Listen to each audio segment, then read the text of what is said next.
Hello हाँ तो जिरीबाम मणिपुर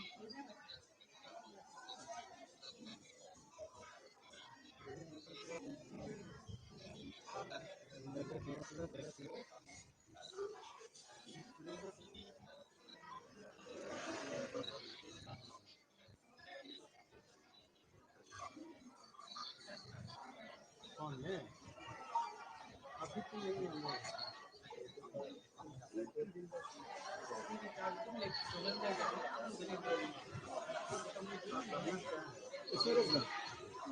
रोकदा खिड़की से नहीं मिलेगा भाई हाँ खिड़की से नहीं मिलेगा खिड़की से उधर वो कपड़ा वगैरह टांगा हुआ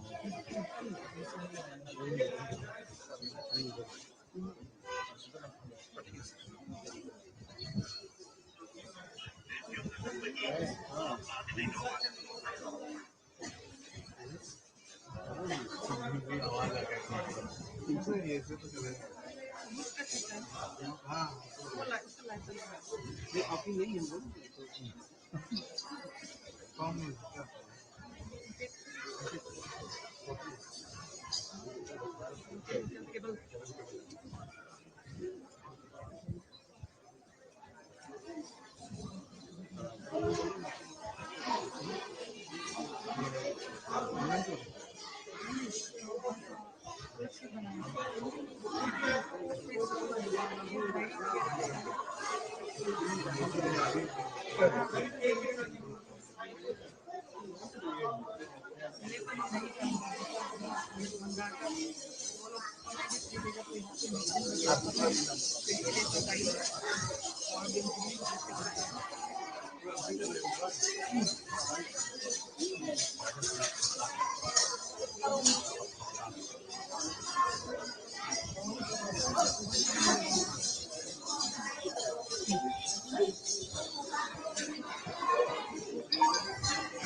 pero ¿cómo me equivoco? Mucho movida. Mucho movida. 강이야. 어묵을 카드 기다려 보기.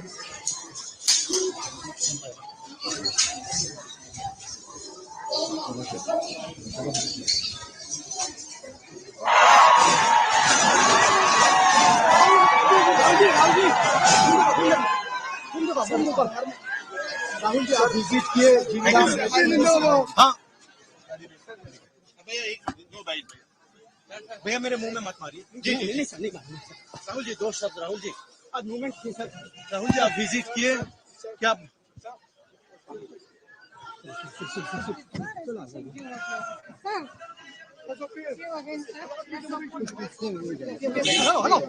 क्या हो रहा है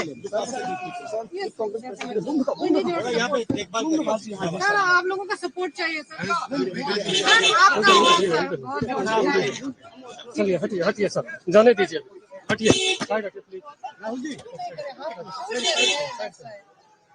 राहुल जी आप दोनों जगह विजिट किए हैं थैंक यू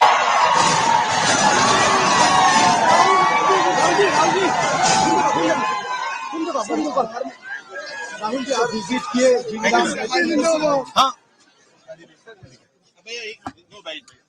भैया मेरे मुंह में मत मारिए। जी जी नहीं सर, नहीं मारिए राहुल जी, 2 शब्द राहुल जी। आज मूवमेंट थी सर। राहुल जी आप विजिट किए क्या?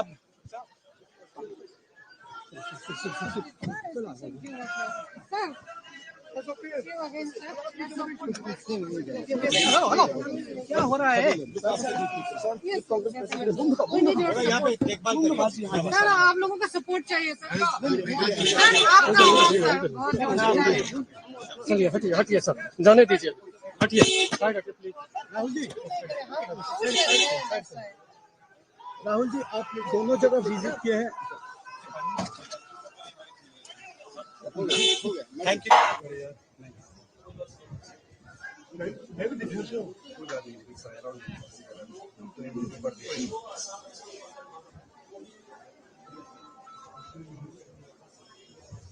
हाँ सर,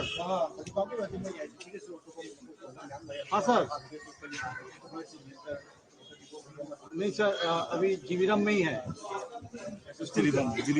नहीं पहुंचा है, अंदर बैठा हुआ है। ठीक है, अंदर बैठा हुआ है, निकलेंगे आपको मिल जाएगा। अभी लाइफ दे रखा है 20 नंबर।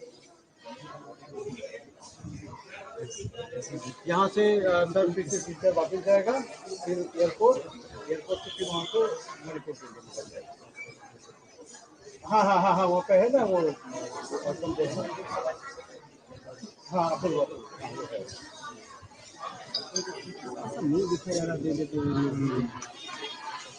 दूसरे लोगों के साथ इंटरेक्शन कर रहा है, थोड़ा सा फेस आ जाए तो अच्छा होता है। हाँ सर सर।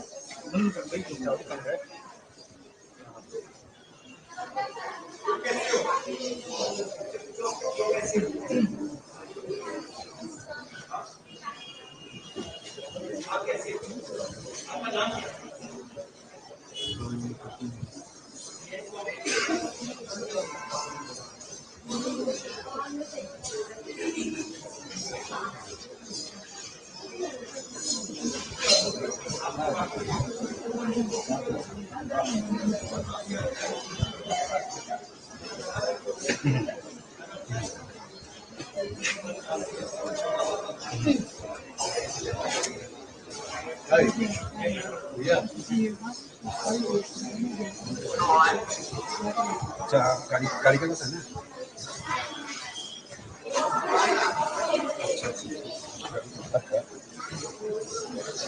गाड़ी को ले गए ना, आप मोबाइल देंगे ना।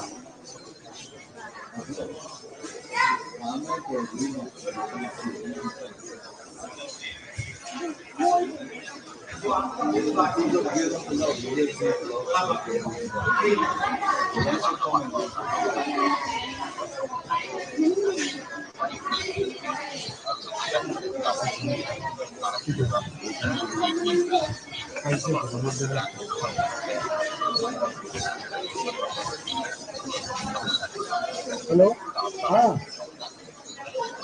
तो जीरीबाम मणिपुर।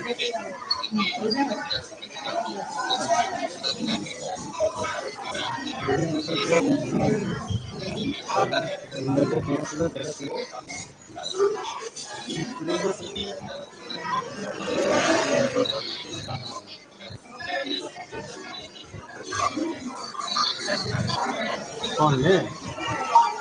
अभी तो नहीं है।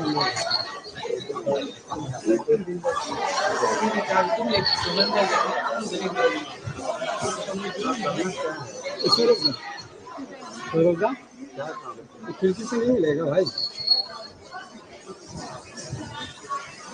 हाँ? खिड़की से नहीं मिलेगा। खिड़की से उधर वो कपड़ा वगैरह टांगा हुआ है।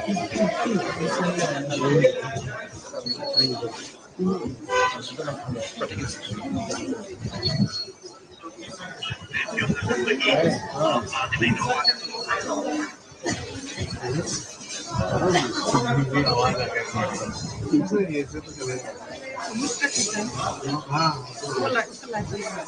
ये अभी नहीं है वो कम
राहुल जी आप विजिट किए हाँ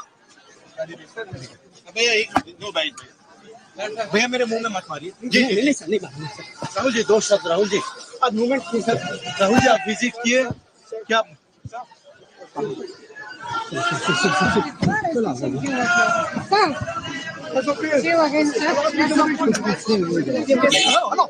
क्या हो रहा है सर आप लोगों का सपोर्ट चाहिए सर चलिए हटिए हटिए सर जाने दीजिए हटिए प्लीज राहुल जी राहुल जी आप दोनों जगह विजिट किए हैं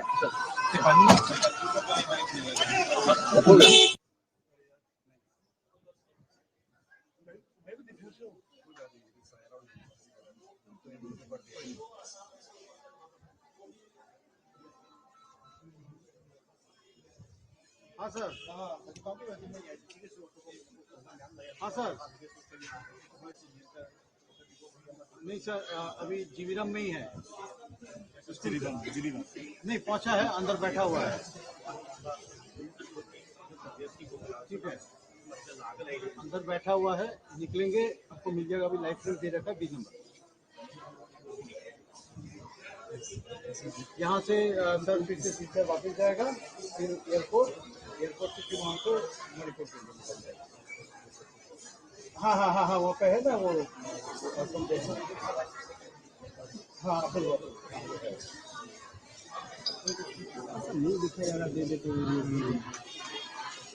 दूसरे लोगों के साथ इंटरेक्शन कर रहा है थोड़ा सा फेस आ जाता अच्छा होगा हाँ सर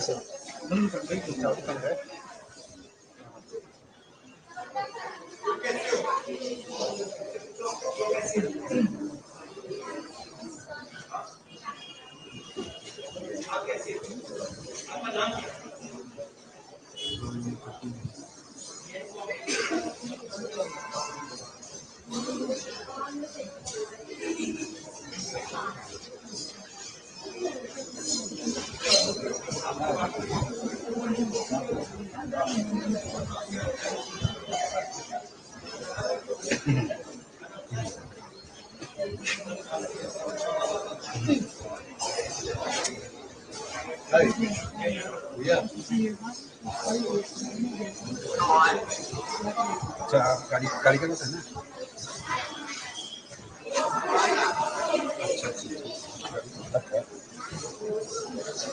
गाड़ी को लेके ना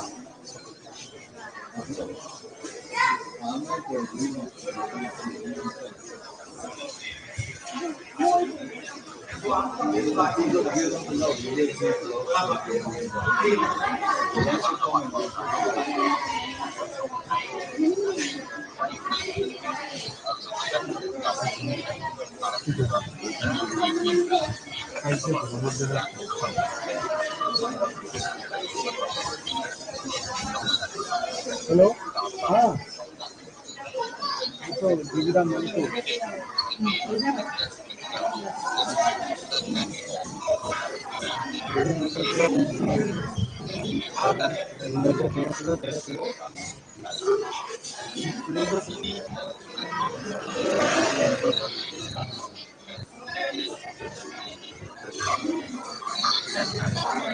कौन है अभी तो नहीं है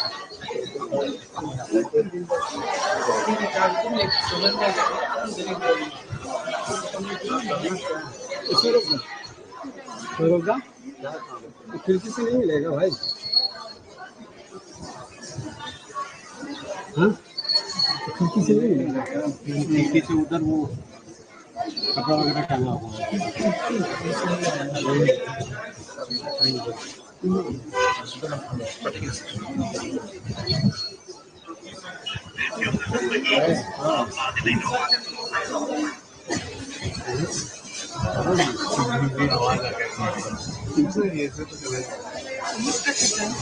हाँ ये अभी नहीं है कौन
राहुल जी आप विजिट किए हाँ भैया एक दो बाइट भैया मेरे मुंह में मत मारिए जी नहीं सर नहीं राहुल जी दो शब्द राहुल जी आज मूवमेंट की सर राहुल जी आप विजिट किए क्या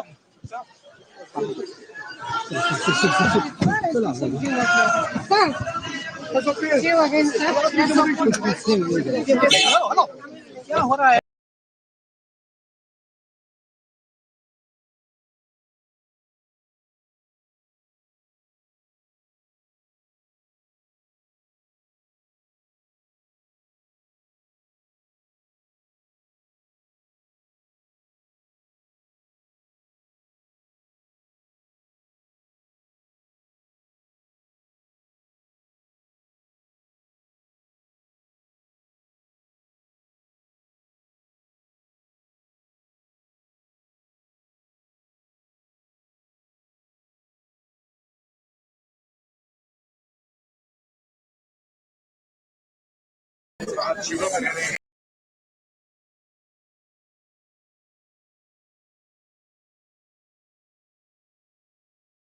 जिले में राहुल गांधी पहुंचे हैं। यहाँ पर ये इलाका दुखी समुदाय बहुल इलाका है और यहाँ ये तस्वीर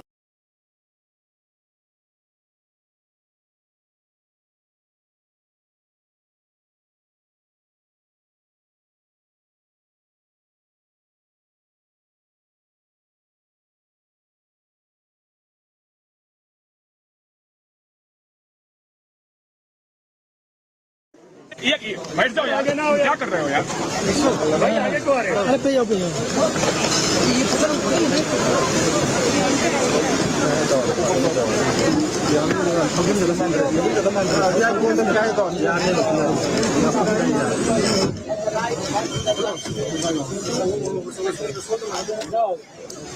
तस्वीरें मणिपुर के जुरा चांदपुर इलाके की है। राहुल गांधी को आप तस्वीरों में देख सकते हैं। राहुल गांधी मणिपुर के दौरे पर है और हिंसाग्रस्त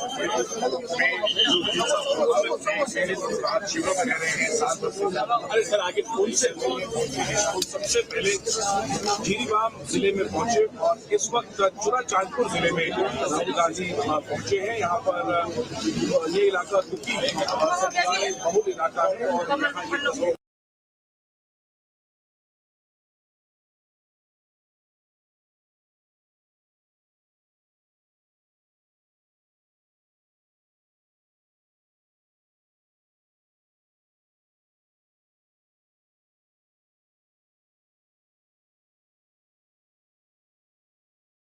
ये बैठ जाओ यार, क्या कर रहे हो यार भाई, आगे क्यों आ रहे हो? अरे पे जाओ पे जाओ।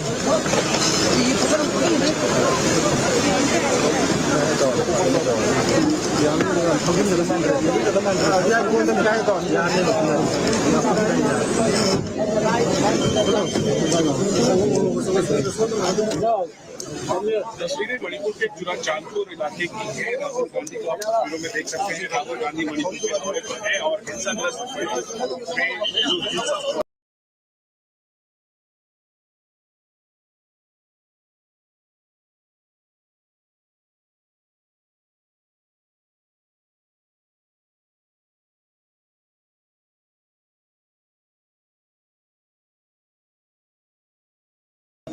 बड़ी संख्या में कांग्रेस के नेता भी है। पहले राहुल गांधी कांग्रेस के नेताओं से मिल रहे हैं।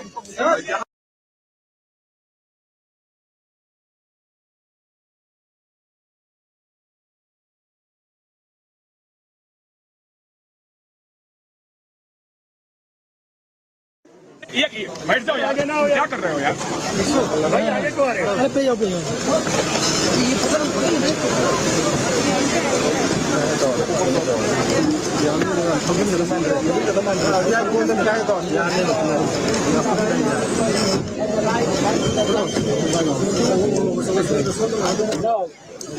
तस्वीरें मणिपुर के जुरा चांदपुर इलाके की है। राहुल गांधी को आप तस्वीरों में देख सकते हैं। राहुल गांधी मणिपुर के दौरे पर है और हिंसाग्रस्त शिविरों में रह रहे हैं 7 वर्ष से ज्यादा। अरे सर आगे पुलिस सबसे पहले जीरीबाम जिले में पहुंचे और इस वक्त जुरा चांदपुर जिले में राहुल गांधी पहुंचे हैं। यहाँ पर ये इलाका दुखी बहुल इलाका है और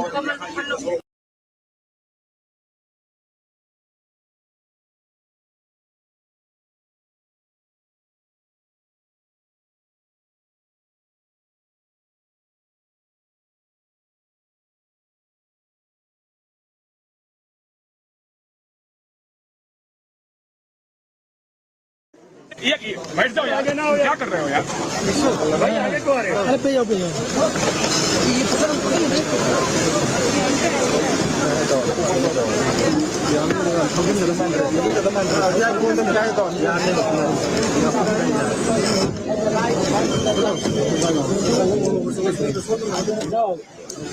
तस्वीरें मणिपुर के जुरा चांदपुर इलाके की है। राहुल गांधी को आप तस्वीरों में देख सकते हैं। राहुल गांधी मणिपुर के दौरे पर है और हिंसाग्रस्त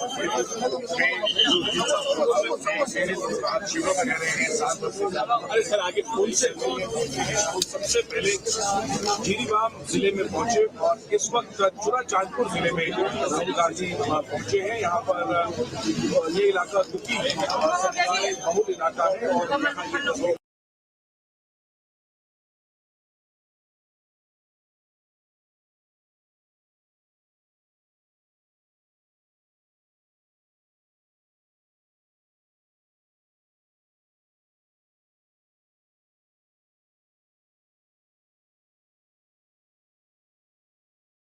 ये बैठ जाओ यार, क्या कर रहे हो यार भाई, आगे क्यों आ रहे हो? अरे पे जाओ पे जाओ।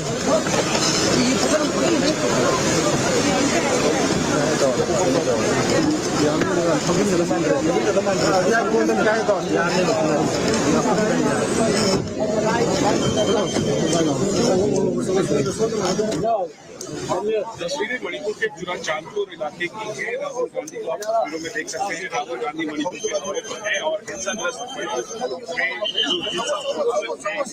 आज शिविरों में रह रहे हैं 7 वर्ष से ज्यादा। अरे सर आगे पुल से सबसे पहले जिरीबाम जिले में पहुंचे और इस वक्त चुरा चांदपुर जिले में राहुल गांधी पहुंचे हैं। यहाँ पर ये इलाका दुखी है और सरकारी बहुल इलाका है और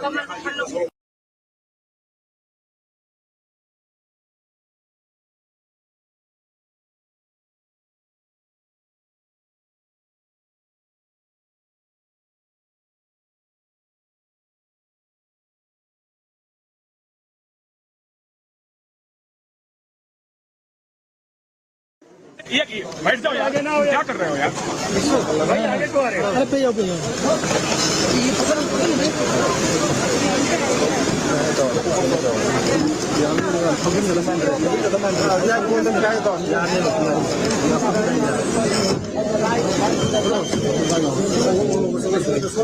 जाओ तस्वीरें मणिपुर के चुरा चांदपुर इलाके की है। राहुल गांधी को आप तस्वीरों में देख सकते हैं। राहुल गांधी मणिपुर के दौरे पर है और हिंसाग्रस्त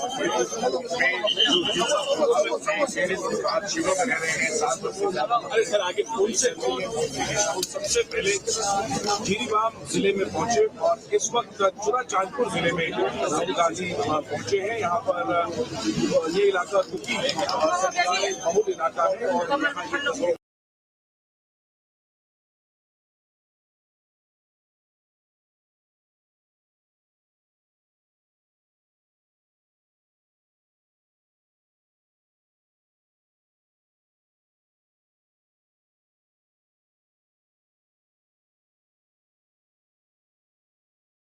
ये बैठ जाओ यार, क्या कर रहे हो यार भाई, आगे को आ रहे हो। अरे पे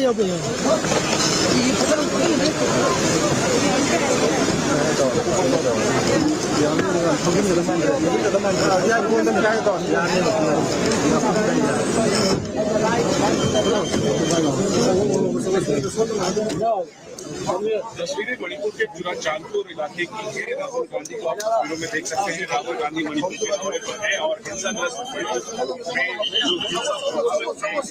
आज शिविरों में रह रहे हैं 7 वर्ष से ज्यादा। अरे सर आगे पुल से सबसे पहले जिरीबाम जिले में पहुंचे और इस वक्त चुरा चांदपुर जिले में राहुल गांधी पहुंचे हैं। यहाँ पर ये इलाका दुखी है और सरकारी बहुल इलाका है और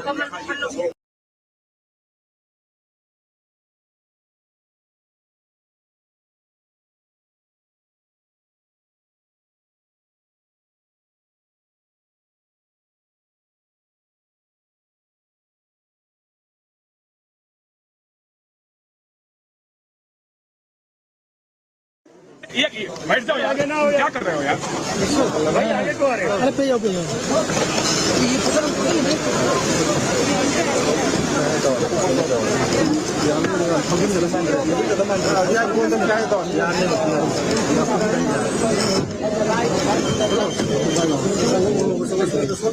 जाओ तस्वीरें मणिपुर के चुरा चांदपुर इलाके की है। राहुल गांधी को आप तस्वीरों में देख सकते हैं। राहुल गांधी मणिपुर के दौरे पर है और हिंसाग्रस्त आज शिविरों में रह रहे हैं 7 वर्ष से ज्यादा। अरे सर आगे पुल से सबसे पहले जिरीबाम जिले में पहुंचे और इस वक्त चुरा चांदपुर जिले में राहुल गांधी पहुंचे हैं। यहाँ पर ये इलाका दुखी है और सरकारी बहुल इलाका है और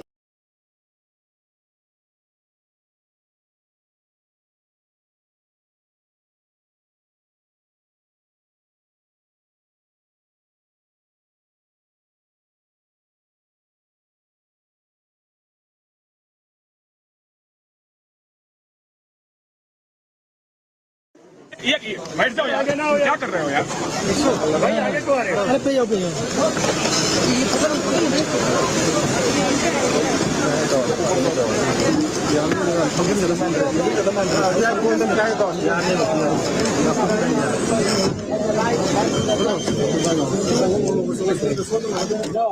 तस्वीरें मणिपुर के जुरा चांदपुर इलाके की है। राहुल गांधी को आप तस्वीरों में देख सकते हैं। राहुल गांधी मणिपुर के दौरे पर है और हिंसाग्रस्त आज शिविरों में रह रहे हैं 7 वर्ष से ज्यादा। अरे सर आगे पुलिस सबसे पहले जीरीबाम जिले में पहुंचे और इस वक्त जुरा चांदपुर जिले में राहुल गांधी पहुंचे हैं। यहाँ पर ये इलाका कुकी समुदाय बहुल इलाका है और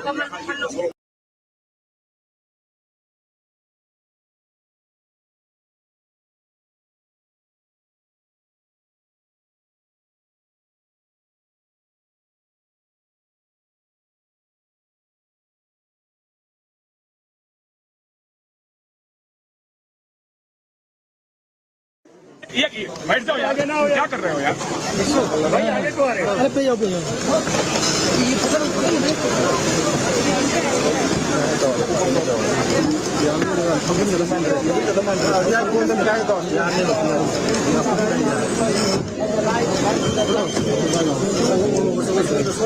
जाओ तस्वीरें मणिपुर के जुरा चांदपुर इलाके की है। राहुल गांधी को आप तस्वीरों में देख सकते हैं। राहुल गांधी मणिपुर के दौरे पर है और हिंसाग्रस्त आज शिविरों में रह रहे हैं 7 वर्ष से ज्यादा। अरे सर आगे पुलिस सबसे पहले जीरीबाम जिले में पहुंचे और इस वक्त जुरा चांदपुर जिले में राहुल गांधी पहुंचे हैं। यहाँ पर ये इलाका कुकी समुदाय बहुल इलाका है और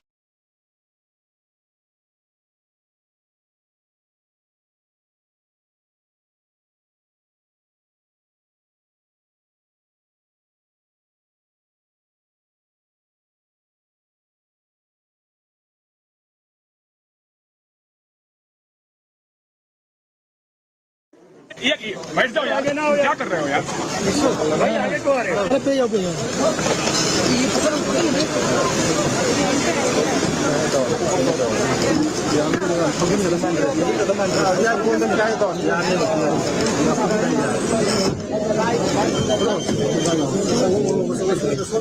जाओ तस्वीरें मणिपुर के जुरा चांदपुर इलाके की है। राहुल गांधी को आप तस्वीरों में देख सकते हैं। राहुल गांधी मणिपुर के दौरे पर है और हिंसाग्रस्त आज शिविरों में रह रहे हैं 7 वर्ष से ज्यादा। अरे सर आगे पुलिस सबसे पहले जीरीबाम जिले में पहुंचे और इस वक्त जुरा चांदपुर जिले में राहुल गांधी पहुंचे हैं। यहाँ पर ये इलाका कुकी समुदाय बहुल इलाका है और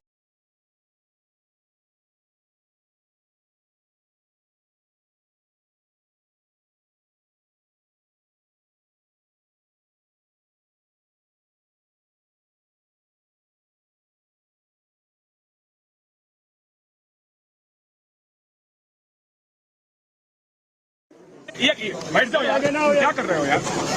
भाई आगे को आ रहे हो? अरे पे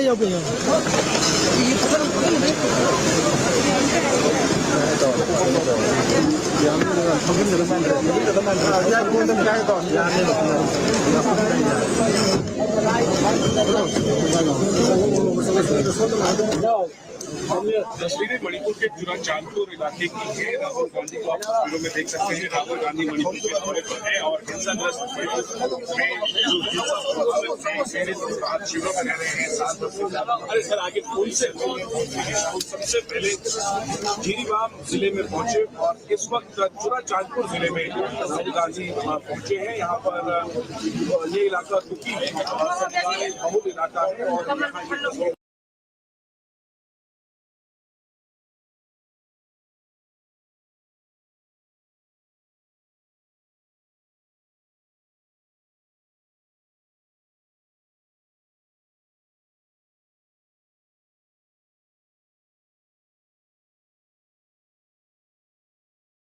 ये बैठ जाओ यार, क्या कर रहे हो यार? भाई आगे को आ रहे हो? अरे पे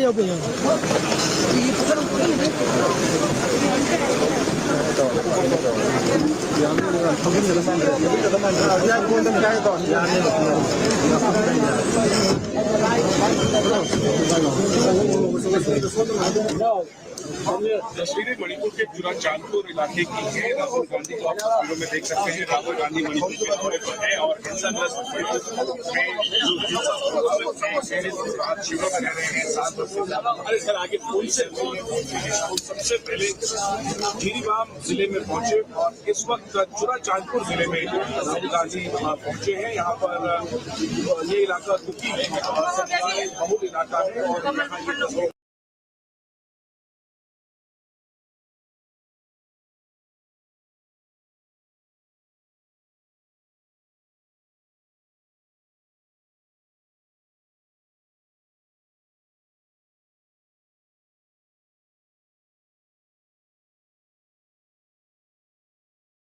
ये तस्वीर बैठ जाओ आगे ना हो, क्या कर रहे हो यार भाई, आगे को आ रहे हो। अरे पे जाओ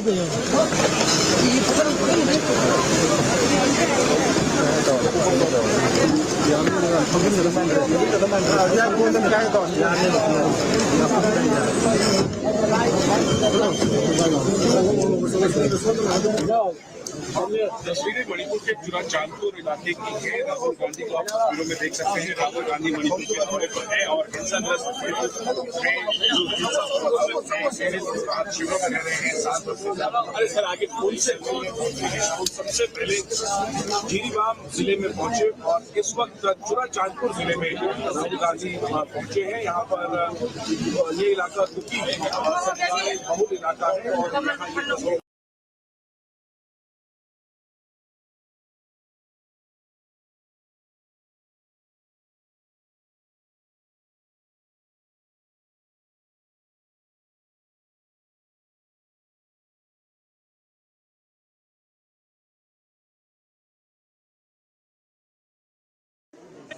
बैठ जाओ आगे ना हो, क्या कर रहे हो यार भाई, आगे को आ रहे हो। अरे पे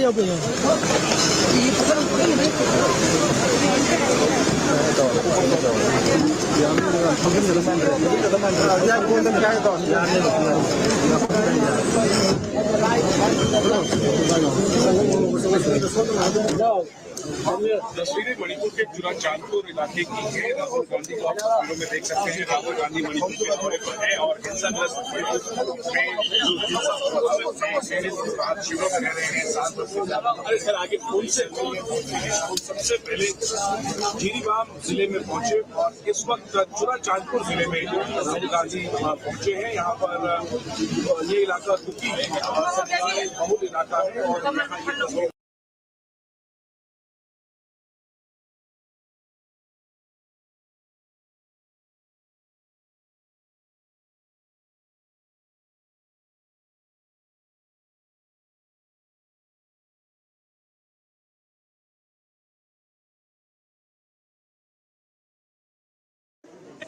बैठ जाओ आगे ना हो, क्या कर रहे हो यार भाई, आगे को आ रहे हो। अरे पे जाओ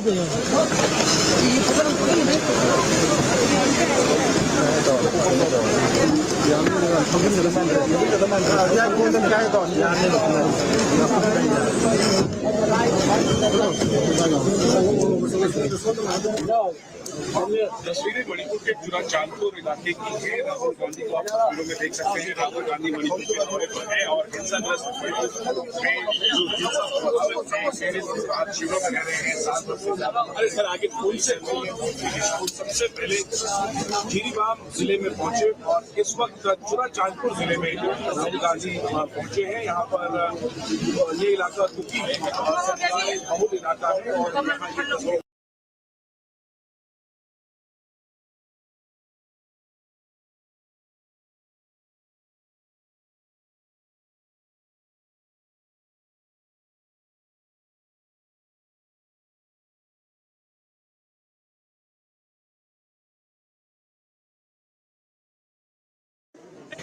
बैठ जाओ आगे ना हो, क्या कर रहे हो यार भाई, आगे को आ रहे हो। अरे पे जाओ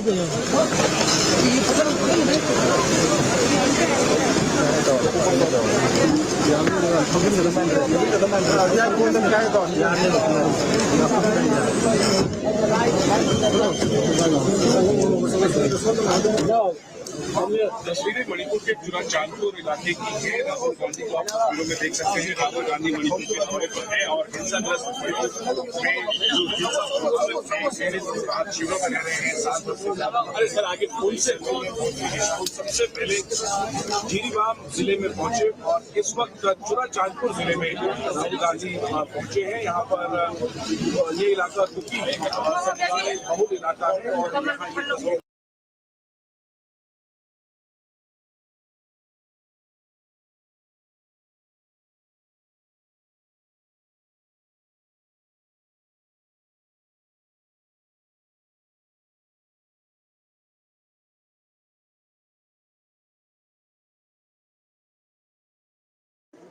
ये बैठ जाओ यार, क्या कर रहे हो यार भाई, आगे को आ रहे हो। अरे पे जाओ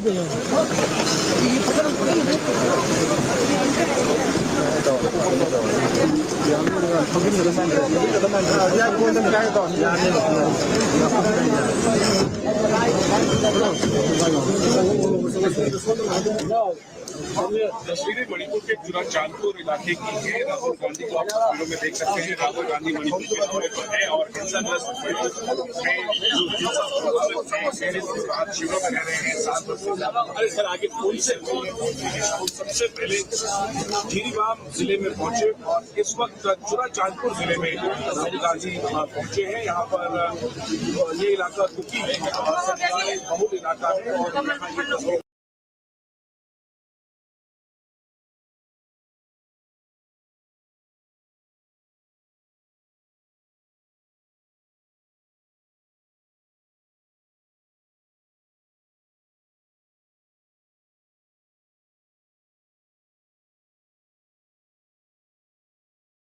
यहाँ ये बैठ जाओ यार, क्या कर रहे हो यार भाई, आगे को आ रहे हो। अरे पे जाओ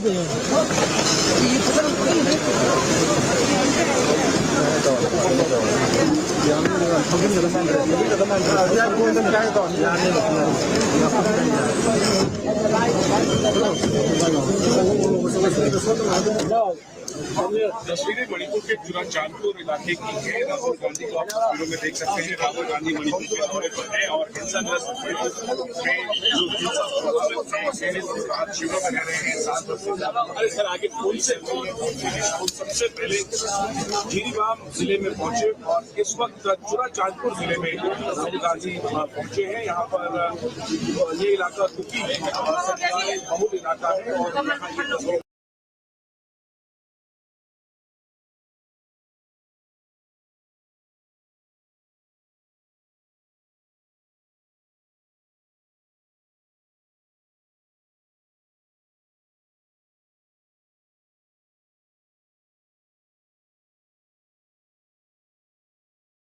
यहाँ ये बैठ जाओ यार, क्या कर रहे हो यार भाई, आगे को आ रहे हो। अरे पे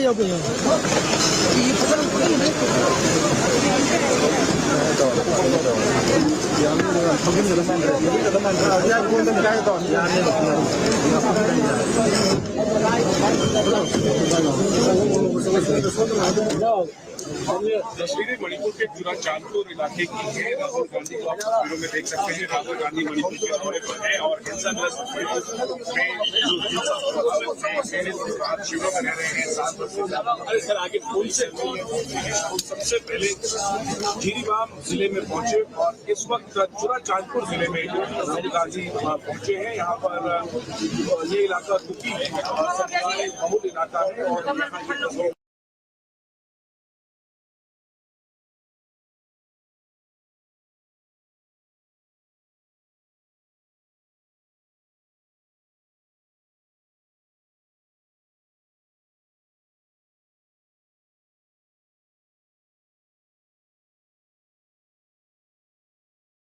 यहाँ ये बैठ जाओ यार, क्या कर रहे हो यार भाई, आगे को आ रहे हो। अरे पे जाओ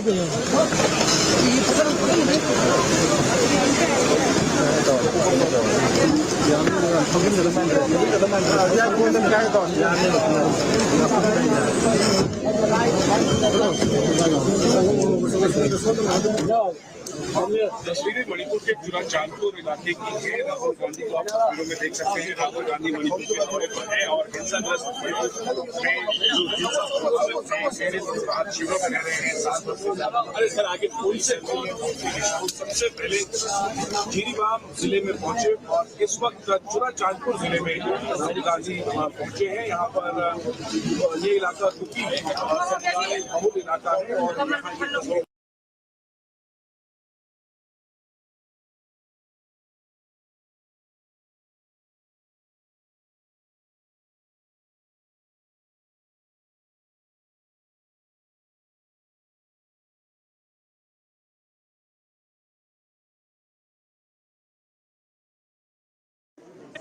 बैठ जाओ यार, क्या कर रहे हो यार भाई, आगे को आ रहे हो। अरे पे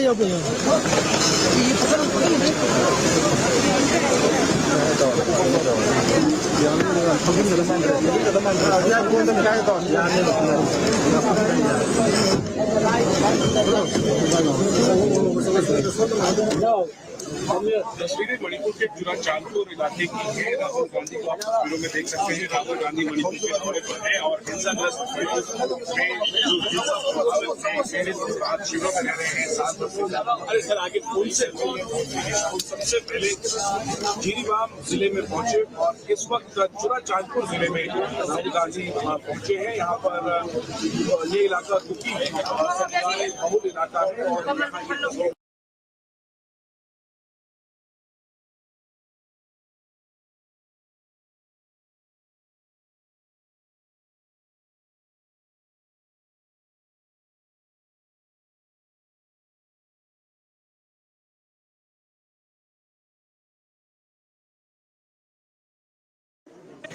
बैठ जाओ यार, क्या कर रहे हो यार भाई, आगे को आ रहे हो। अरे पे जाओ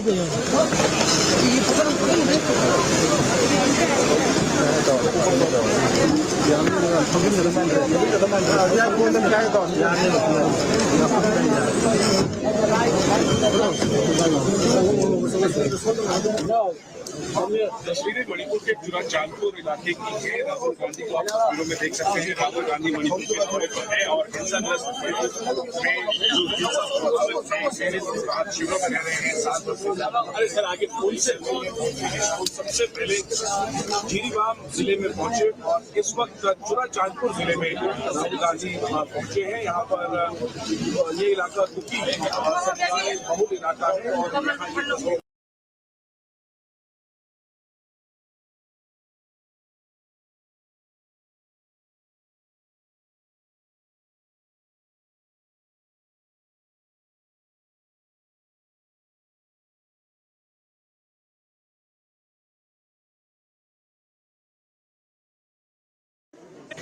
बैठ जाओ यार, क्या कर रहे हो यार भाई, आगे को आ रहे हो। अरे पे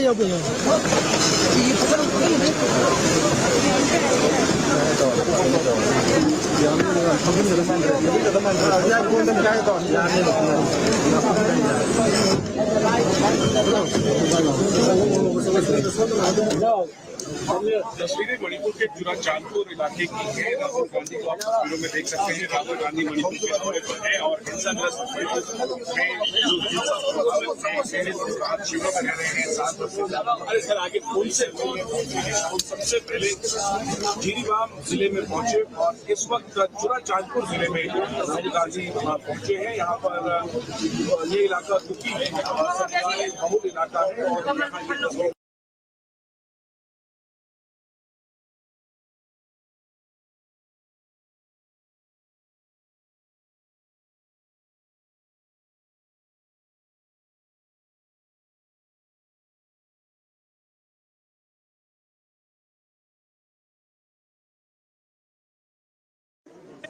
बैठ जाओ यार, क्या कर रहे हो यार भाई, आगे को आ रहे हो। अरे पे जाओ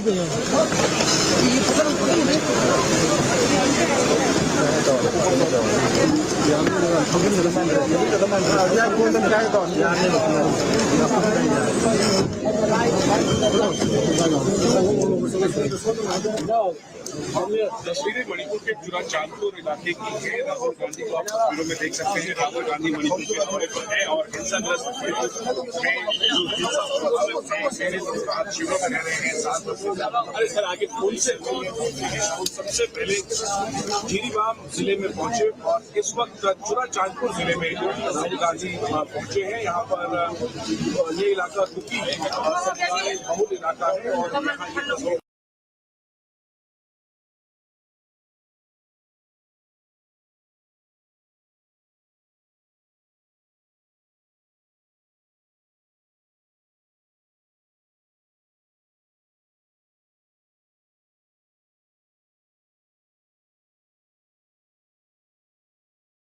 यहाँ ये बैठ जाओ यार, क्या कर रहे हो यार भाई, आगे को आ रहे हो। अरे पे जाओ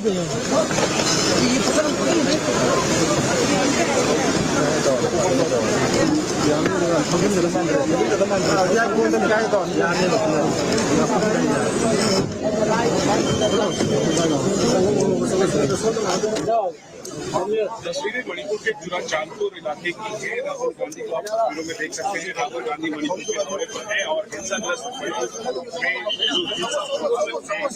आज शिविरों में रह रहे हैं 7 वर्ष से ज्यादा। अरे सर आगे फोन से सबसे पहले जीरीबाम जिले में पहुंचे और इस वक्त चुरा चांदपुर जिले में राहुल गांधी पहुंचे हैं। यहाँ पर ये इलाका कुकी सरकारी बहुल इलाका है और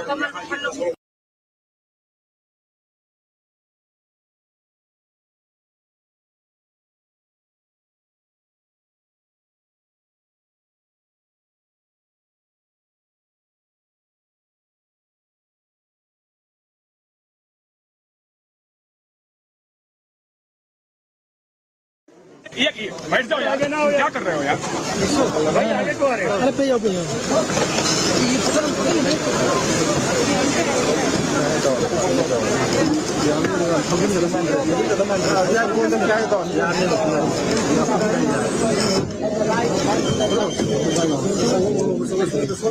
जाओ तस्वीरें मणिपुर के चुरा चांदपुर इलाके की है। राहुल गांधी को आप तस्वीरों में देख सकते हैं। राहुल गांधी मणिपुर के दौरे पर है और हिंसाग्रस्त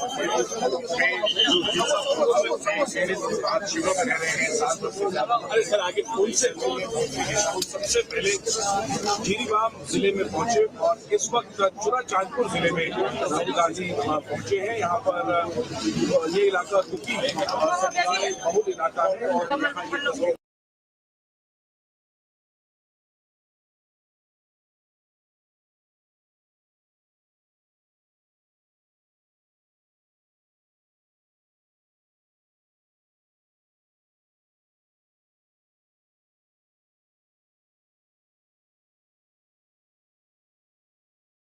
यहाँ ये बैठ जाओ यार, क्या कर रहे हो यार भाई, आगे को आ रहे हो। अरे पे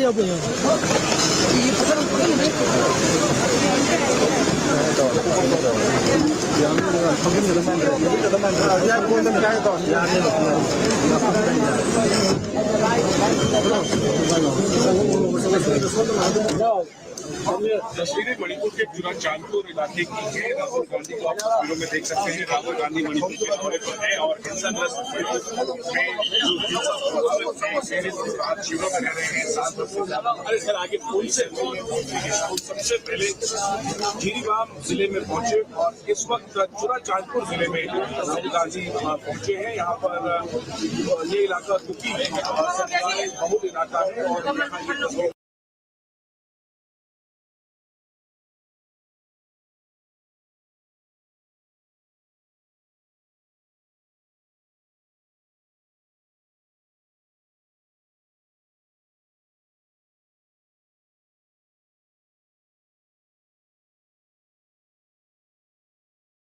यहाँ ये बैठ जाओ यार, क्या कर रहे हो यार भाई, आगे को आ रहे हो। अरे पे जाओ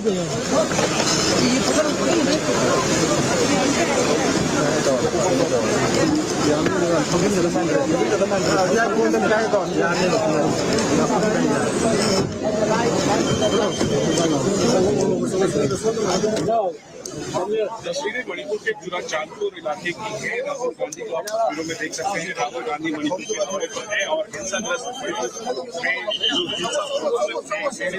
शिविरों में रह रहे हैं 7 वर्ष से ज्यादा। अरे सर आगे कौन से सबसे पहले जिरीबाम जिले में पहुंचे और इस वक्त जुरा चांदपुर जिले में राहुल गांधी पहुंचे हैं। यहाँ पर ये इलाका दुखी बहुल इलाका है और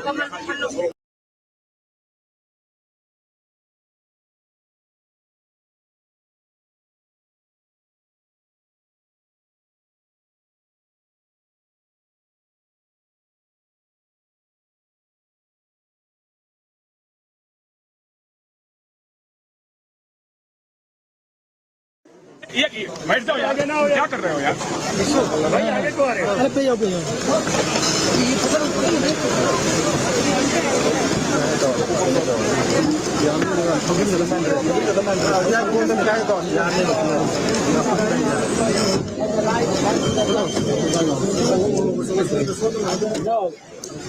तस्वीरें मणिपुर के जुरा चांदपुर इलाके की है। राहुल गांधी को आप तस्वीरों में देख सकते हैं। राहुल गांधी मणिपुर के दौरे पर है और हिंसाग्रस्त शिविरों में रह रहे हैं 7 वर्ष से ज्यादा। अरे सर आगे कौन से सबसे पहले जिरीबाम जिले में पहुंचे और इस वक्त जुरा चांदपुर जिले में राहुल गांधी पहुंचे हैं। यहाँ पर ये इलाका दुखी बहुल इलाका है और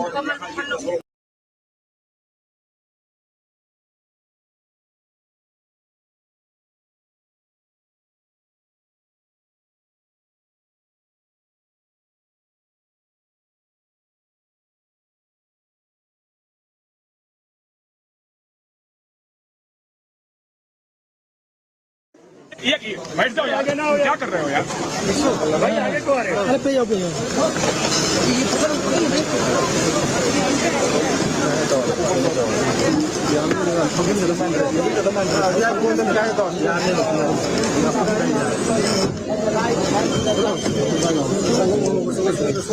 जाओ तस्वीरें मणिपुर के जुरा चांदपुर इलाके की है। राहुल गांधी को आप तस्वीरों में देख सकते हैं। राहुल गांधी मणिपुर के दौरे पर है और हिंसाग्रस्त शिविरों में रह रहे हैं 7 वर्ष से ज्यादा। अरे सर आगे कौन से सबसे पहले जिरीबाम जिले में पहुंचे और इस वक्त जुरा चांदपुर जिले में राहुल गांधी पहुंचे हैं। यहाँ पर ये इलाका दुखी बहुल इलाका है और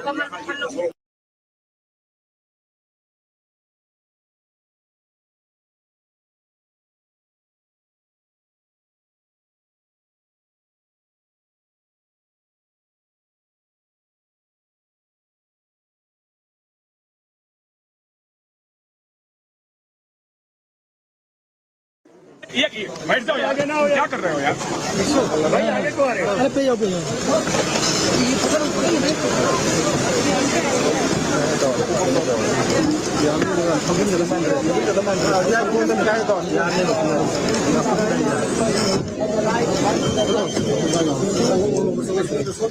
जाओ तस्वीरें मणिपुर के जुरा चांदपुर इलाके की है। राहुल गांधी को आप तस्वीरों में देख सकते हैं। राहुल गांधी मणिपुर के दौरे पर है और हिंसाग्रस्त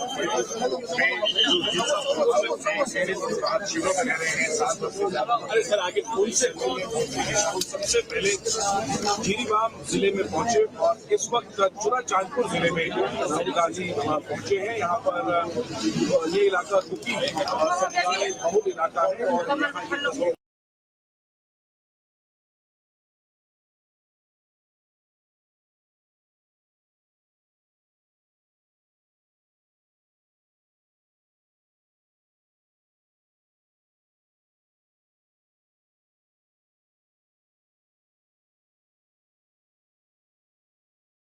ये बैठ जाओ यार, क्या कर रहे हो यार भाई, आगे को आ रहे हो। अरे पे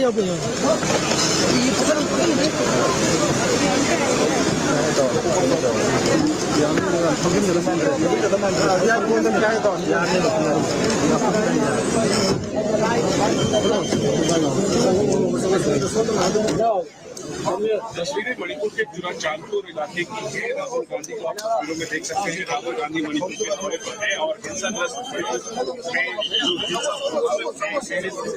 में रह रहे हैं 7 वर्ष से ज्यादा। अरे सर आगे पुल से सबसे पहले जीरीबाम जिले में पहुंचे और इस वक्त जुरा चांदपुर जिले में राहुल गांधी पहुंचे हैं। यहाँ पर ये इलाका दुखी है और सरकारी बहुल इलाका है और यहाँ ये तस्वीर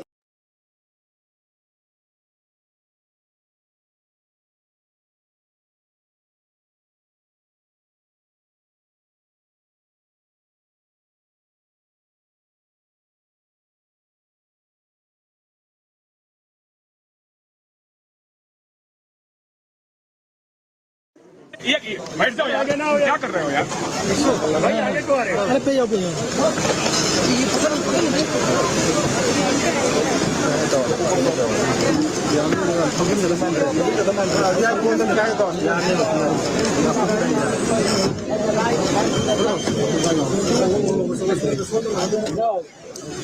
तस्वीरें मणिपुर के जुरा चांदपुर इलाके की है। राहुल गांधी को आप तस्वीरों में देख सकते हैं। राहुल गांधी मणिपुर के दौरे पर है और हिंसाग्रस्त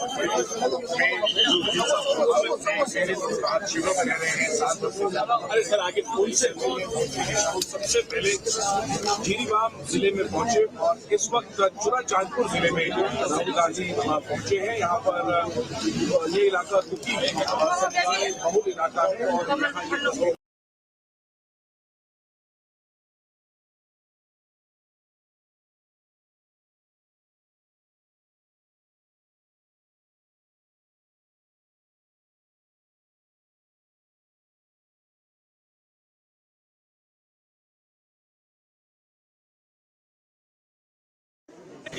बैठ जाओ आगे ना हो। क्या कर रहे हो यार भाई? आगे को आ रहे हो? अरे पे जाओ पे जाओ।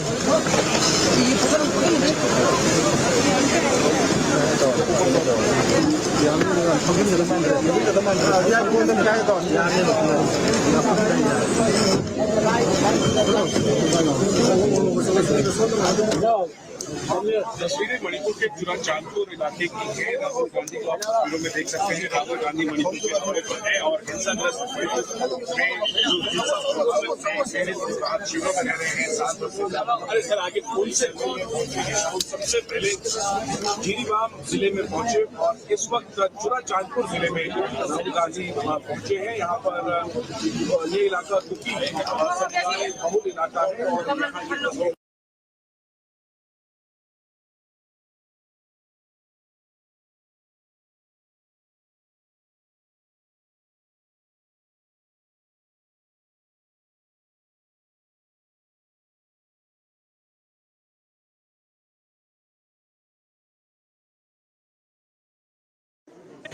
बैठ जाओ आगे ना हो। क्या कर रहे हो यार भाई? आगे को आ रहे हो? अरे पे जाओ पे जाओ।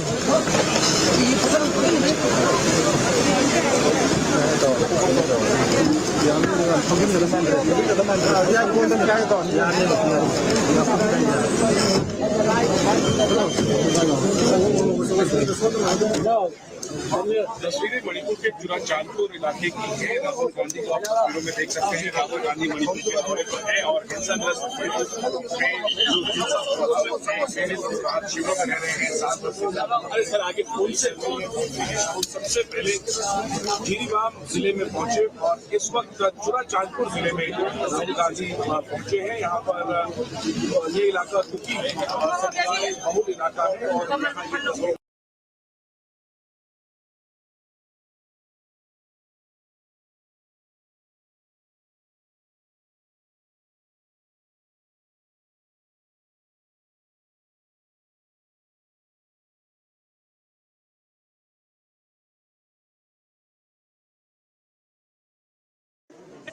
बैठ जाओ आगे ना हो। क्या कर रहे हो यार भाई? आगे को आ रहे हो? अरे पे जाओ पे जाओ।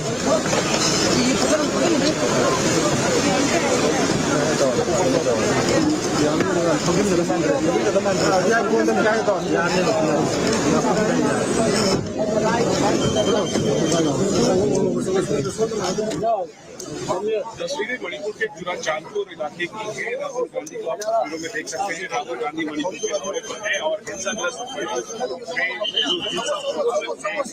आज शिविरों में रह रहे हैं 7 वर्ष से ज्यादा। अरे सर आगे फोन से सबसे पहले जीरीबाम जिले में पहुंचे और इस वक्त चुरा चांदपुर जिले में राहुल गांधी पहुंचे हैं। यहाँ पर ये इलाका दुखी है और सरकारी बहुल इलाका है और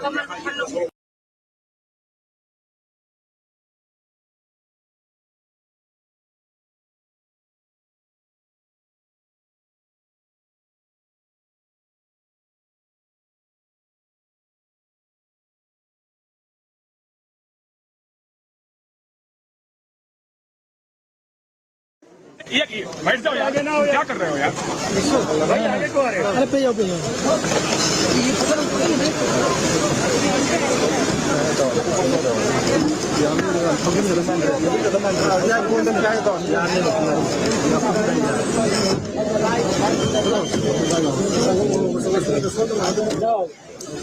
तस्वीरें मणिपुर के चुरा चांदपुर इलाके की है। राहुल गांधी को आप तस्वीरों में देख सकते हैं। राहुल गांधी मणिपुर के दौरे पर है और हिंसाग्रस्त आज शिविरों में रह रहे हैं 7 वर्ष से ज्यादा। अरे सर आगे फोन से सबसे पहले जीरीबाम जिले में पहुंचे और इस वक्त चुरा चांदपुर जिले में राहुल गांधी पहुंचे हैं। यहाँ पर ये इलाका दुखी है और सरकारी बहुल इलाका है और यहाँ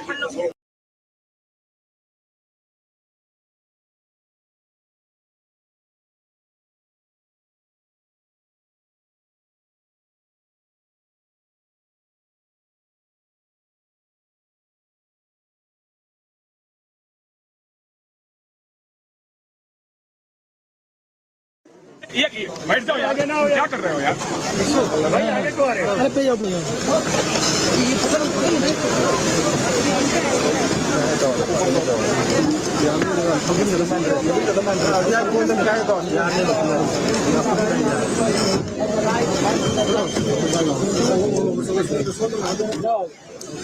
तस्वीरें मणिपुर के चुरा चांदपुर इलाके की है। राहुल गांधी को आप तस्वीरों में देख सकते हैं। राहुल गांधी मणिपुर के दौरे पर है और हिंसाग्रस्त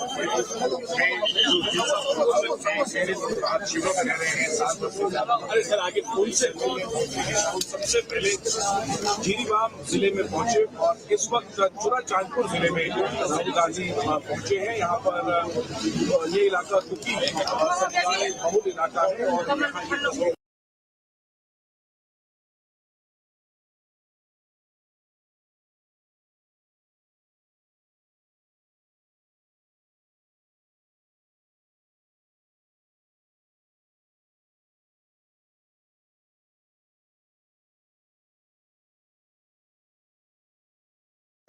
यहाँ ये बैठ जाओ यार, क्या कर रहे हो यार भाई, आगे को आ रहे हो। अरे पे जाओ पे जाओ।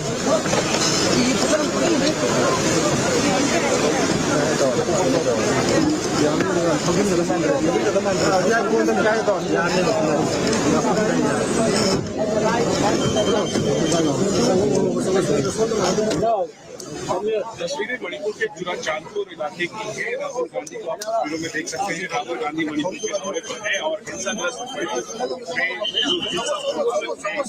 आज शिविरों में रह रहे हैं 7 वर्ष से ज्यादा। अरे सर आगे फोन से सबसे पहले जीरीबाम जिले में पहुंचे और इस वक्त चुरा चांदपुर जिले में राहुल गांधी पहुंचे हैं। यहाँ पर ये इलाका दुखी है और सरकारी बहुल इलाका है और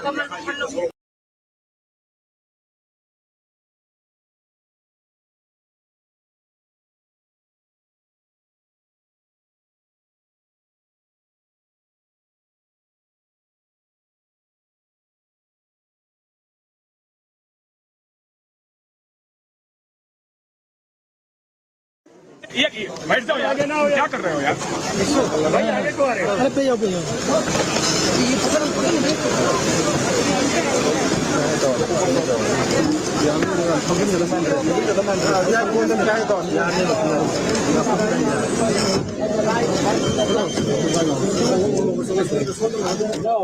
तस्वीरें मणिपुर के चुरा चांदपुर इलाके की है। राहुल गांधी को आप तस्वीरों में देख सकते हैं। राहुल गांधी मणिपुर के दौरे पर है और हिंसाग्रस्त मणिपुर में जो हिंसा प्रभावित आज शिविरों में रह रहे हैं 7 वर्ष से ज्यादा। अरे सर आगे पुलिस से सबसे पहले जिरीबाम जिले में पहुंचे और इस वक्त चुरा चांदपुर जिले में राहुल गांधी पहुंचे हैं। यहाँ पर ये इलाका दुखी है और सरकारी बहुल इलाका है और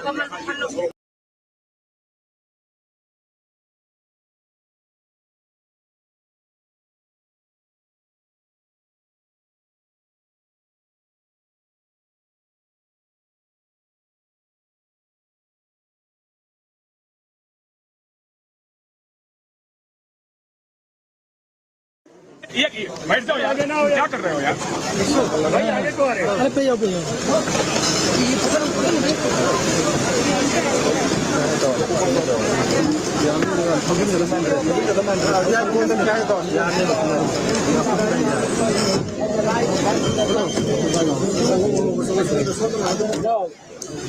तस्वीरें मणिपुर के चुरा चांदपुर इलाके की है। राहुल गांधी को आप तस्वीरों में देख सकते हैं। राहुल गांधी मणिपुर के दौरे पर है और हिंसाग्रस्त मणिपुर में जो हिंसा प्रभावित आज शिविरों में रह रहे हैं 7 वर्ष से ज्यादा। अरे सर आगे पुलिस से सबसे पहले जिरीबाम जिले में पहुंचे और इस वक्त चुरा चांदपुर जिले में राहुल गांधी पहुंचे हैं। यहाँ पर ये इलाका दुखी है और सरकारी बहुल इलाका है और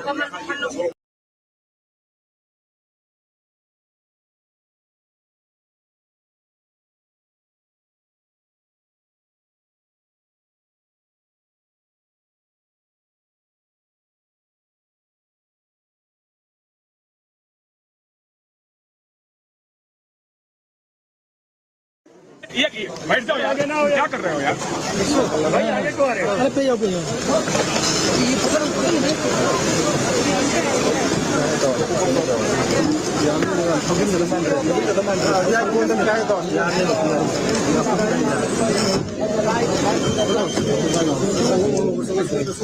जाओ तस्वीरें मणिपुर के चुरा चांदपुर इलाके की है। राहुल गांधी को आप तस्वीरों में देख सकते हैं। राहुल गांधी मणिपुर के दौरे पर है और हिंसाग्रस्त मणिपुर में जो हिंसा प्रभावित आज शिविरों में रह रहे हैं 7 वर्ष से ज्यादा। अरे सर आगे पुलिस से सबसे पहले जिरीबाम जिले में पहुंचे और इस वक्त चुरा चांदपुर जिले में राहुल गांधी पहुंचे हैं। यहाँ पर ये इलाका दुखी है और सरकारी बहुल इलाका है और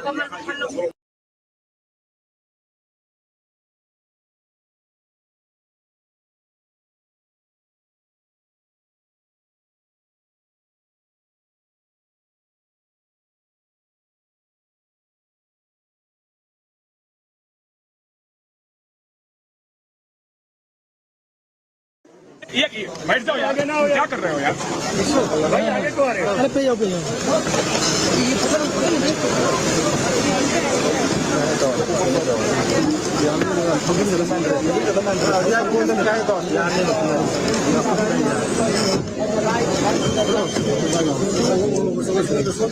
जाओ तस्वीरें मणिपुर के चुरा चांदपुर इलाके की है। राहुल गांधी को आप तस्वीरों में देख सकते हैं। राहुल गांधी मणिपुर के दौरे पर है और हिंसाग्रस्त मणिपुर में जो हिंसा प्रभावित आज शिविरों में रह रहे हैं 7 वर्ष से ज्यादा। अरे सर आगे पुलिस से सबसे पहले जिरीबाम जिले में पहुंचे और इस वक्त चुरा चांदपुर जिले में राहुल गांधी पहुंचे हैं। यहाँ पर ये इलाका दुखी है और सरकारी बहुल इलाका है और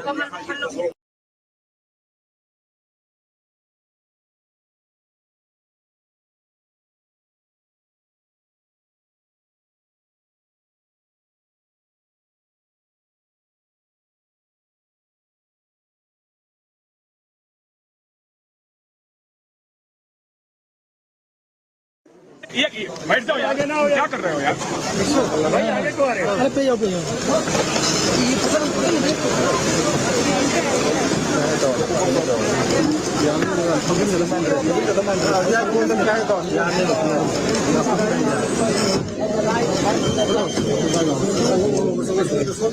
जाओ तस्वीरें मणिपुर के चुरा चांदपुर इलाके की है। राहुल गांधी को आप तस्वीरों में देख सकते हैं। राहुल गांधी मणिपुर के दौरे पर है और हिंसाग्रस्त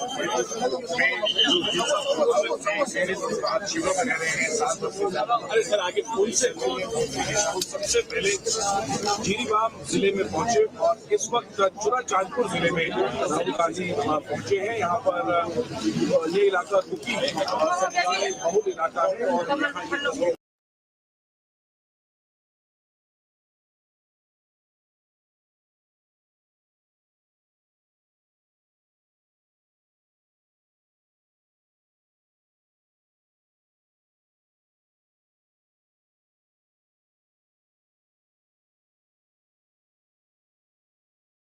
ये बैठ जाओ यार, क्या कर रहे हो यार भाई, आगे को आ रहे हो। अरे पे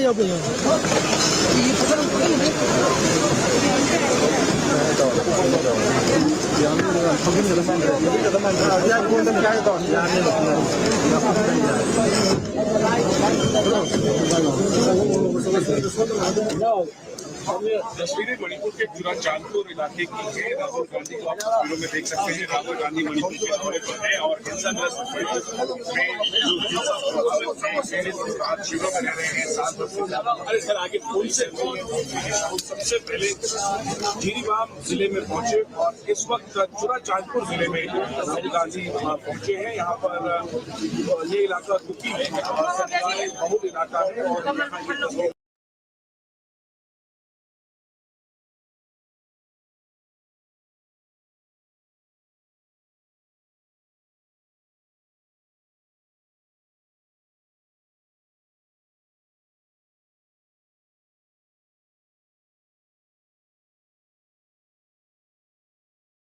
ये बैठ जाओ यार, क्या कर रहे हो यार भाई, आगे को आ रहे हो। अरे पे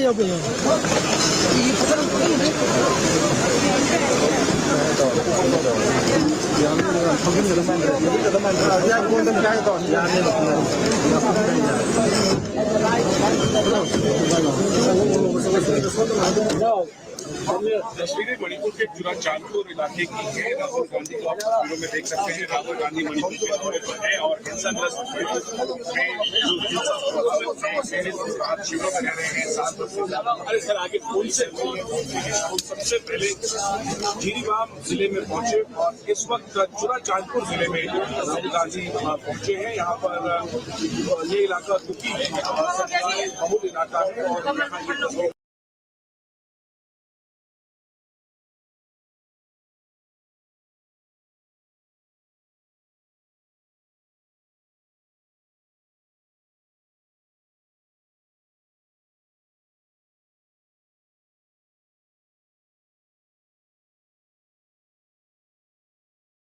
ये बैठ जाओ यार, क्या कर रहे हो यार भाई, आगे को आ रहे हो। अरे पे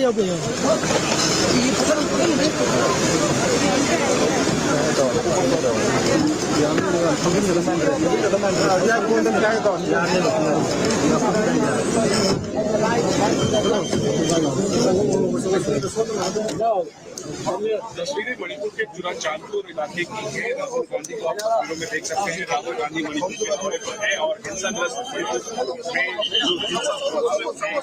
आज शिविरों में रह रहे हैं 7 वर्ष से ज्यादा। अरे सर आगे पुल से सबसे पहले जीरीबाम जिले में पहुंचे और इस वक्त चुरा चांदपुर जिले में राहुल गांधी पहुंचे हैं। यहाँ पर ये इलाका दुखी है और सरकारी बहुल इलाका है और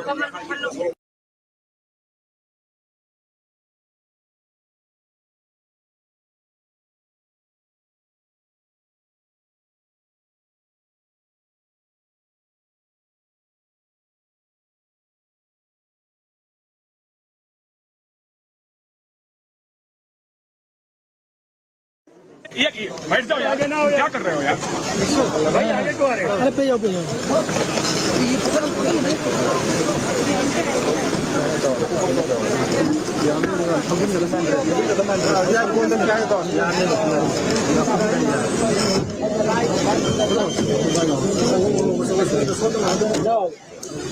तस्वीरें मणिपुर के चुरा चांदपुर इलाके की है। राहुल गांधी को आप तस्वीरों में देख सकते हैं। राहुल गांधी मणिपुर के दौरे पर है और हिंसाग्रस्त क्षेत्र में जो हिंसा प्रभावित है आज शिविरों में रह रहे हैं 7 वर्ष से ज्यादा। अरे सर आगे पुल से राहुल सबसे पहले जीरीबाम जिले में पहुंचे और इस वक्त चुरा चांदपुर जिले में राहुल गांधी पहुंचे हैं। यहाँ पर ये इलाका दुखी है और सरकारी बहुल इलाका है और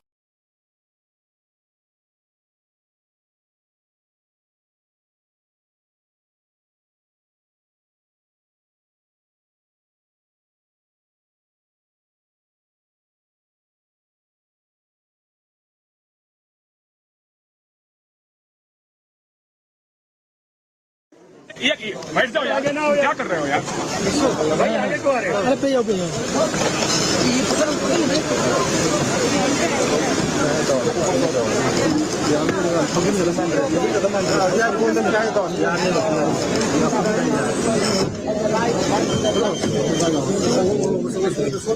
जाओ तस्वीरें मणिपुर के चुरा चांदपुर इलाके की है। राहुल गांधी को आप तस्वीरों में देख सकते हैं। राहुल गांधी मणिपुर के दौरे पर है और हिंसाग्रस्त क्षेत्र में जो हिंसा प्रभावित है आज शिविरों में रह रहे हैं 7 वर्ष से ज्यादा। अरे सर आगे पुल से राहुल सबसे पहले जीरीबाम जिले में पहुंचे और इस वक्त चुरा चांदपुर जिले में राहुल गांधी पहुंचे हैं। यहाँ पर ये इलाका दुखी है और सरकारी बहुल इलाका है और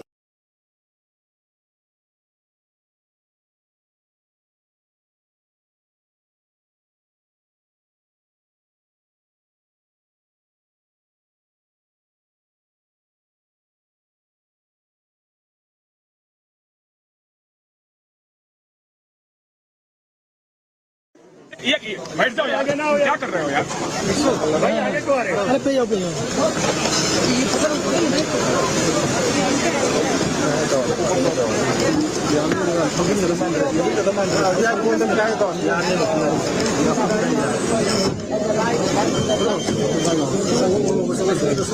जाओ तस्वीरें मणिपुर के चुरा चांदपुर इलाके की है। राहुल गांधी को आप तस्वीरों में देख सकते हैं। राहुल गांधी मणिपुर के दौरे पर है और हिंसाग्रस्त क्षेत्र में जो हिंसा प्रभावित है आज शिविरों में रह रहे हैं 7 वर्ष से ज्यादा। अरे सर आगे पुल से राहुल सबसे पहले जीरीबाम जिले में पहुंचे और इस वक्त चुरा चांदपुर जिले में राहुल गांधी पहुंचे हैं। यहाँ पर ये इलाका दुखी है और सरकारी बहुल इलाका है और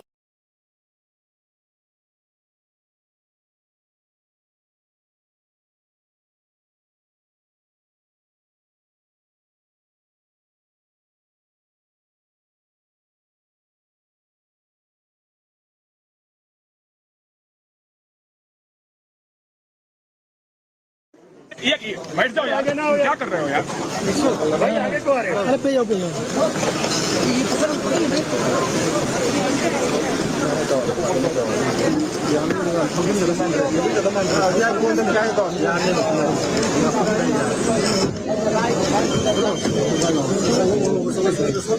जाओ तस्वीरें मणिपुर के चुरा चांदपुर इलाके की है। राहुल गांधी को आप तस्वीरों में देख सकते हैं। राहुल गांधी मणिपुर के दौरे पर है और हिंसाग्रस्त क्षेत्र में जो हिंसा प्रभावित है आज शिविरों में रह रहे हैं 7 वर्ष से ज्यादा। अरे सर आगे पुल से राहुल सबसे पहले जीरीबाम जिले में पहुंचे और इस वक्त चुरा चांदपुर जिले में राहुल गांधी पहुंचे हैं। यहाँ पर ये इलाका दुखी है और सरकारी बहुल इलाका है और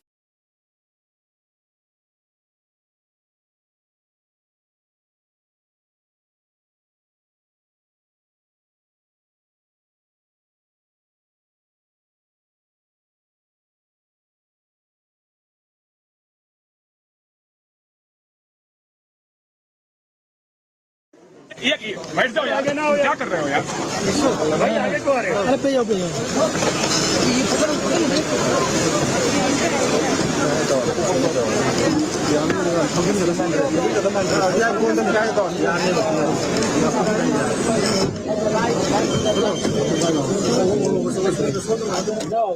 तस्वीरें मणिपुर के चुरा चांदपुर इलाके की है। राहुल गांधी को आप तस्वीरों में देख सकते हैं। राहुल गांधी मणिपुर के दौरे पर है और हिंसाग्रस्त में जो हिंसा प्रभावित है आज शिविरों में रह रहे हैं 7 वर्ष से ज्यादा। अरे सर आगे फोन से सबसे पहले जीरीबाम जिले में पहुंचे और इस वक्त चुरा चांदपुर जिले में राहुल गांधी पहुंचे हैं। यहाँ पर ये इलाका दुखी है और सरकारी बहुल इलाका है और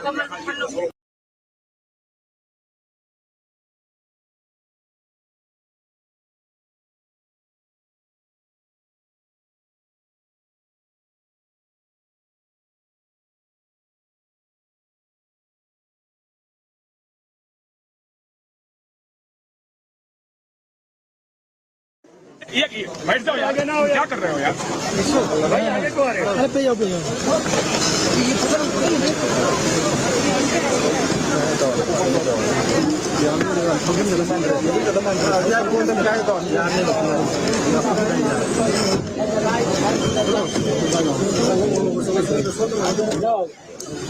तस्वीरें मणिपुर के चुरा चांदपुर इलाके की है। राहुल गांधी को आप तस्वीरों में देख सकते हैं। राहुल गांधी मणिपुर के दौरे पर है और हिंसाग्रस्त में जो हिंसा प्रभावित है आज शिविरों में रह रहे हैं 7 वर्ष से ज्यादा। अरे सर आगे फोन से सबसे पहले जीरीबाम जिले में पहुंचे और इस वक्त चुरा चांदपुर जिले में राहुल गांधी पहुंचे हैं। यहाँ पर ये इलाका दुखी है और सरकारी बहुल इलाका है और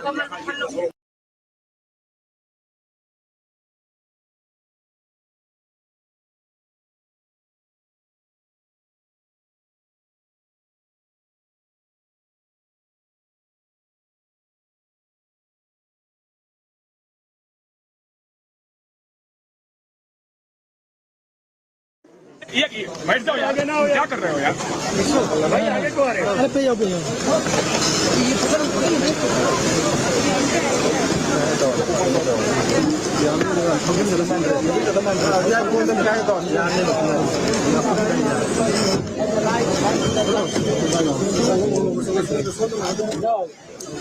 तस्वीरें मणिपुर के चुरा चांदपुर इलाके की है। राहुल गांधी को आप तस्वीरों में देख सकते हैं। राहुल गांधी मणिपुर के दौरे पर है और हिंसाग्रस्त में जो हिंसा प्रभावित है आज शिविरों में रह रहे हैं 7 वर्ष से ज्यादा। अरे सर आगे फोन से सबसे पहले जीरीबाम जिले में पहुंचे और इस वक्त चुरा चांदपुर जिले में राहुल गांधी पहुंचे हैं। यहाँ पर ये इलाका दुखी है और सरकारी बहुल इलाका है और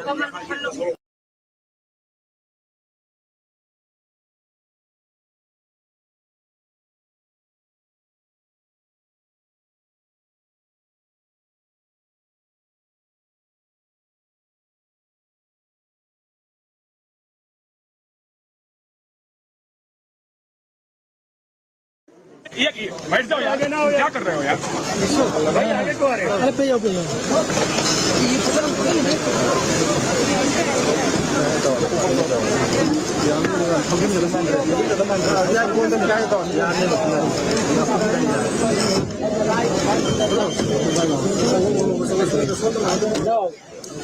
तस्वीरें मणिपुर के चुरा चांदपुर इलाके की है। राहुल गांधी को आप तस्वीरों में देख सकते हैं। राहुल गांधी मणिपुर के दौरे पर है और हिंसाग्रस्त में जो हिंसा प्रभावित है आज शिविरों में रह रहे हैं 7 वर्ष से ज्यादा। अरे सर आगे फोन से सबसे पहले जीरीबाम जिले में पहुंचे और इस वक्त चुरा चांदपुर जिले में राहुल गांधी पहुंचे हैं। यहाँ पर ये इलाका दुखी है और सरकारी बहुल इलाका है और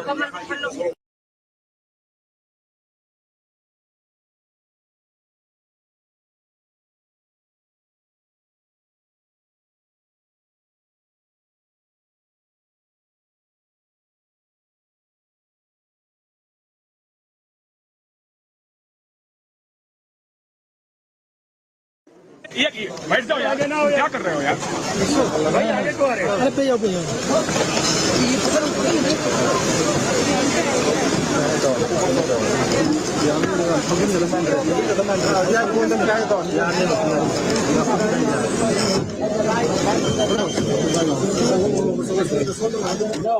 तस्वीरें मणिपुर के चुरा चांदपुर इलाके की है। राहुल गांधी को आप तस्वीरों में देख सकते हैं। राहुल गांधी मणिपुर के दौरे पर है और हिंसाग्रस्त आज शिविरों में रह रहे हैं 7 वर्ष से ज्यादा। अरे सर आगे पुल से राहुल सबसे पहले जीरीबाम जिले में पहुंचे और इस वक्त चुरा चांदपुर जिले में राहुल गांधी पहुंचे हैं। यहाँ पर ये इलाका कुकी बहुल इलाका है और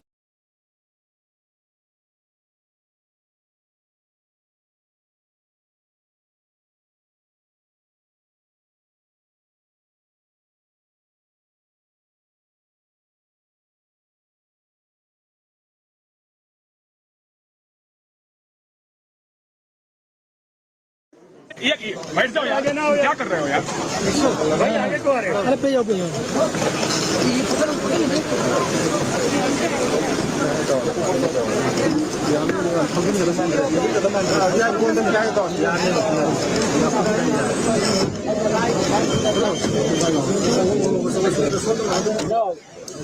तस्वीरें मणिपुर के चुरा चांदपुर इलाके की है। राहुल गांधी को आप तस्वीरों में देख सकते हैं। राहुल गांधी मणिपुर के दौरे पर है और हिंसाग्रस्त आज शिविरों में रह रहे हैं 7 वर्ष से ज्यादा। अरे सर आगे पुल से राहुल सबसे पहले जीरीबाम जिले में पहुंचे और इस वक्त चुरा चांदपुर जिले में राहुल गांधी पहुंचे हैं। यहाँ पर ये इलाका कुकी बहुल इलाका है और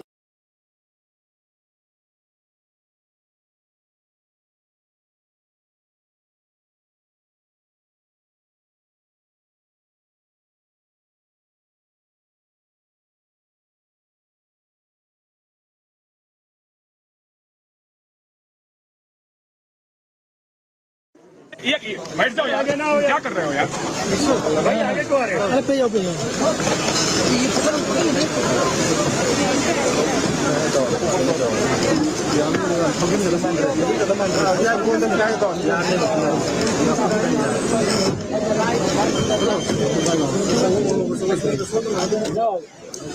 तस्वीरें मणिपुर के चुरा चांदपुर इलाके की है। राहुल गांधी को आप तस्वीरों में देख सकते हैं। राहुल गांधी मणिपुर के दौरे पर है और हिंसाग्रस्त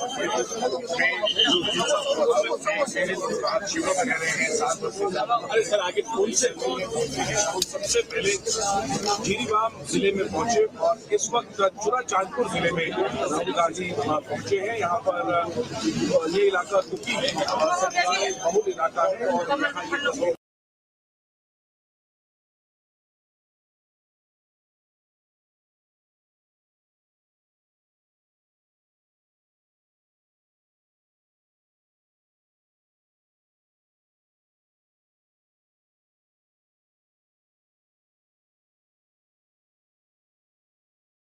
ये बैठ जाओ यार, क्या कर रहे हो यार भाई, आगे को आ रहे हो। अरे पे जाओ पे जाओ।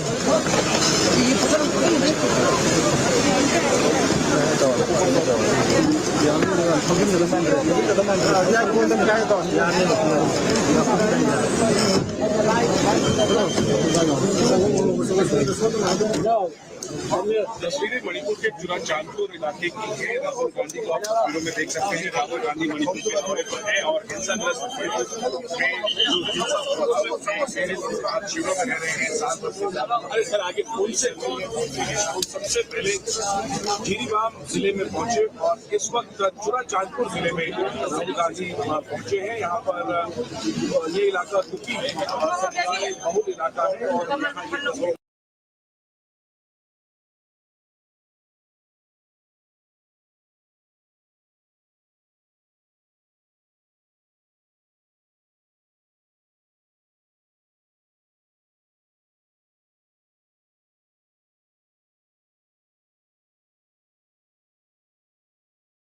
ये बैठ जाओ यार, क्या कर रहे हो यार भाई, आगे को आ रहे हो। अरे पे जाओ पे जाओ।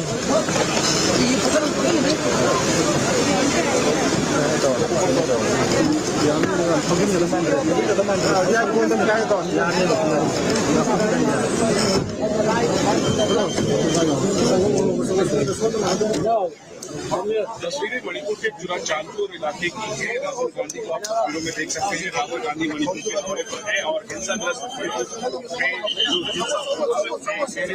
शिविरों में रह रहे हैं 7 वर्ष से ज्यादा। अरे सर आगे पुल से सबसे पहले जिरीबाम जिले में पहुंचे और इस वक्त जुरा चांदपुर जिले में राहुल गांधी पहुंचे हैं। यहाँ पर ये इलाका दुखी बहुल इलाका है और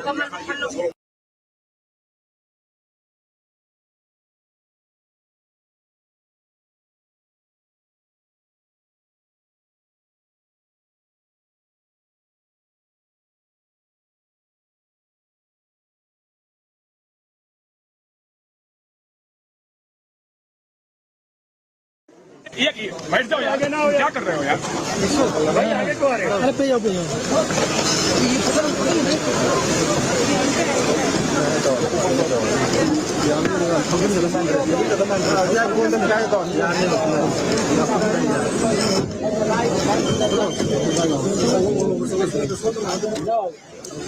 तस्वीरें मणिपुर के जुरा चांदपुर इलाके की है। राहुल गांधी को आप तस्वीरों में देख सकते हैं। राहुल गांधी मणिपुर के दौरे पर है और हिंसाग्रस्त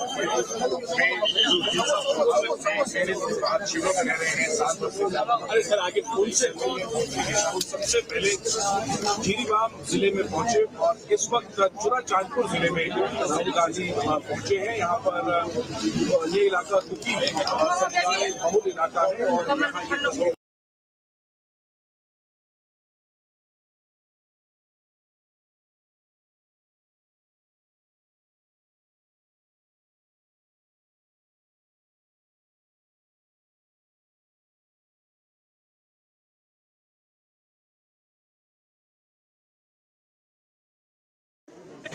बैठ जाओ यार, क्या कर रहे हो यार? भाई आगे को आ रहे हो? अरे पे जाओ पे जाओ।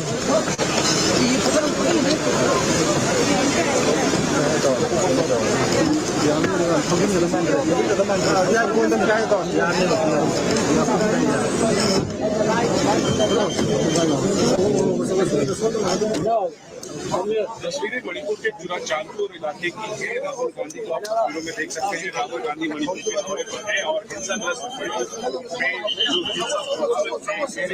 शिविरों में रह रहे हैं 7 वर्ष से ज्यादा। अरे सर आगे पुल से सबसे पहले जिरीबाम जिले में पहुंचे और इस वक्त जुरा चांदपुर जिले में राहुल गांधी पहुंचे हैं। यहाँ पर ये इलाका दुखी बहुल इलाका है और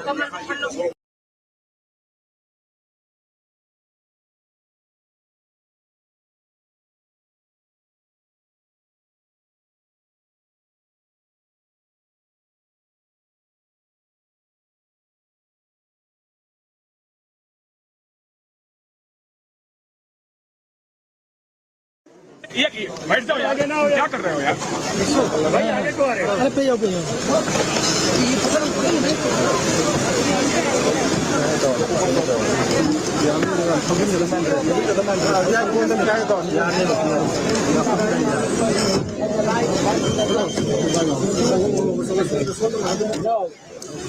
तस्वीरें मणिपुर के जुरा चांदपुर इलाके की है। राहुल गांधी को आप तस्वीरों में देख सकते हैं। राहुल गांधी मणिपुर के दौरे पर है और हिंसाग्रस्त शिविरों में रह रहे हैं 7 वर्ष से ज्यादा। अरे सर आगे पुल से सबसे पहले जिरीबाम जिले में पहुंचे और इस वक्त जुरा चांदपुर जिले में राहुल गांधी पहुंचे हैं। यहाँ पर ये इलाका दुखी बहुल इलाका है और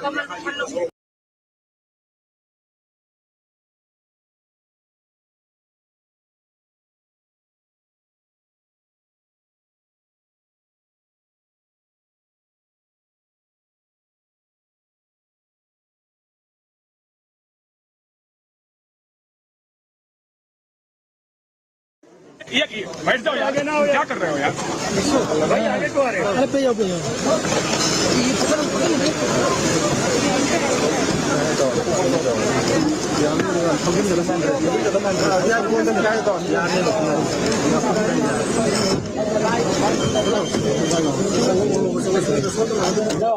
तस्वीरें मणिपुर के चुरा चांदपुर इलाके की है। राहुल गांधी को आप तस्वीरों में देख सकते हैं। राहुल गांधी मणिपुर के दौरे पर है और हिंसाग्रस्त क्षेत्र में जो हिंसा प्रभावित है आज शिविरों में रह रहे हैं 7 वर्ष से ज्यादा। अरे सर आगे पुल से सबसे पहले जीरीबाम जिले में पहुंचे और इस वक्त चुरा चांदपुर जिले में राहुल गांधी पहुंचे हैं। यहाँ पर ये इलाका दुखी सरकारी बहुल इलाका है और यहाँ ये तस्वीर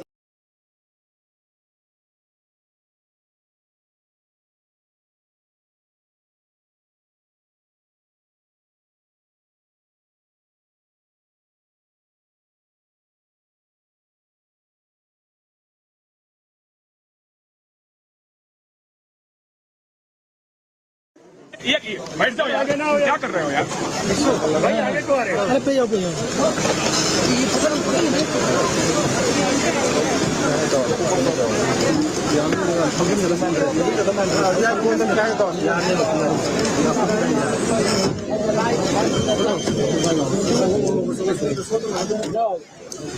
तस्वीरें मणिपुर के चुरा चांदपुर इलाके की है। राहुल गांधी को आप तस्वीरों में देख सकते हैं। राहुल गांधी मणिपुर के दौरे पर है और हिंसाग्रस्त क्षेत्र में जो हिंसा प्रभावित है आज शिविरों में रह रहे हैं 7 वर्ष से ज्यादा। अरे सर आगे पुल से सबसे पहले जीरीबाम जिले में पहुंचे और इस वक्त चुरा चांदपुर जिले में राहुल गांधी पहुंचे हैं। यहाँ पर ये इलाका दुखी सरकारी बहुल इलाका है और यहाँ ये तस्वीर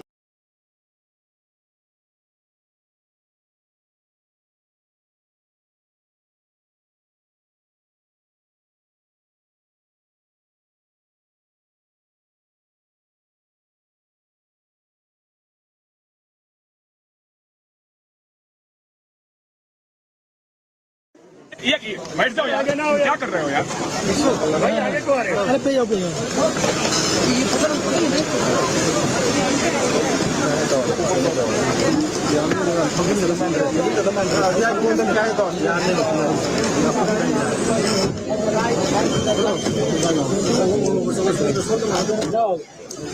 तस्वीरें मणिपुर के चुरा चांदपुर इलाके की है। राहुल गांधी को आप तस्वीरों में देख सकते हैं। राहुल गांधी मणिपुर के दौरे पर है और हिंसाग्रस्त क्षेत्र में जो हिंसा प्रभावित है आज शिविरों में रह रहे हैं 7 वर्ष से ज्यादा। अरे सर आगे पुल से सबसे पहले जीरीबाम जिले में पहुंचे और इस वक्त चुरा चांदपुर जिले में राहुल गांधी पहुंचे हैं। यहाँ पर ये इलाका दुखी सरकारी बहुल इलाका है और यहाँ ये तस्वीर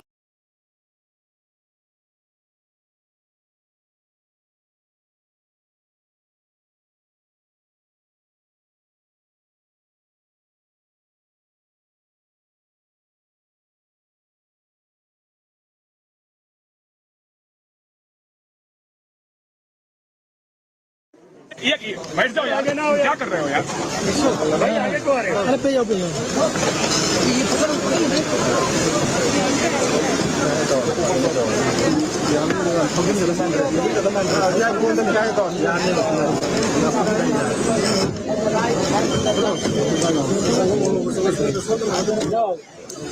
तस्वीरें मणिपुर के चुरा चांदपुर इलाके की है। राहुल गांधी को आप तस्वीरों में देख सकते हैं। राहुल गांधी मणिपुर के दौरे पर है और हिंसाग्रस्त क्षेत्र में जो हिंसा प्रभावित है आज शिविरों में रह रहे हैं 7 वर्ष से ज्यादा। अरे सर आगे पुल से सबसे पहले जीरीबाम जिले में पहुंचे और इस वक्त चुरा चांदपुर जिले में राहुल गांधी पहुंचे हैं। यहाँ पर ये इलाका दुखी सरकारी बहुल इलाका है और यहाँ ये तस्वीर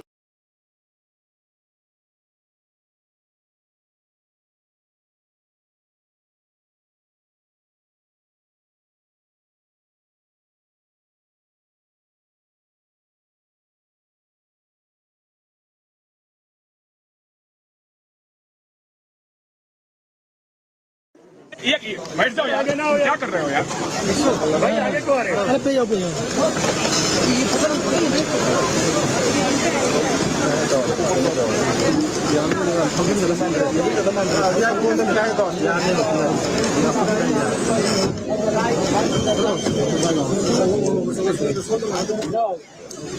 तस्वीरें मणिपुर के जुरा चांदपुर इलाके की है। राहुल गांधी को आप तस्वीरों में देख सकते हैं। राहुल गांधी मणिपुर के दौरे पर है और हिंसाग्रस्त आज शिविरों में रह रहे हैं 7 वर्ष से ज्यादा। अरे सर आगे पुल से सबसे पहले जिरीबाम जिले में पहुंचे और इस वक्त जुरा चांदपुर जिले में राहुल गांधी पहुंचे हैं। यहाँ पर ये इलाका दुखी है और समुदाय बहुल इलाका है और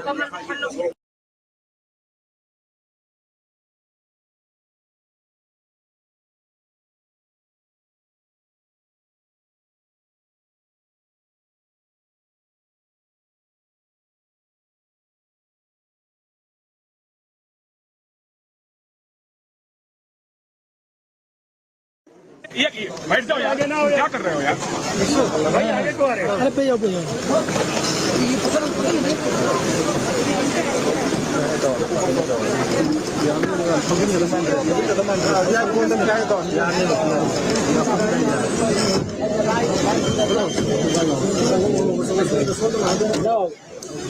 तस्वीरें मणिपुर के जुरा चांदपुर इलाके की है। राहुल गांधी को आप तस्वीरों में देख सकते हैं। राहुल गांधी मणिपुर के दौरे पर है और हिंसाग्रस्त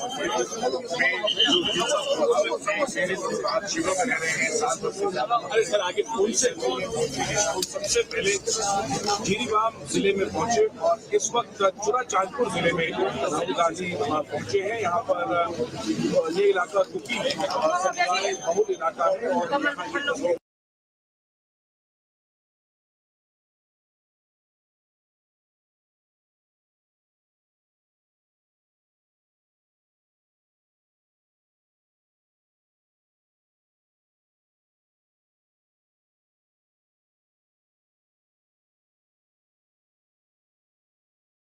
ये बैठ जाओ यार, क्या कर रहे हो यार भाई, आगे को आ रहे हो। अरे पे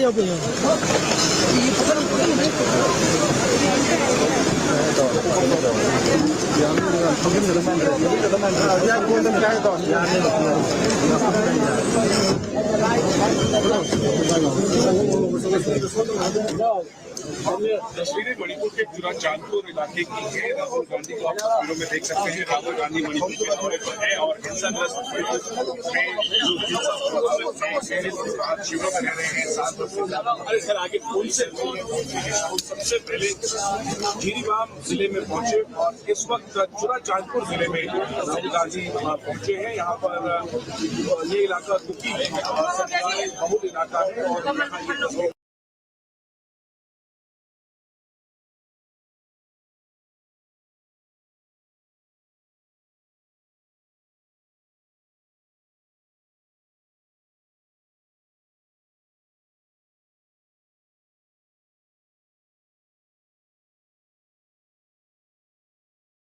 ये बैठ जाओ यार, क्या कर रहे हो यार भाई, आगे को आ रहे हो। अरे पे जाओ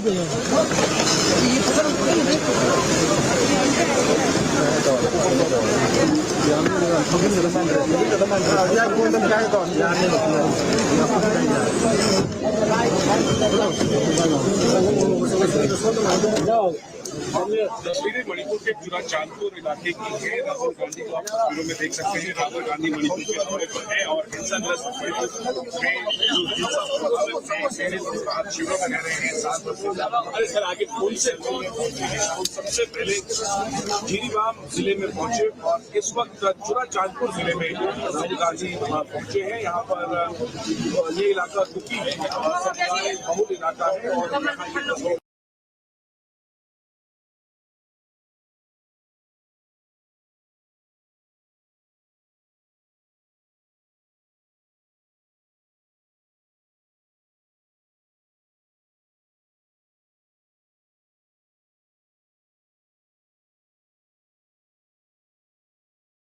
ये बैठ जाओ यार, क्या कर रहे हो यार भाई, आगे को आ रहे हो। अरे पे जाओ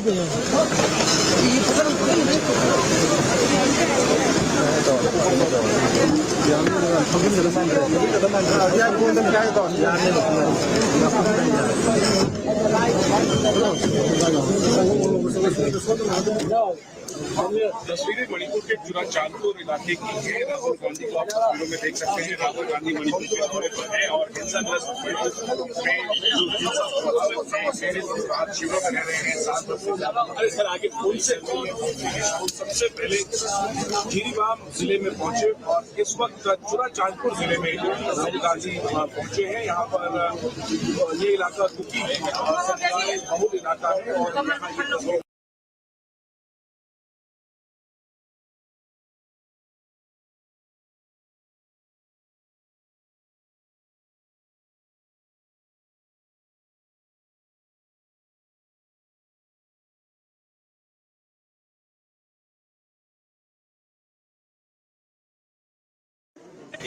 बैठ जाओ आगे ना हो। क्या कर रहे हो यार भाई? आगे को आ रहे हो? अरे पे जाओ पे जाओ।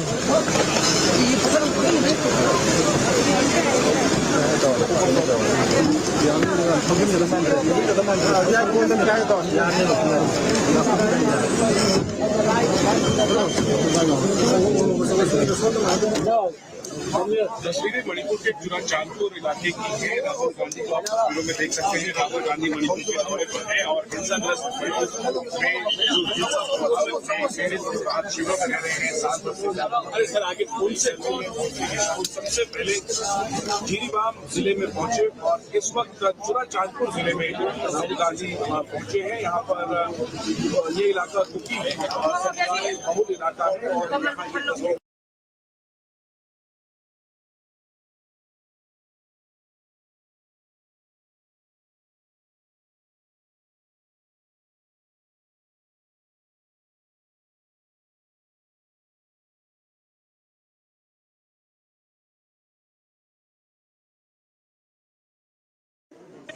बैठ जाओ आगे ना हो। क्या कर रहे हो यार भाई? आगे को आ रहे हो? अरे पे जाओ पे जाओ।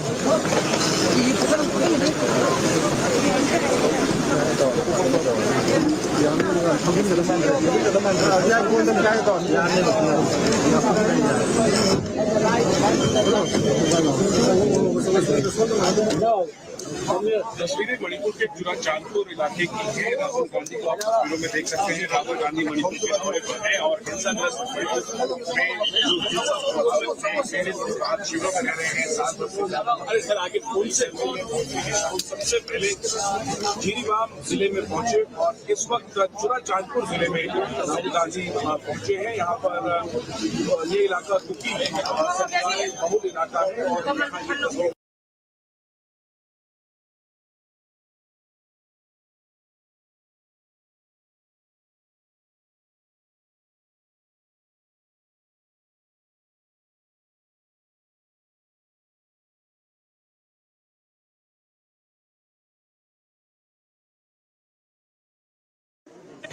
बैठ जाओ आगे ना हो। क्या कर रहे हो यार भाई? आगे को आ रहे हो? अरे पे जाओ पे जाओ।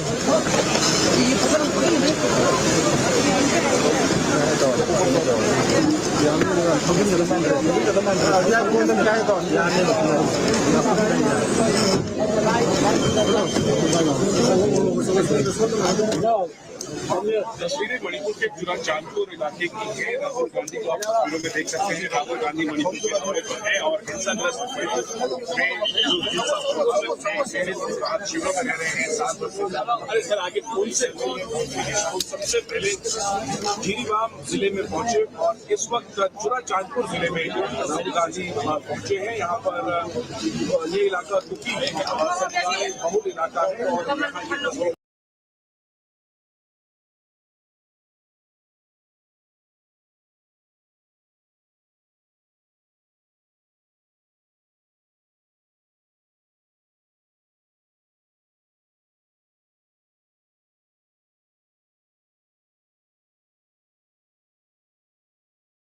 ये तस्वीर बैठ जाओ आगे ना हो। क्या कर रहे हो यार भाई? आगे को आ रहे हो? अरे पे जाओ पे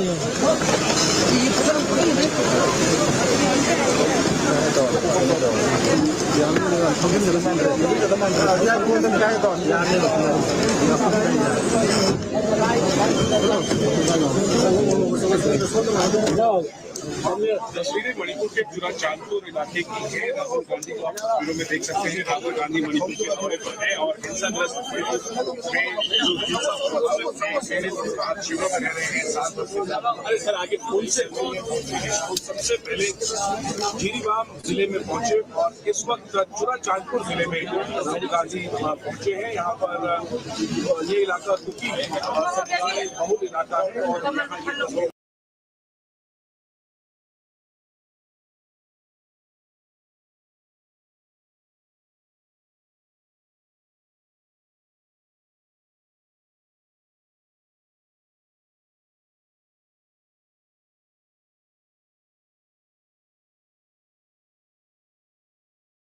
ये बैठ जाओ यार, क्या कर रहे हो यार भाई, आगे को आ रहे हो। अरे पे जाओ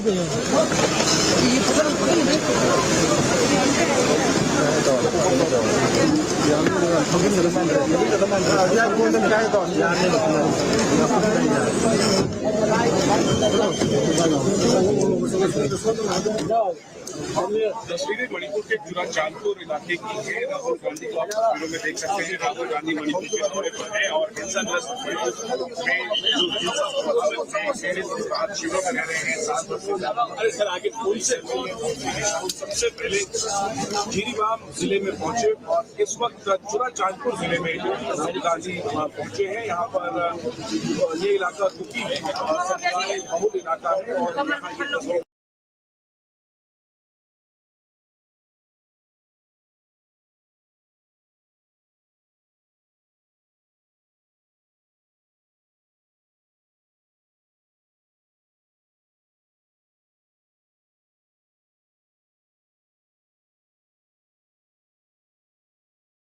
ये बैठ जाओ यार, क्या कर रहे हो यार भाई, आगे को आ रहे हो। अरे पे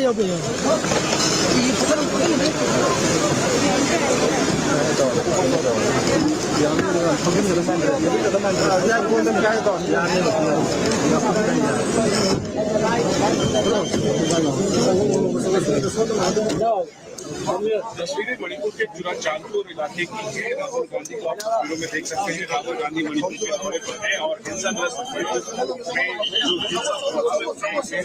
शिविरों में रह रहे हैं 7 वर्ष से ज्यादा। अरे सर आगे पुल से सबसे पहले जिरीबाम जिले में पहुंचे और इस वक्त चुरा चांदपुर जिले में राहुल गांधी पहुंचे हैं। यहाँ पर ये इलाका दुखी है और सरकारी बहुल इलाका है और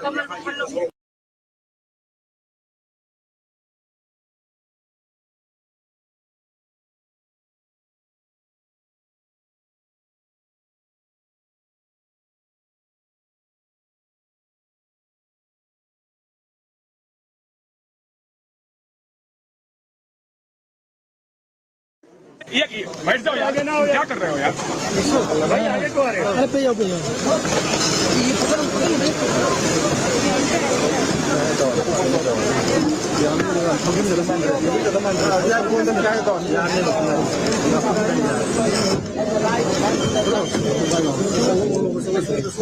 जाओ तस्वीरें मणिपुर के चुरा चांदपुर इलाके की है। राहुल गांधी को आप तस्वीरों में देख सकते हैं। राहुल गांधी मणिपुर के दौरे पर है और हिंसाग्रस्त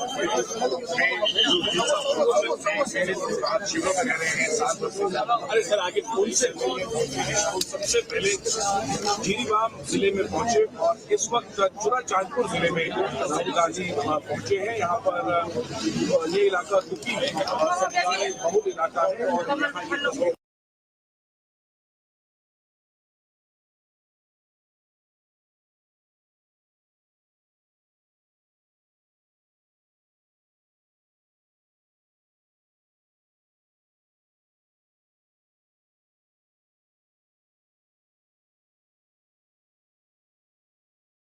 ये बैठ जाओ यार, क्या कर रहे हो यार भाई, आगे को आ रहे हो। अरे पे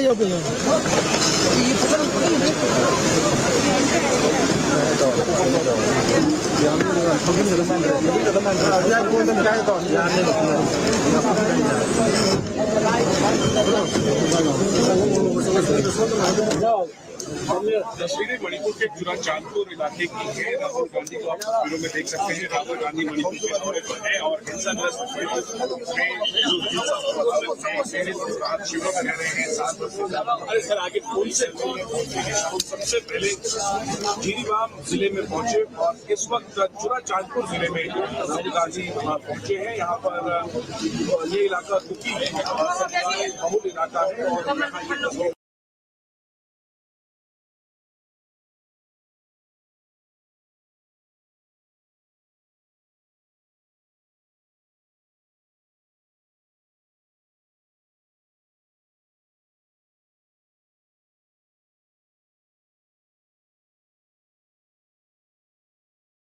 ये बैठ जाओ यार, क्या कर रहे हो यार भाई, आगे को आ रहे हो। अरे पे जाओ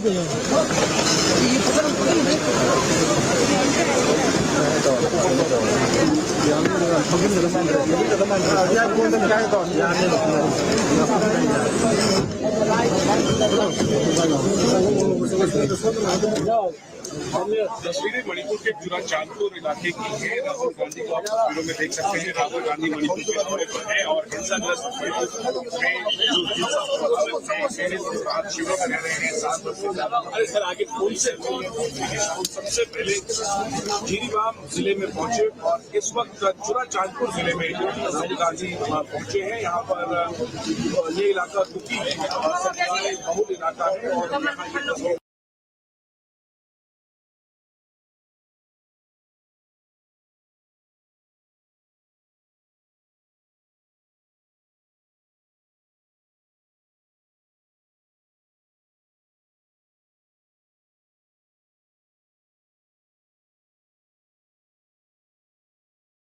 ये बैठ जाओ यार, क्या कर रहे हो यार भाई, आगे को आ रहे हो। अरे पे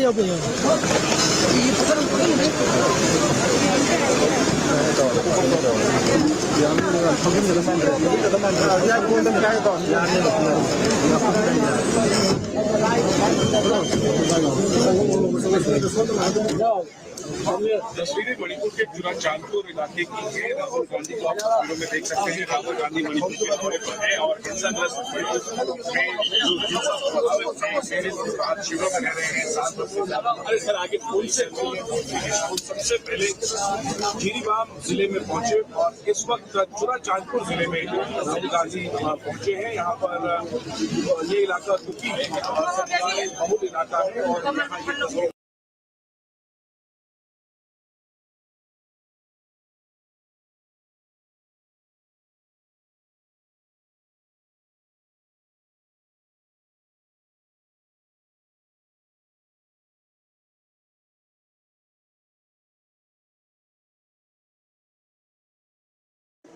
ये बैठ जाओ यार, क्या कर रहे हो यार भाई, आगे को आ रहे हो। अरे पे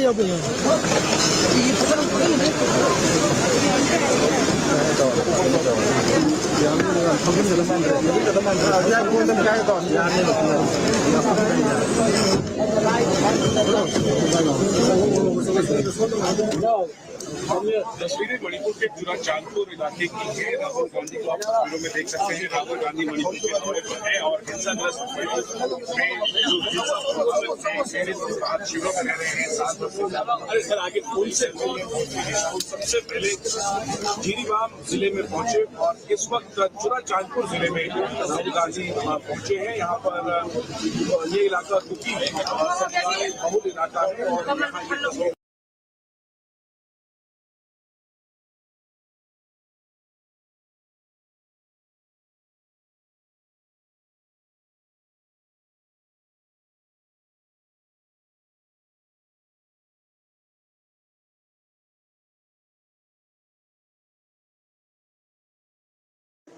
ये बैठ जाओ यार, क्या कर रहे हो यार भाई, आगे को आ रहे हो। अरे पे जाओ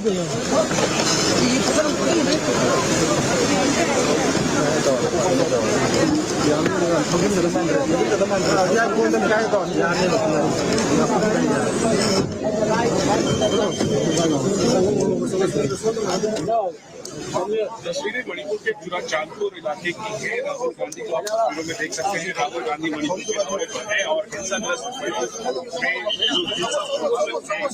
आज शिविरों में रह रहे हैं 7 वर्ष से ज्यादा। अरे सर आगे पुल से सबसे पहले जीरीबाम जिले में पहुंचे और इस वक्त चूरा चांदपुर जिले में राहुल गांधी पहुंचे हैं। यहाँ पर ये इलाका कुकी बहुल इलाका है और यहाँ ये तस्वीर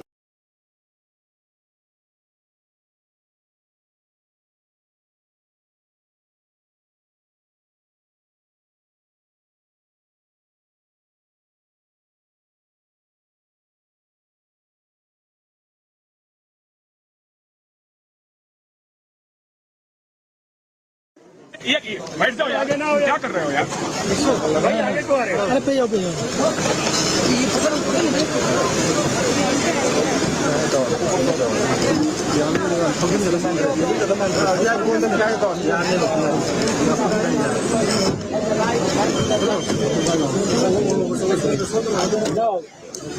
तस्वीरें मणिपुर के पूरा चांदपुर इलाके की है। राहुल गांधी को आप तस्वीरों में देख सकते हैं। राहुल गांधी मणिपुर के दौरे पर है और हिंसाग्रस्त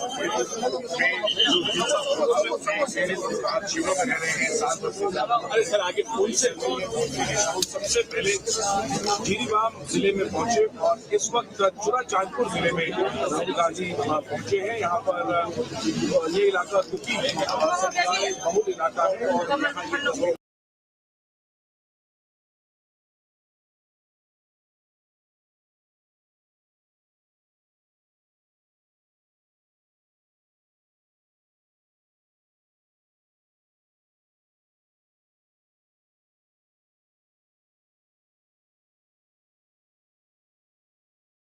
ये बैठ जाओ आगे ना हो। क्या कर रहे हो यार भाई? आगे को आ रहे हो? अरे पे जाओ पे जाओ।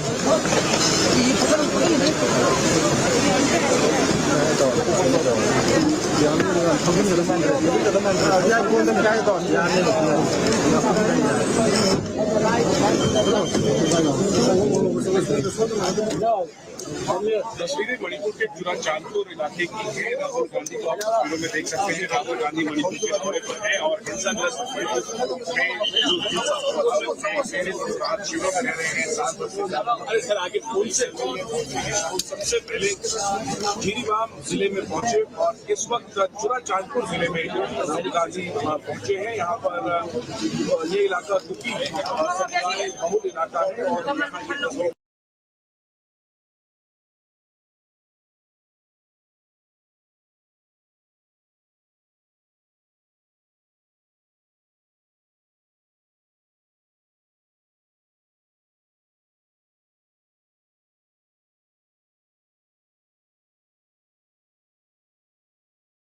ये बैठ जाओ आगे ना हो। क्या कर रहे हो यार भाई? आगे को आ रहे हो? अरे पे जाओ पे जाओ।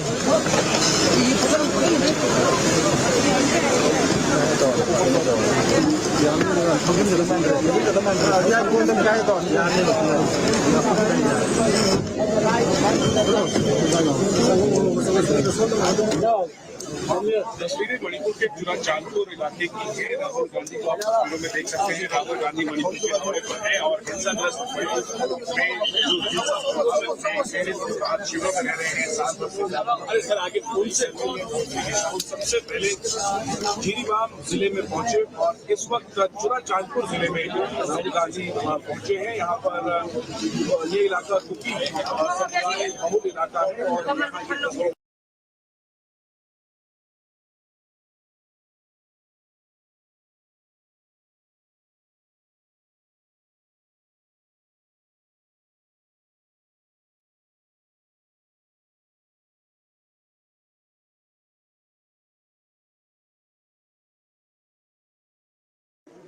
ये बैठ जाओ आगे ना हो। क्या कर रहे हो यार भाई? आगे को आ रहे हो? अरे पे जाओ पे जाओ।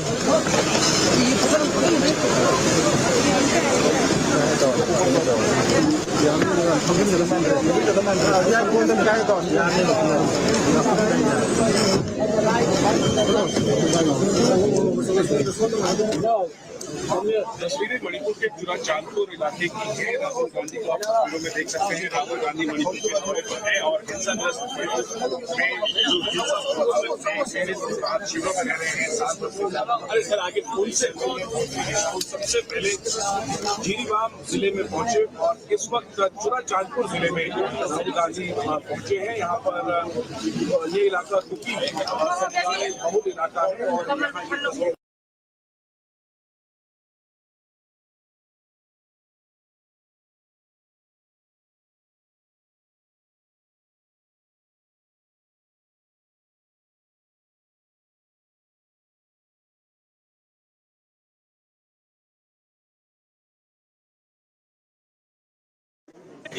बैठ जाओ यार, क्या कर रहे हो यार? आगे को आ रहे हो? अरे पे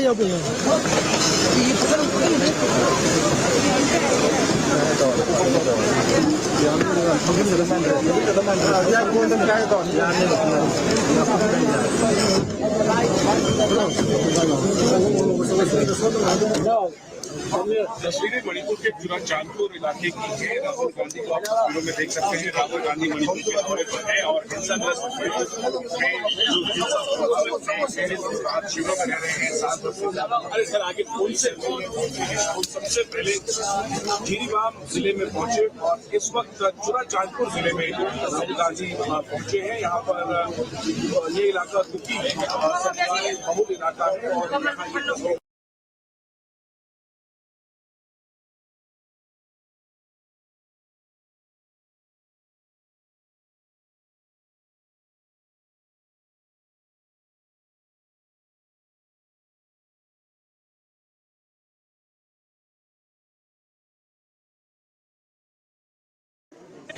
बैठ जाओ यार, क्या कर रहे हो यार? आगे को आ रहे हो? अरे पे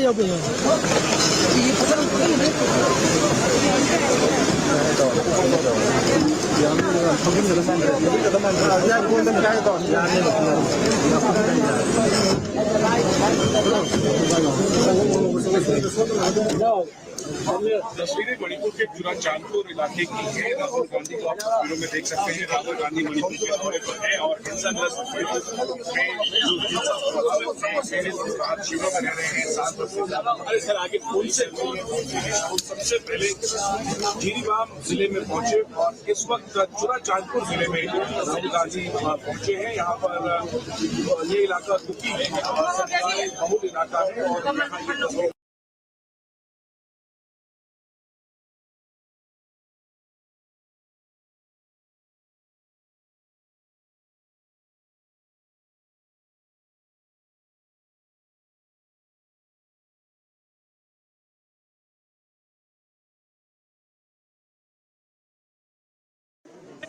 बैठ जाओ यार, क्या कर रहे हो यार? आगे को आ रहे हो? अरे पे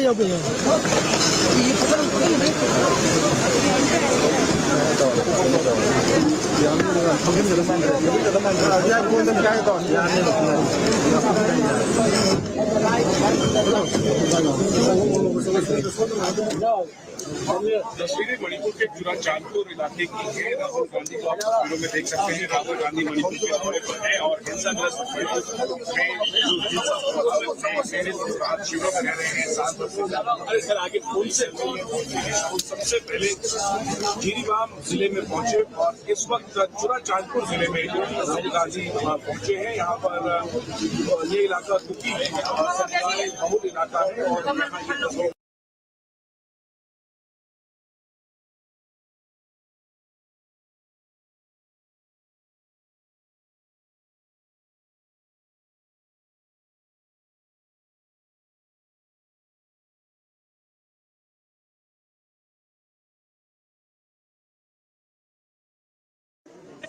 बैठ जाओ यार, क्या कर रहे हो यार? आगे को आ रहे हो? अरे पे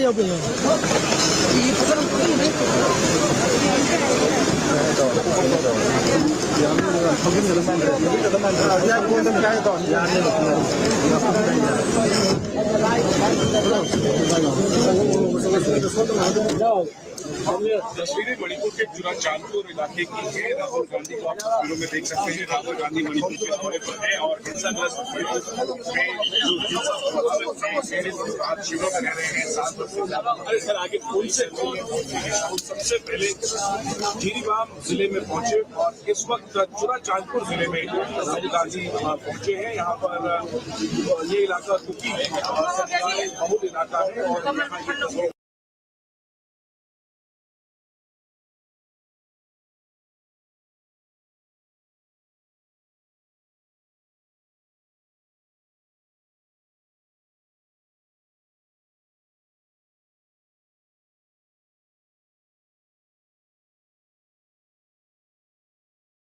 यहाँ ये बैठ जाओ यार, क्या कर रहे हो यार भाई, आगे को आ रहे हो। अरे पे जाओ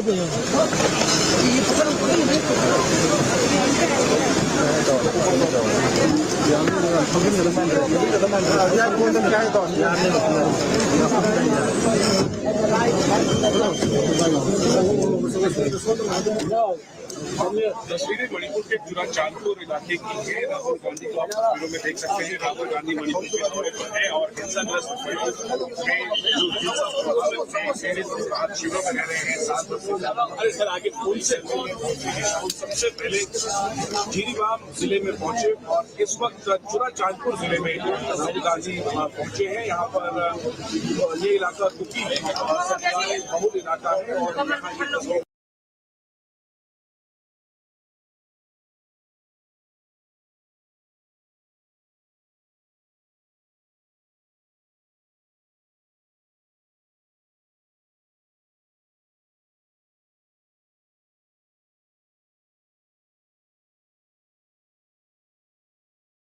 यहाँ ये बैठ जाओ यार, क्या कर रहे हो यार भाई, आगे को आ रहे हो। अरे पे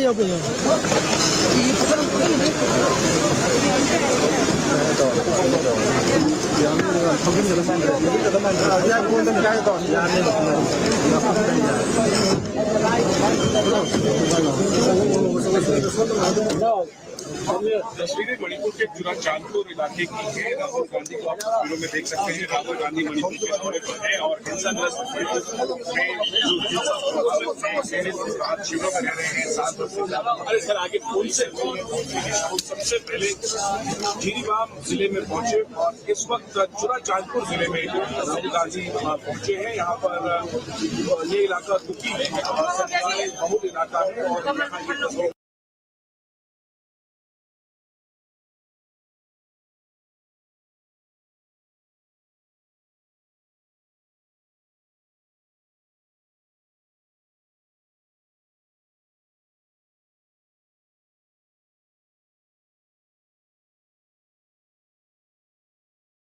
यहाँ ये बैठ जाओ यार, क्या कर रहे हो यार भाई, आगे को आ रहे हो। अरे पे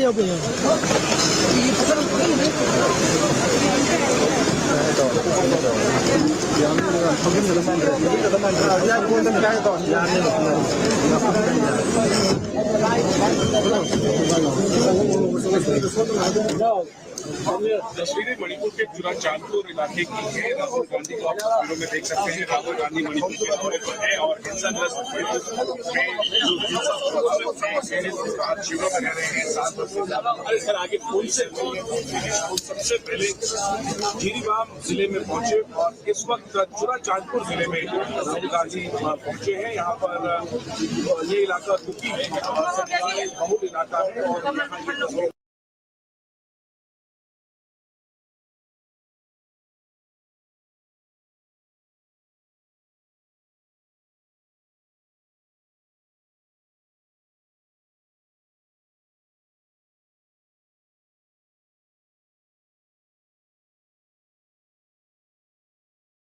यहाँ ये बैठ जाओ यार, क्या कर रहे हो यार भाई, आगे को आ रहे हो। अरे पे जाओ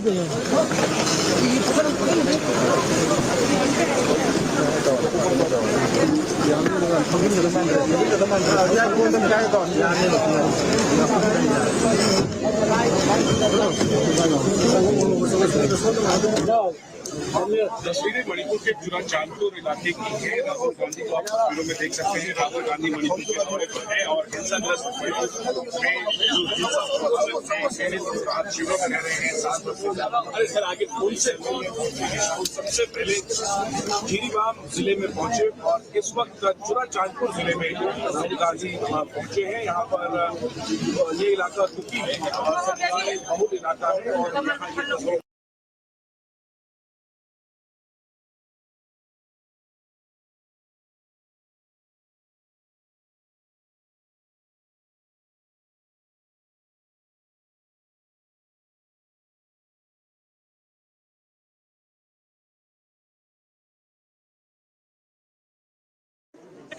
बैठ जाओ यार, क्या कर रहे हो यार भाई, आगे को आ रहे हो। अरे पे जाओ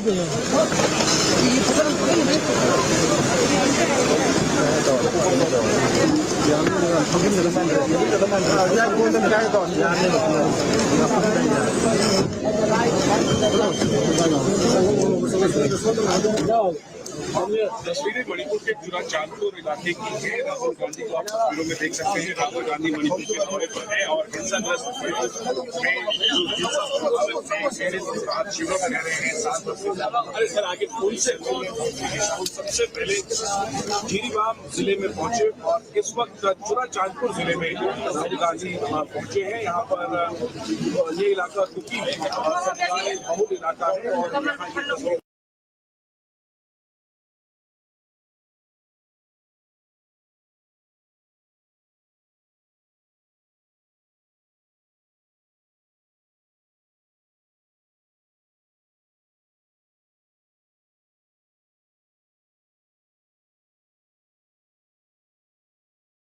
ये तस्वीर बैठ जाओ यार, क्या कर रहे हो यार भाई, आगे को आ रहे हो। अरे पे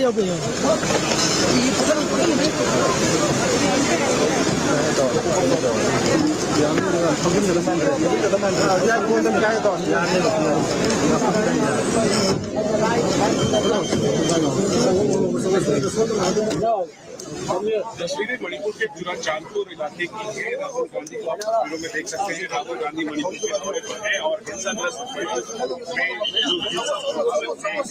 आज शिविरों में रह रहे हैं 7 वर्ष से ज्यादा। अरे सर आगे पुल से सबसे पहले जिरीबाम जिले में पहुंचे और इस वक्त चुरा चांदपुर जिले में राहुल गांधी पहुंचे हैं। यहाँ पर ये इलाका दुखी है और बहुत इलाका है और यहाँ ये तस्वीर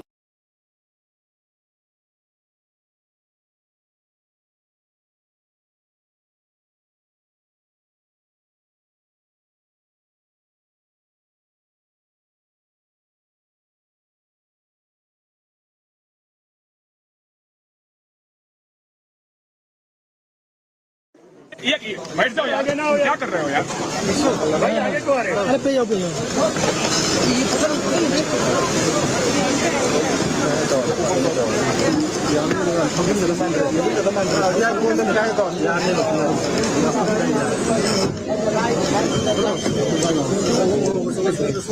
जाओ तस्वीरें मणिपुर के चुरा चांदपुर इलाके की है। राहुल गांधी को आप तस्वीरों में देख सकते हैं। राहुल गांधी मणिपुर के दौरे पर है और हिंसाग्रस्त आज शिविरों में रह रहे हैं 7 वर्ष से ज्यादा। अरे सर आगे पुल से सबसे पहले जिरीबाम जिले में पहुंचे और इस वक्त चुरा चांदपुर जिले में राहुल गांधी पहुंचे हैं। यहाँ पर ये इलाका दुखी है और बहुत इलाका है और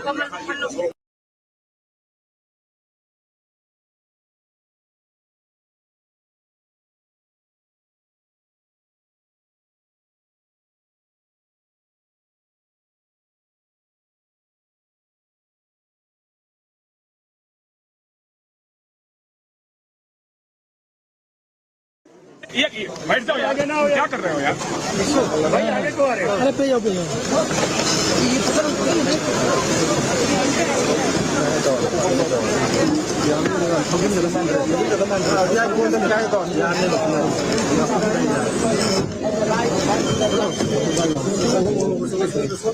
जाओ तस्वीरें मणिपुर के चुरा चांदपुर इलाके की है। राहुल गांधी को आप तस्वीरों में देख सकते हैं। राहुल गांधी मणिपुर के दौरे पर है और हिंसाग्रस्त शिविरों में रह रहे हैं 7 वर्ष से ज्यादा। अरे सर आगे पुल से सबसे पहले जिरीबाम जिले में पहुंचे और इस वक्त चुरा चांदपुर जिले में राहुल गांधी पहुंचे हैं। यहाँ पर ये इलाका दुखी है और सरकारी बहुल इलाका है और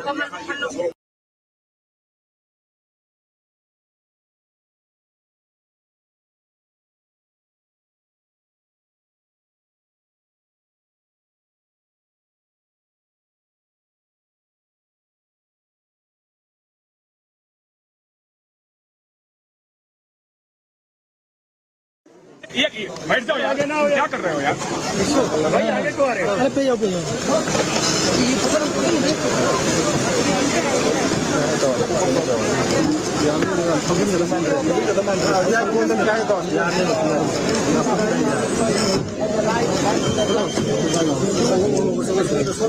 जाओ तस्वीरें मणिपुर के चुरा चांदपुर इलाके की है। राहुल गांधी को आप तस्वीरों में देख सकते हैं। राहुल गांधी मणिपुर के दौरे पर है और हिंसाग्रस्त शिविरों में रह रहे हैं 7 वर्ष से ज्यादा। अरे सर आगे पुल से सबसे पहले जिरीबाम जिले में पहुंचे और इस वक्त चुरा चांदपुर जिले में राहुल गांधी पहुंचे हैं। यहाँ पर ये इलाका दुखी है और सरकारी बहुल इलाका है और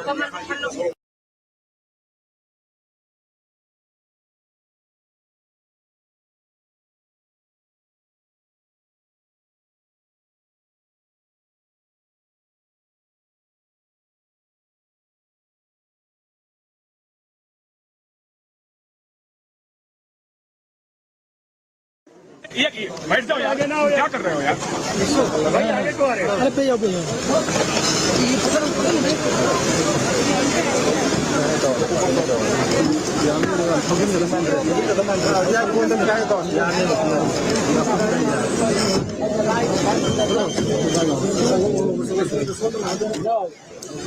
तस्वीरें मणिपुर के चुरा चांदपुर इलाके की है। राहुल गांधी को आप तस्वीरों में देख सकते हैं। राहुल गांधी मणिपुर के दौरे पर है और हिंसाग्रस्त शिविरों में रह रहे हैं 7 वर्ष से ज्यादा। अरे सर आगे पुल से सबसे पहले जिरीबाम जिले में पहुंचे और इस वक्त चुरा चांदपुर जिले में राहुल गांधी पहुंचे हैं। यहाँ पर ये इलाका दुखी है और सरकारी बहुल इलाका है और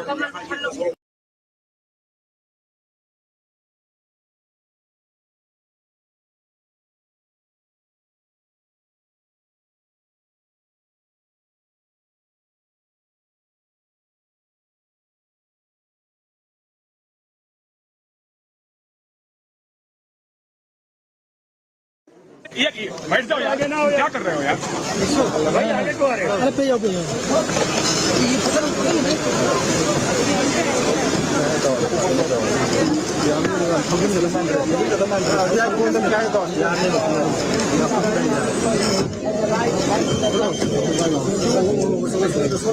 जाओ तस्वीरें मणिपुर के चुरा चांदपुर इलाके की है। राहुल गांधी को आप तस्वीरों में देख सकते हैं। राहुल गांधी मणिपुर के दौरे पर है और हिंसाग्रस्त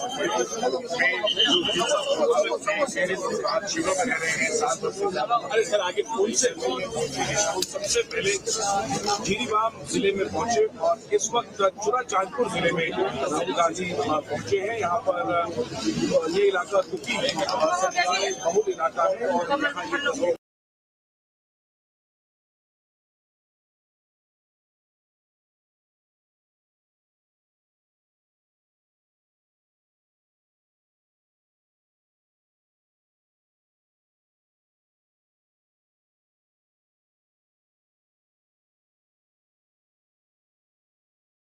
यहाँ ये बैठ जाओ यार, क्या कर रहे हो यार भाई, आगे को आ रहे हो। अरे पे जाओ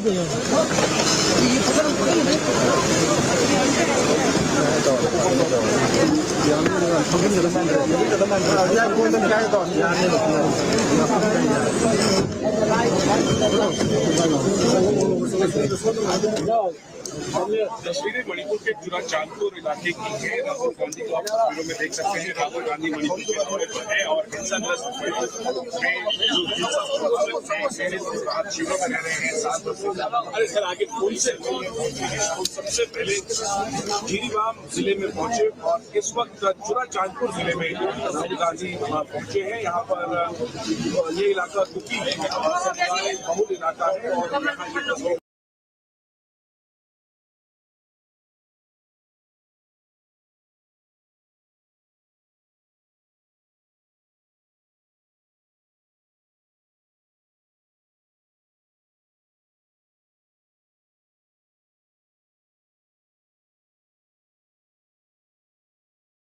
ये तस्वीर ये बैठ जाओ आगे ना हो, क्या कर रहे हो यार भाई, आगे को आ रहे हो। अरे पे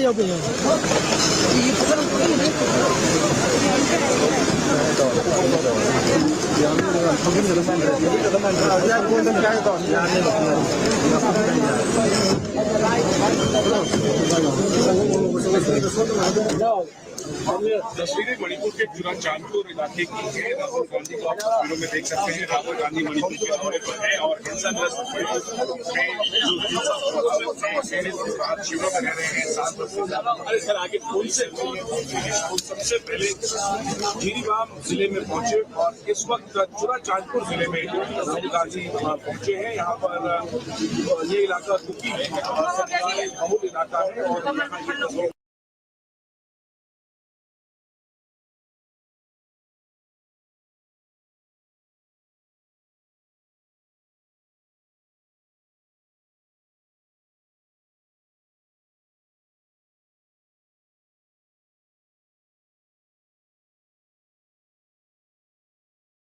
ये बैठ जाओ आगे ना हो, क्या कर रहे हो यार भाई, आगे को आ रहे हो। अरे पे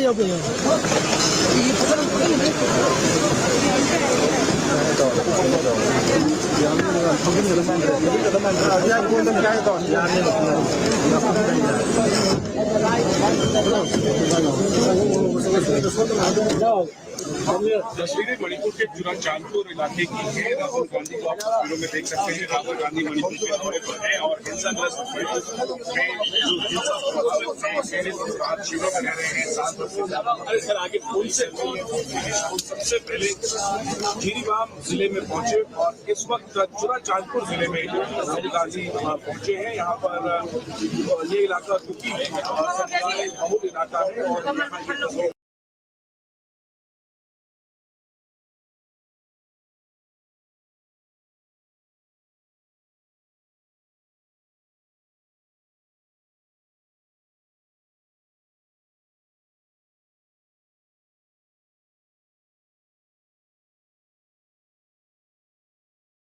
ये बैठ जाओ आगे ना हो, क्या कर रहे हो यार भाई, आगे को आ रहे हो। अरे पे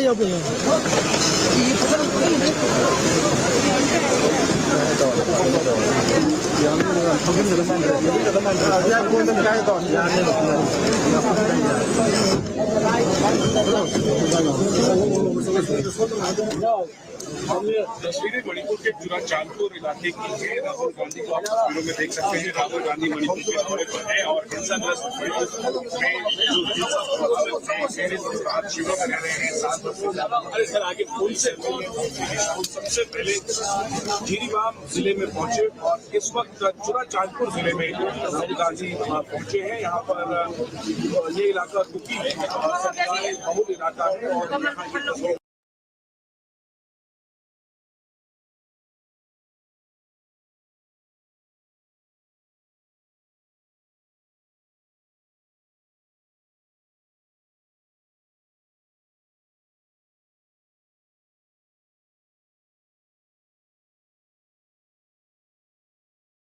तस्वीर ये बैठ जाओ आगे ना हो, क्या कर रहे हो यार भाई, आगे को आ रहे हो। अरे पे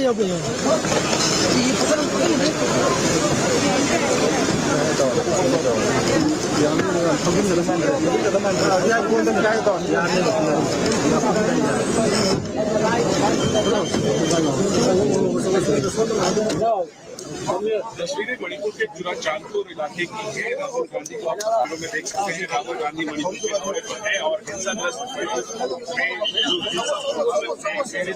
शिविरों में रह रहे हैं 7 वर्ष से ज्यादा। अरे सर आगे पुल से सबसे पहले जीरीबाम जिले में पहुंचे और इस वक्त चुरा चांदपुर जिले में राहुल गांधी पहुंचे हैं। यहाँ पर ये इलाका कुकी बहुल इलाका है और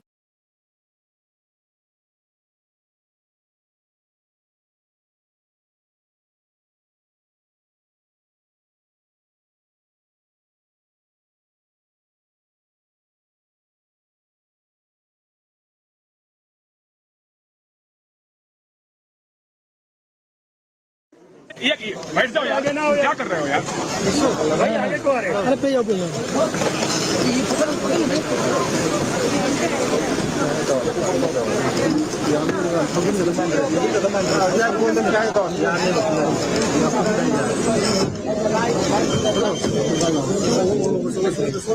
जाओ तस्वीरें मणिपुर के चुरा चांदपुर इलाके की है। राहुल गांधी को आप तस्वीरों में देख सकते हैं। राहुल गांधी मणिपुर के दौरे पर है और हिंसाग्रस्त शिविरों में रह रहे हैं 7 वर्ष से ज्यादा। अरे सर आगे पुल से सबसे पहले जीरीबाम जिले में पहुंचे और इस वक्त चुरा चांदपुर जिले में राहुल गांधी पहुंचे हैं। यहाँ पर ये इलाका कुकी बहुल इलाका है और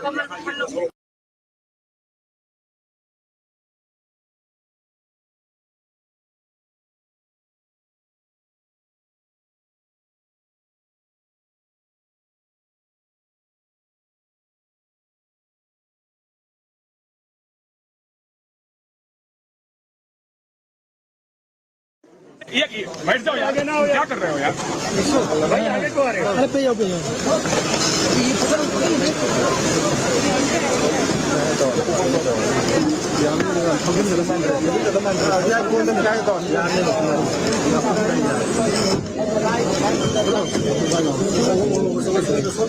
जाओ तस्वीरें मणिपुर के चुरा चांदपुर इलाके की है। राहुल गांधी को आप तस्वीरों में देख सकते हैं। राहुल गांधी मणिपुर के दौरे पर है और हिंसाग्रस्त शिविरों में रह रहे हैं 7 वर्ष से ज्यादा। अरे सर आगे पुल से सबसे पहले जीरीबाम जिले में पहुंचे और इस वक्त चुरा चांदपुर जिले में राहुल गांधी पहुंचे हैं। यहाँ पर ये इलाका कुकी बहुल इलाका है और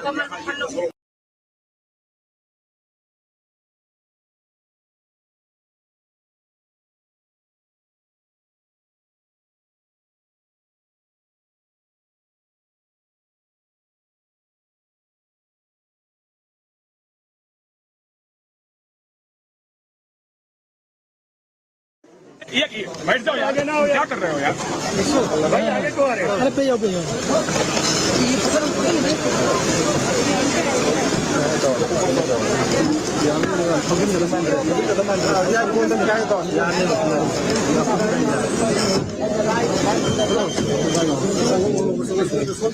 जाओ तस्वीरें मणिपुर के चुरा चांदपुर इलाके की है। राहुल गांधी को आप तस्वीरों में देख सकते हैं। राहुल गांधी मणिपुर के दौरे पर है और हिंसाग्रस्त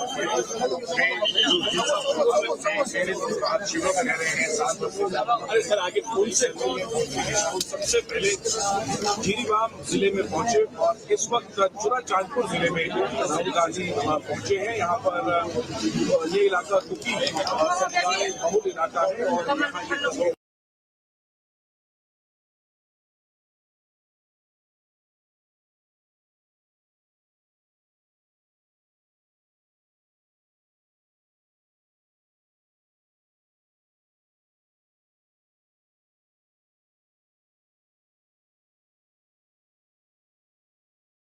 ये बैठ जाओ यार, क्या कर रहे हो यार भाई, आगे को आ रहे हो। अरे पे जाओ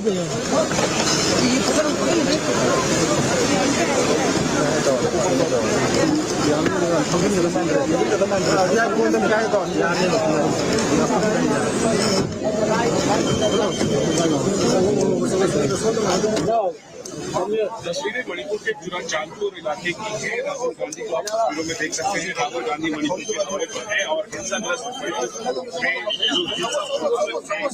आज शिविरों में रह रहे हैं 7 वर्ष से ज्यादा। अरे सर आगे पुलिस सबसे पहले जीरीबाम जिले में पहुंचे और इस वक्त जुरा चांदपुर जिले में राहुल गांधी पहुंचे हैं। यहाँ पर ये इलाका दुखी है और समुदाय बहुल इलाका है और यहाँ ये तस्वीर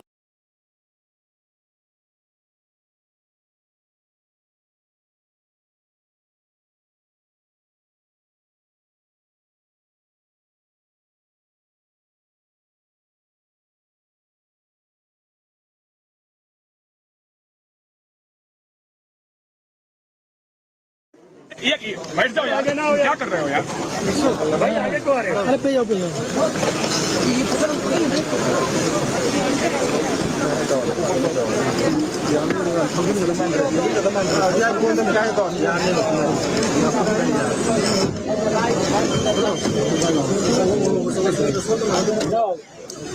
तस्वीरें मणिपुर के जुरा चांदपुर इलाके की है। राहुल गांधी को आप तस्वीरों में देख सकते हैं। राहुल गांधी मणिपुर के दौरे पर है और हिंसाग्रस्त आज शिविरों में रह रहे हैं 7 वर्ष से ज्यादा। अरे सर आगे पुलिस सबसे पहले जीरीबाम जिले में पहुंचे और इस वक्त जुरा चांदपुर जिले में राहुल गांधी पहुंचे हैं। यहाँ पर ये इलाका दुखी है और समुदाय बहुल इलाका है और यहाँ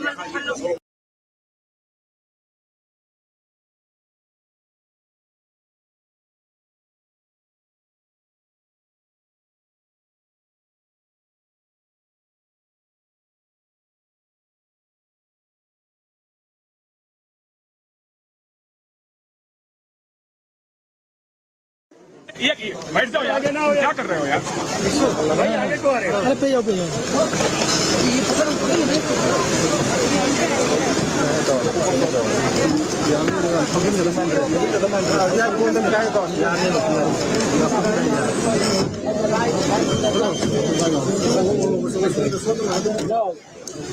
तस्वीरें मणिपुर के जुरा चांदपुर इलाके की है। राहुल गांधी को आप तस्वीरों में देख सकते हैं। राहुल गांधी मणिपुर के दौरे पर है और हिंसाग्रस्त आज शिविरों में रह रहे हैं 7 वर्ष से ज्यादा। अरे सर आगे पुलिस सबसे पहले जीरीबाम जिले में पहुंचे और इस वक्त जुरा चांदपुर जिले में राहुल गांधी पहुंचे हैं। यहाँ पर ये इलाका दुखी है और समुदाय बहुल इलाका है और यहाँ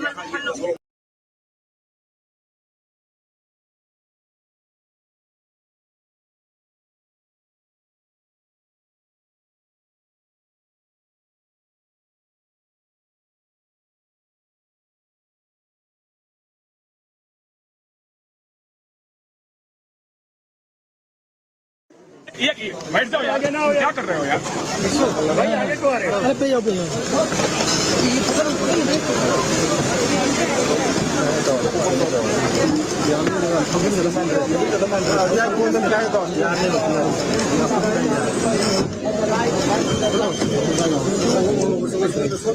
जाओ तस्वीरें मणिपुर के जुरा चांदपुर इलाके की है। राहुल गांधी को आप तस्वीरों में देख सकते हैं। राहुल गांधी मणिपुर के दौरे पर है और हिंसाग्रस्त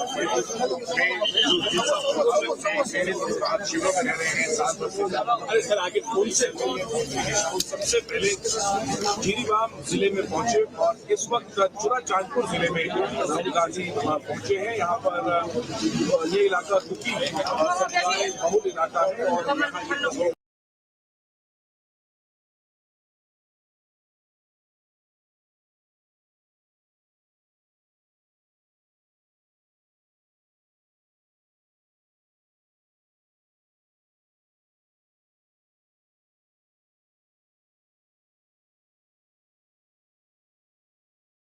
ये तस्वीर ये बैठ जाओ यार, क्या कर रहे हो यार भाई, आगे को आ रहे हो। अरे पे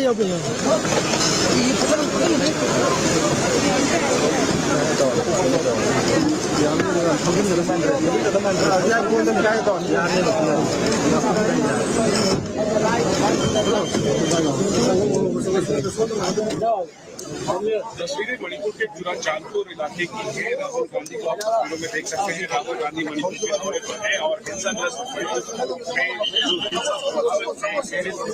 में रह रहे हैं 7 वर्ष से ज्यादा। अरे सर आगे पुल से सबसे पहले जिरीबाम जिले में पहुंचे और इस वक्त चुरा चांदपुर जिले में राहुल गांधी पहुंचे हैं। यहाँ पर ये इलाका दुखी है, बहुत इलाका है और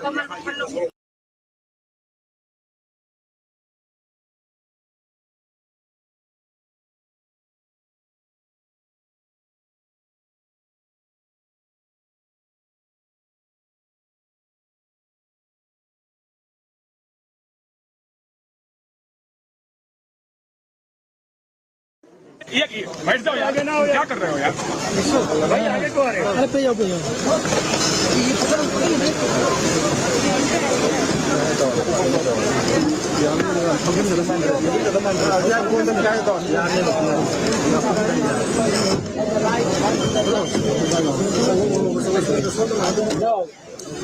तस्वीरें मणिपुर के चुरा चांदपुर इलाके की है। राहुल गांधी को आप तस्वीरों में देख सकते हैं। राहुल गांधी मणिपुर के दौरे पर है और हिंसाग्रस्त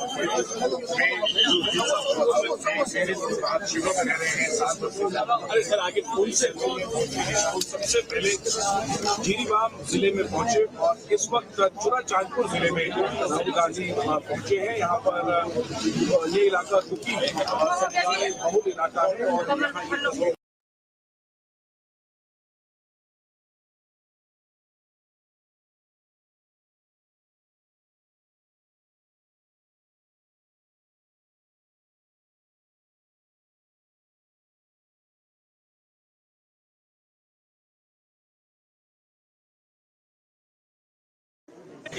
बैठ जाओ यार, क्या कर रहे हो यार भाई, आगे को आ रहे हो। अरे पे जाओ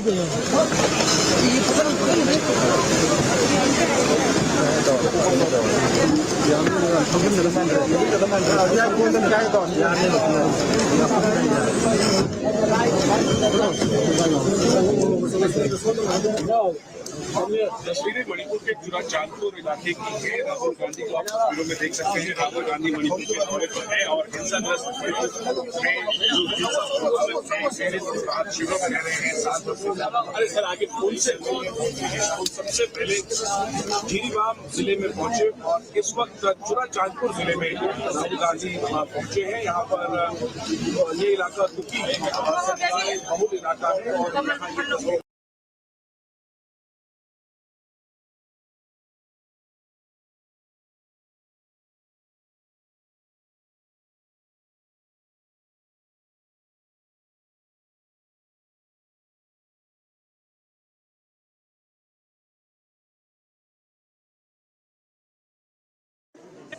बैठ जाओ यार, क्या कर रहे हो यार भाई, आगे को आ रहे हो। अरे पे जाओ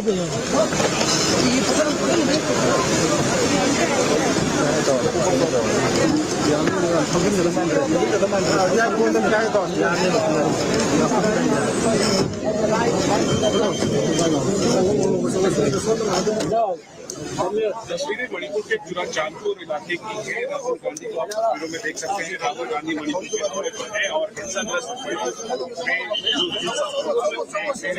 शिविरों में रह रहे हैं 7 वर्ष से ज्यादा। अरे सर आगे पुल से सबसे पहले जिरीबाम जिले में पहुंचे और इस वक्त चुरा चांदपुर जिले में राहुल गांधी पहुंचे हैं। यहाँ पर ये इलाका दुखी है, बहुत इलाका है और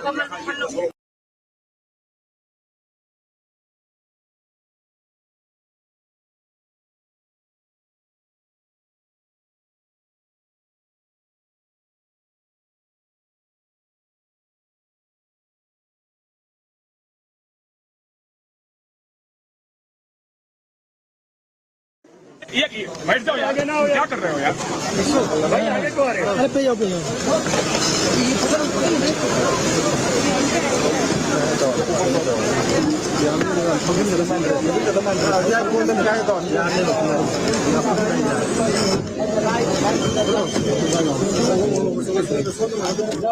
तस्वीरें मणिपुर के जुरा चांदपुर इलाके की है। राहुल गांधी को आप तस्वीरों में देख सकते हैं। राहुल गांधी मणिपुर के दौरे पर है और हिंसाग्रस्त शिविरों में रह रहे हैं 7 वर्ष से ज्यादा। अरे सर आगे कौन से सबसे पहले जिरीबाम जिले में पहुंचे और इस वक्त जुरा चांदपुर जिले में राहुल गांधी पहुंचे हैं। यहाँ पर ये इलाका दुखी है और बहुत इलाका है और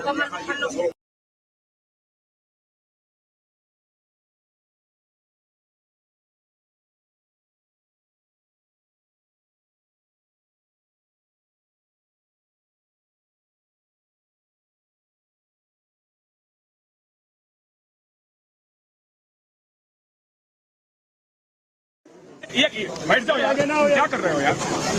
भाई आगे को आ रहे हो? अरे पे जाओ पे जाओ।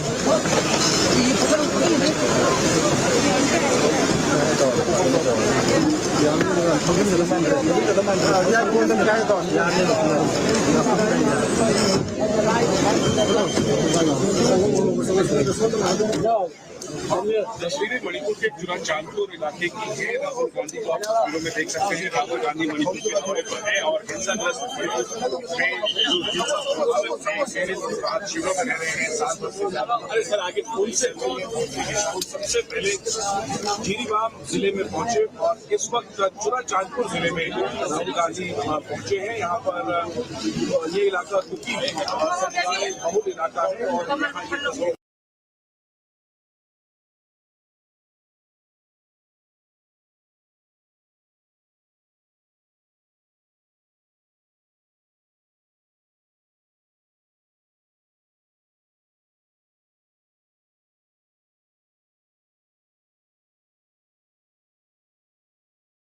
ये बैठ जाओ यार, क्या कर रहे हो यार? भाई आगे को आ रहे हो? अरे पे जाओ पे जाओ।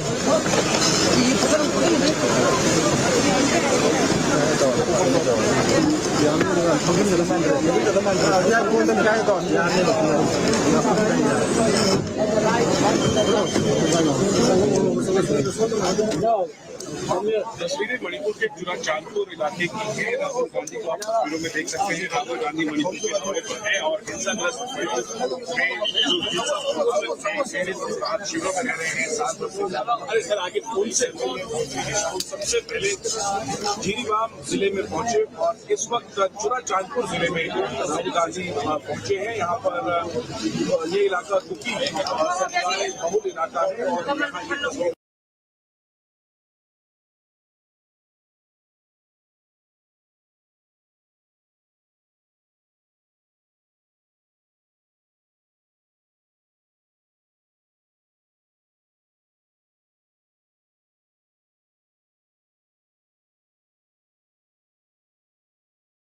ये बैठ जाओ यार, क्या कर रहे हो यार? भाई आगे को आ रहे हो? अरे पे जाओ पे जाओ।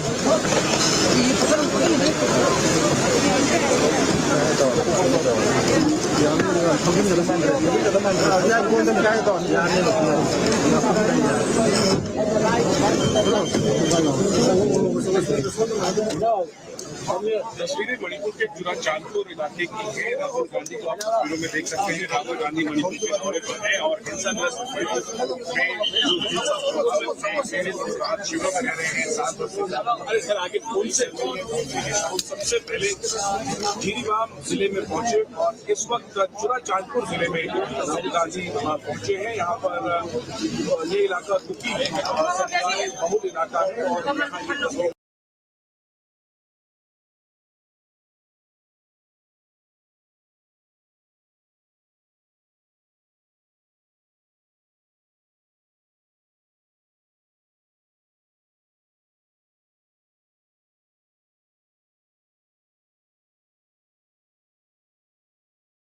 ये बैठ जाओ यार, क्या कर रहे हो यार? भाई आगे को आ रहे हो? अरे पे जाओ पे जाओ।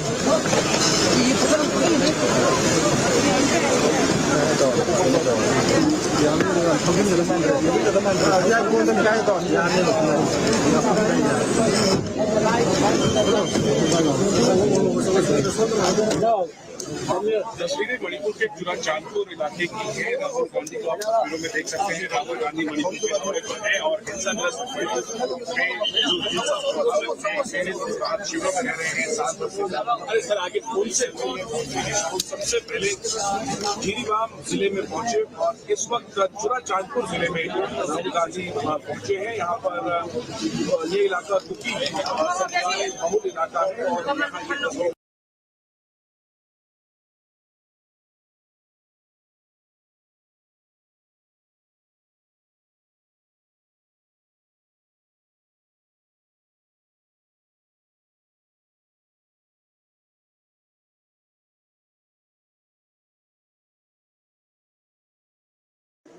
ये बैठ जाओ यार, क्या कर रहे हो यार भाई, आगे को आ रहे हो। अरे पे जाओ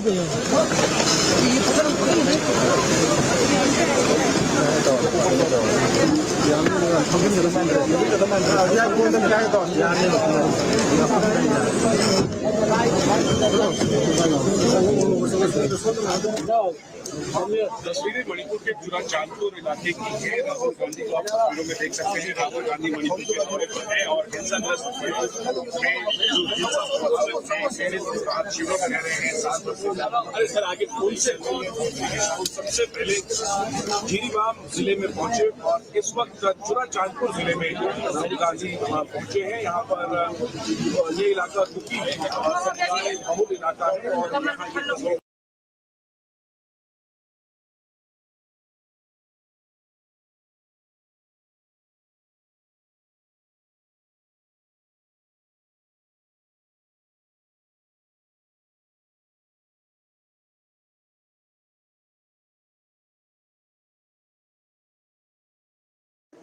ये बैठ जाओ यार, क्या कर रहे हो यार भाई, आगे को आ रहे हो। अरे पे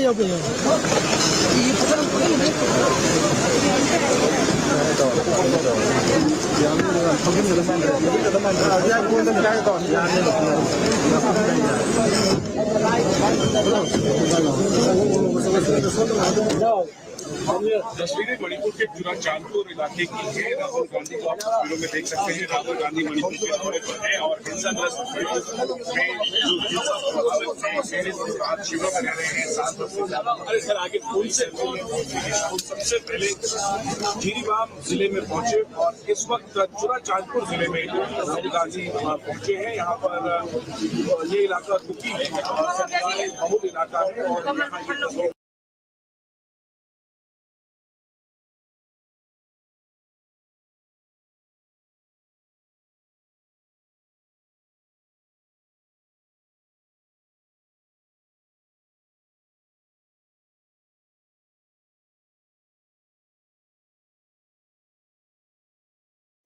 यहाँ ये बैठ जाओ यार, क्या कर रहे हो यार भाई, आगे को आ रहे हो। अरे पे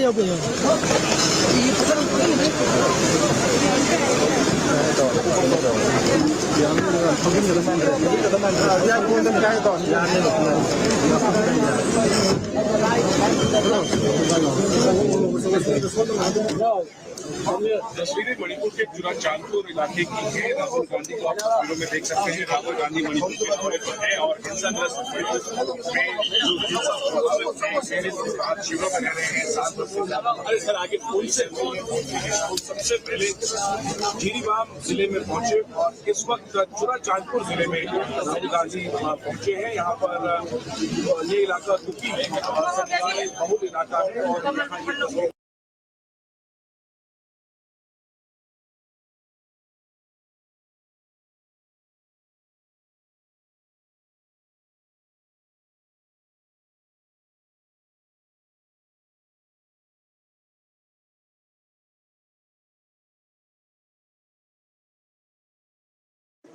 ये बैठ जाओ यार, क्या कर रहे हो यार भाई, आगे को आ रहे हो। अरे पे जाओ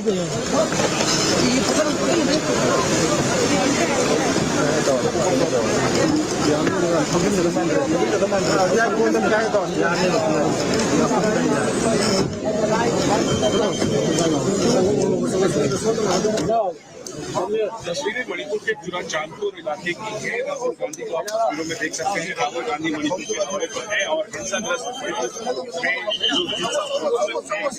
आज शिविरों में रह रहे हैं 7 वर्ष से ज्यादा। अरे सर आगे पुलिस सबसे पहले जिरीबाम जिले में पहुंचे और इस वक्त जुरा चांदपुर जिले में राहुल गांधी पहुंचे हैं। यहाँ पर ये इलाका दुखी है और बहुत इलाका है और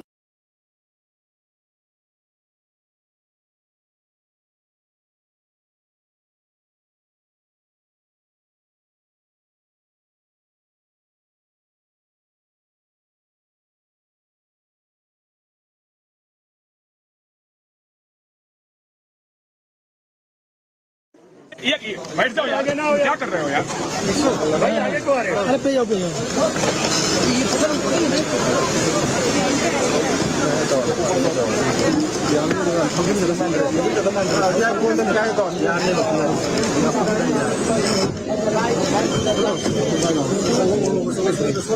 जाओ तस्वीरें मणिपुर के जुरा चांदपुर इलाके की है। राहुल गांधी को आप तस्वीरों में देख सकते हैं। राहुल गांधी मणिपुर के दौरे पर है और हिंसाग्रस्त आज शिविरों में रह रहे हैं 7 वर्ष से ज्यादा। अरे सर आगे पुलिस सबसे पहले जिरीबाम जिले में पहुंचे और इस वक्त जुरा चांदपुर जिले में राहुल गांधी पहुंचे हैं। यहाँ पर ये इलाका दुखी है और बहुत इलाका है और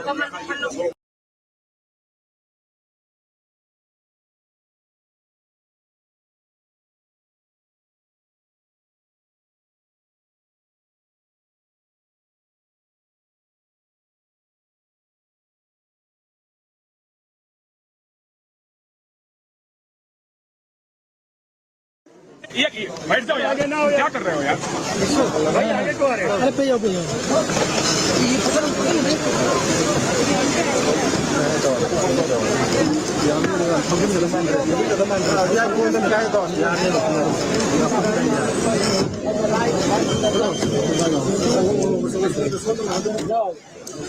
तस्वीरें मणिपुर के जुरा चांदपुर इलाके की है। राहुल गांधी को आप तस्वीरों में देख सकते हैं। राहुल गांधी मणिपुर के दौरे पर है और हिंसाग्रस्त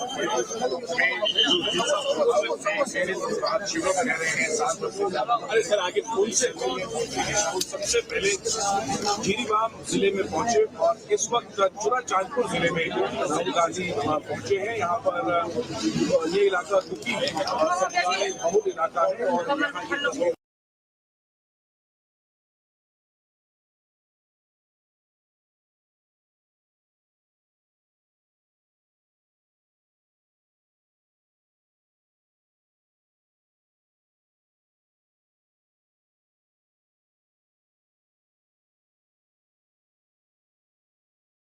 ये बैठ जाओ आगे ना हो, क्या कर रहे हो यार भाई? आगे को आ रहे हो? अरे पे जाओ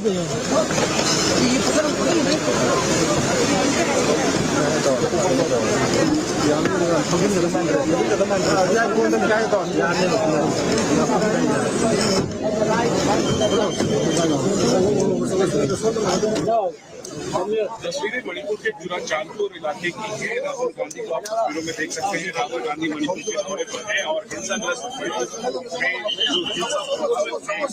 आज शिविरों में रह रहे हैं 7 वर्ष से ज्यादा। अरे सर आगे पुलिस सबसे पहले जिरीबाम जिले में पहुंचे और इस वक्त जुरा चांदपुर जिले में राहुल गांधी पहुंचे हैं। यहाँ पर ये इलाका दुखी है और बहुत इलाका है और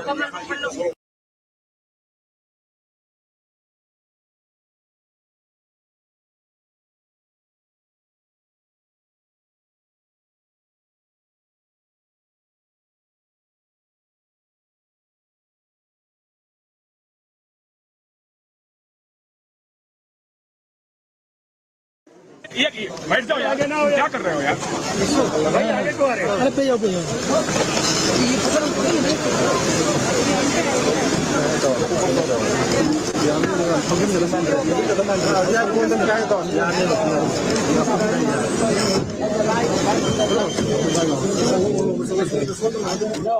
तस्वीरें मणिपुर के चुरा चांदपुर इलाके की है। राहुल गांधी को आप तस्वीरों में देख सकते हैं। राहुल गांधी मणिपुर के दौरे पर है और हिंसाग्रस्त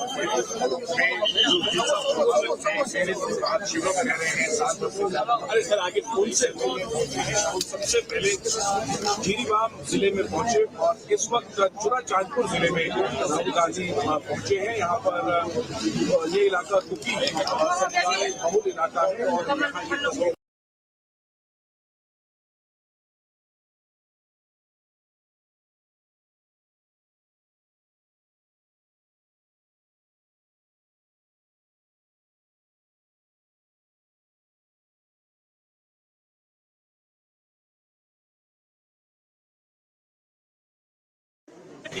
बैठ जाओ आगे ना हो, क्या कर रहे हो यार भाई आगे को आ रहे हो। अरे पे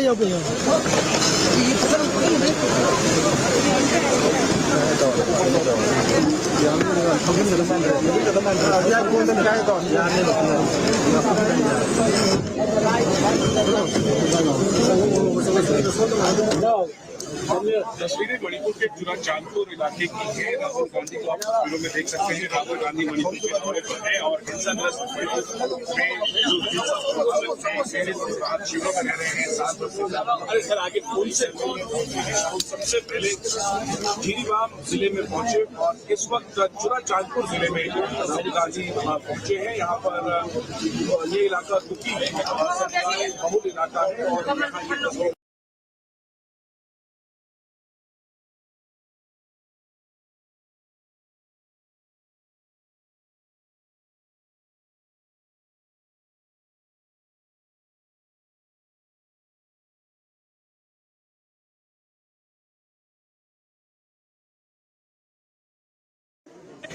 बैठ जाओ आगे ना हो, क्या कर रहे हो यार भाई आगे को आ रहे हो। अरे पे जाओ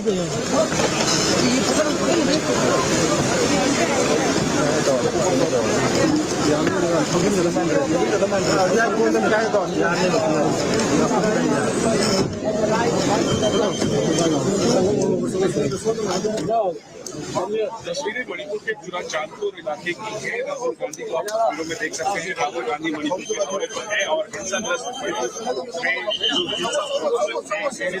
शिविरों में रह रहे हैं 7 वर्ष से ज्यादा। अरे सर आगे फोन से सबसे पहले जीरीबाम जिले में पहुंचे और इस वक्त चुरा चांदपुर जिले में राहुल गांधी पहुंचे हैं। यहाँ पर ये इलाका कुकी बहुल इलाका है और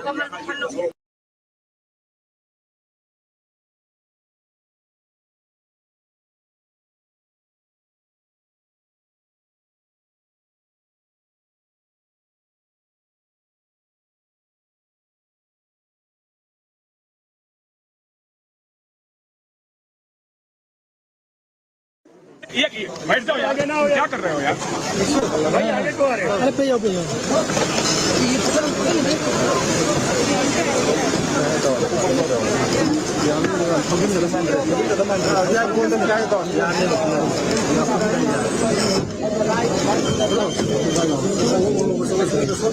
जाओ तस्वीरें मणिपुर के चुरा चांदपुर इलाके की है। राहुल गांधी को आप तस्वीरों में देख सकते हैं। राहुल गांधी मणिपुर के दौरे पर है और हिंसाग्रस्त शिविरों में रह रहे हैं 7 वर्ष से ज्यादा। अरे सर आगे फोन से सबसे पहले जीरीबाम जिले में पहुंचे और इस वक्त चुरा चांदपुर जिले में राहुल गांधी पहुंचे हैं। यहाँ पर ये इलाका कुकी बहुल इलाका है और यहाँ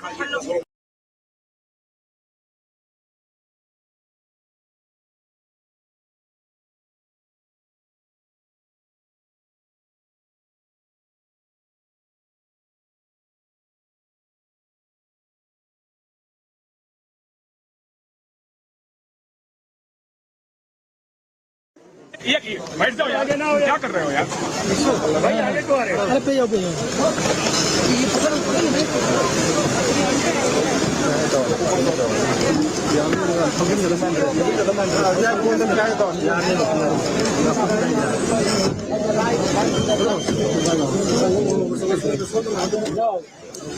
तस्वीरें मणिपुर के जुरा चांदपुर इलाके की है। राहुल गांधी को आप तस्वीरों में देख सकते हैं। राहुल गांधी मणिपुर के दौरे पर है और हिंसाग्रस्त में जो हिंसा प्रभावित शिविरों में रह रहे हैं 7 वर्ष से ज्यादा। अरे सर आगे पुल से सबसे पहले जीरीबाम जिले में पहुंचे और इस वक्त जुरा चांदपुर जिले में राहुल गांधी पहुंचे हैं। यहाँ पर ये इलाका कुकी बहुल इलाका है और यहाँ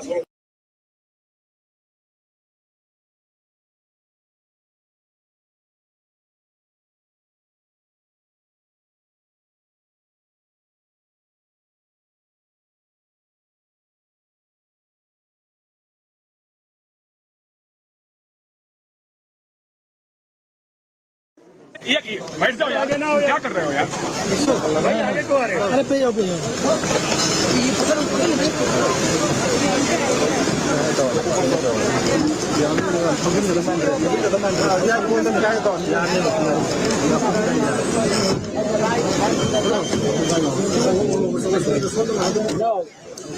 तस्वीरें मणिपुर के जुरा चांदपुर इलाके की है। राहुल गांधी को आप तस्वीरों में देख सकते हैं। राहुल गांधी मणिपुर के दौरे पर है और हिंसाग्रस्त में जो हिंसा प्रभावित शिविरों में रह रहे हैं 7 वर्ष से ज्यादा। अरे सर आगे पुल से सबसे पहले जीरीबाम जिले में पहुंचे और इस वक्त जुरा चांदपुर जिले में राहुल गांधी पहुंचे हैं। यहाँ पर ये इलाका कुकी बहुल इलाका है और यहाँ ये तस्वीर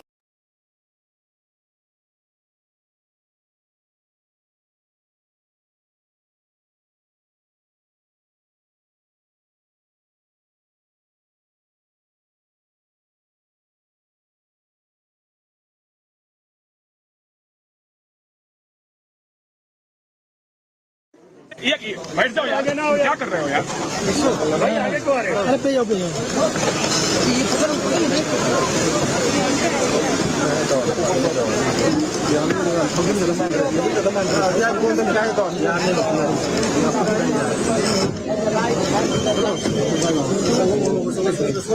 जाओ तस्वीरें मणिपुर के जुरा चांदपुर इलाके की है। राहुल गांधी को आप तस्वीरों में देख सकते हैं। राहुल गांधी मणिपुर के दौरे पर है और हिंसाग्रस्त में जो हिंसा प्रभावित शिविरों में रह रहे हैं 7 वर्ष से ज्यादा। अरे सर आगे पुल से सबसे पहले जीरीबाम जिले में पहुंचे और इस वक्त जुरा चांदपुर जिले में राहुल गांधी पहुंचे हैं। यहाँ पर ये इलाका कुकी बहुल इलाका है और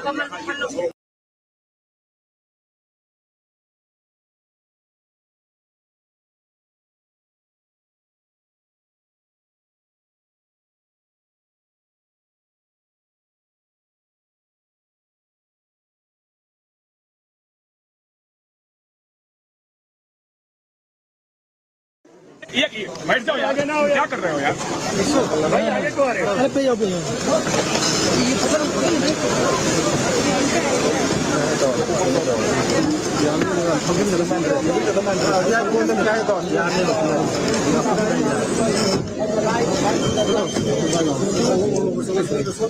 जाओ तस्वीरें मणिपुर के जुरा चांदपुर इलाके की है। राहुल गांधी को आप तस्वीरों में देख सकते हैं। राहुल गांधी मणिपुर के दौरे पर है और हिंसाग्रस्त में जो हिंसा प्रभावित शिविरों में रह रहे हैं 7 वर्ष से ज्यादा। अरे सर आगे पुल से सबसे पहले जीरीबाम जिले में पहुंचे और इस वक्त जुरा चांदपुर जिले में राहुल गांधी पहुंचे हैं। यहाँ पर ये इलाका कुकी बहुल इलाका है और यहाँ ये तस्वीर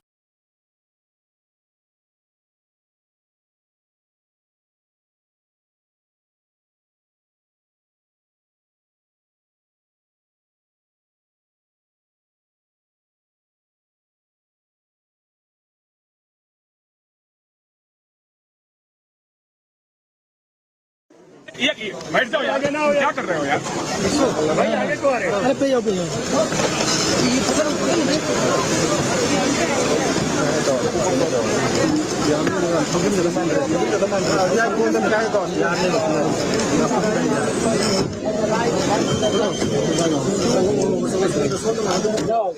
तस्वीरें मणिपुर के जुरा चांदपुर इलाके की है। राहुल गांधी को आप तस्वीरों में देख सकते हैं। राहुल गांधी मणिपुर के दौरे पर है और हिंसाग्रस्त आज शिविरों में रह रहे हैं 7 वर्ष से ज्यादा। अरे सर आगे पुल से सबसे पहले जिरीबाम जिले में पहुंचे और इस वक्त जुरा चांदपुर जिले में राहुल गांधी पहुंचे हैं। यहाँ पर ये इलाका दुखी बहुल इलाका है और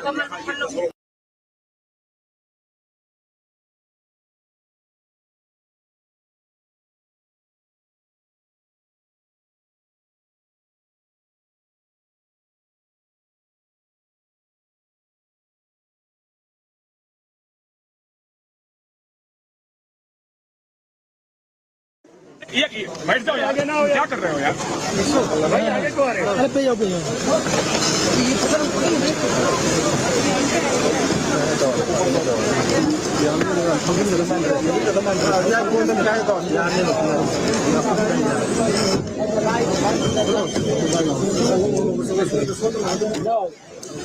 तस्वीरें मणिपुर के जुरा चांदपुर इलाके की है। राहुल गांधी को आप तस्वीरों में देख सकते हैं। राहुल गांधी मणिपुर के दौरे पर है और हिंसाग्रस्त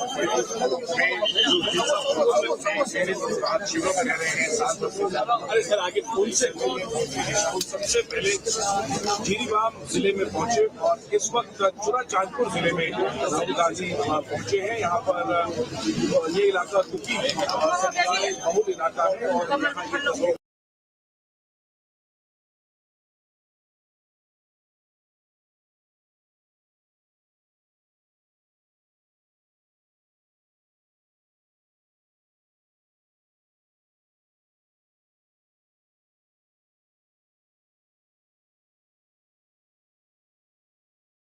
ये बैठ जाओ यार, क्या कर रहे हो यार? भाई आगे को आ रहे हो? अरे पे जाओ पे जाओ।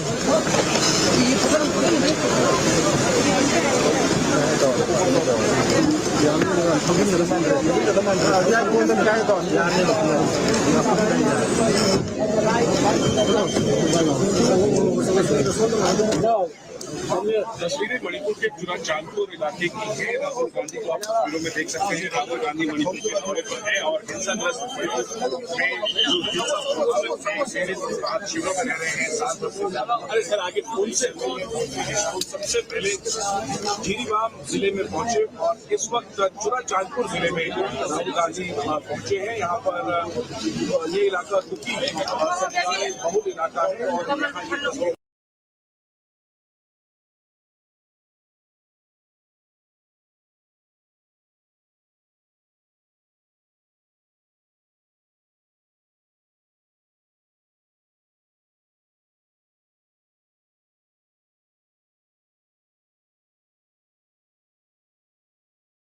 ये बैठ जाओ यार, क्या कर रहे हो यार?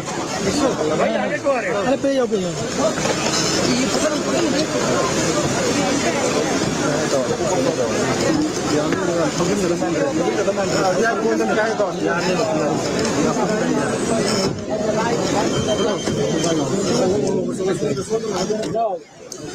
तस्वीरें मणिपुर के जुरा चांदपुर इलाके की है। राहुल गांधी को आप तस्वीरों में देख सकते हैं। राहुल गांधी मणिपुर के दौरे पर है और हिंसाग्रस्त आज शिविरों में रह रहे हैं 7 वर्ष से ज्यादा। अरे सर आगे पुल से सबसे पहले जिरीबाम जिले में पहुंचे और इस वक्त जुरा चांदपुर जिले में राहुल गांधी पहुंचे हैं। यहाँ पर ये इलाका दुखी बहुल इलाका है और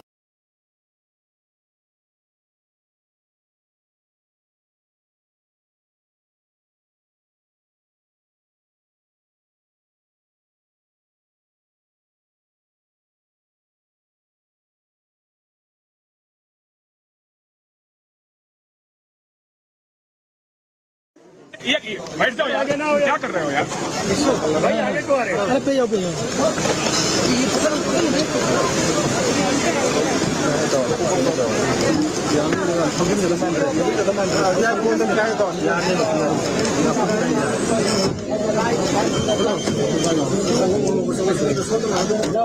तस्वीरें मणिपुर के पूरा चांदपुर इलाके की है। राहुल गांधी को आप तस्वीरों में देख सकते हैं। राहुल गांधी मणिपुर के दौरे पर है और हिंसाग्रस्त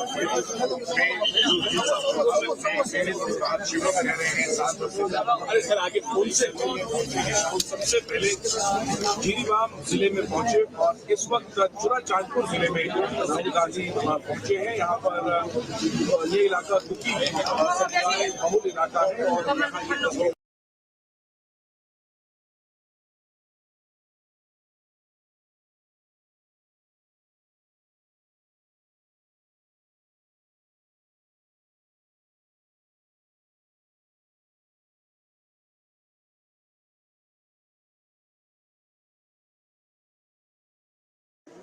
ये बैठ जाओ यार, क्या कर रहे हो यार भाई, आगे को आ रहे हो। अरे पे जाओ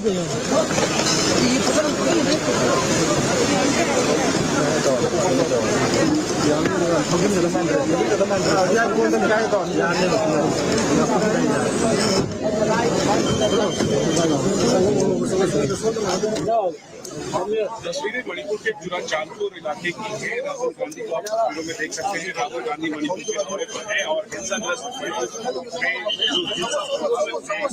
आज शिविरों में रह रहे हैं 7 वर्ष से ज्यादा। अरे सर आगे उनसे सबसे पहले जिरीबाम जिले में पहुंचे और इस वक्त पूरा चांदपुर जिले में राहुल गांधी पहुंचे हैं। यहाँ पर ये इलाका दुखी है, बहुल इलाका है और यहाँ ये तस्वीर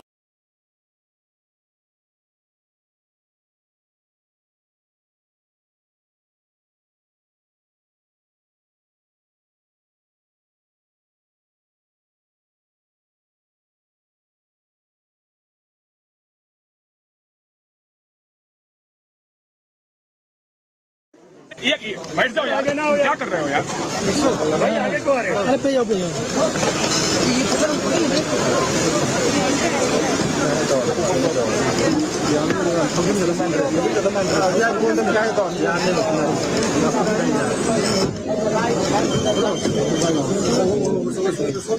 जाओ तस्वीरें मणिपुर के पूरा चांदपुर इलाके की है। राहुल गांधी को आप तस्वीरों में देख सकते हैं। राहुल गांधी मणिपुर के दौरे पर है और हिंसाग्रस्त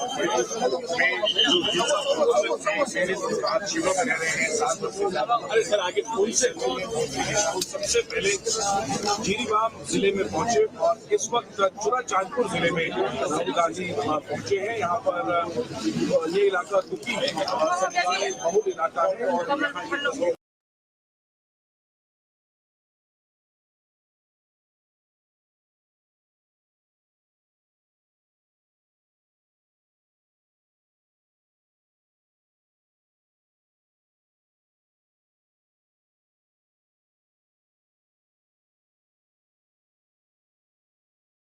ये तस्वीर ये बैठ जाओ यार, क्या कर रहे हो यार भाई, आगे को आ रहे हो। अरे पे जाओ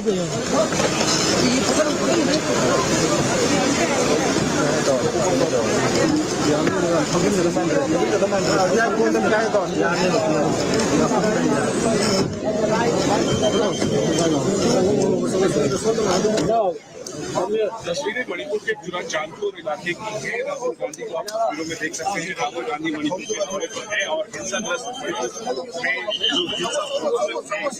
आज शिविरों में रह रहे हैं 7 वर्ष से ज्यादा। अरे सर आगे उनसे सबसे पहले जिरीबाम जिले में पहुंचे और इस वक्त पूरा चांदपुर जिले में राहुल गांधी पहुंचे हैं। यहाँ पर ये इलाका दुखी है, बहुल इलाका है और यहाँ ये तस्वीर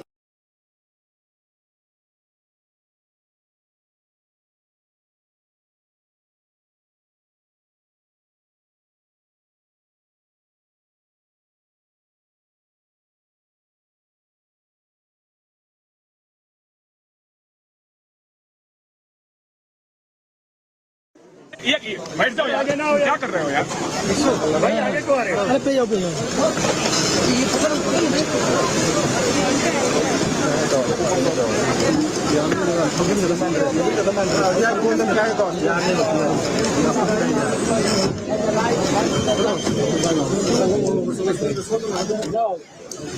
तस्वीरें मणिपुर के चुरा चांदपुर इलाके की है। राहुल गांधी को आप तस्वीरों में देख सकते हैं। राहुल गांधी मणिपुर के दौरे पर है और हिंसाग्रस्त क्षेत्र में जो हिंसा प्रभावित शिविरों में रह रहे हैं 7 वर्ष से ज्यादा। अरे सर आगे पुलिस सबसे पहले जीरीबाम जिले में पहुंचे और इस वक्त चुरा चांदपुर जिले में राहुल गांधी पहुंचे हैं। यहाँ पर ये इलाका दुखी है, बहुल इलाका है और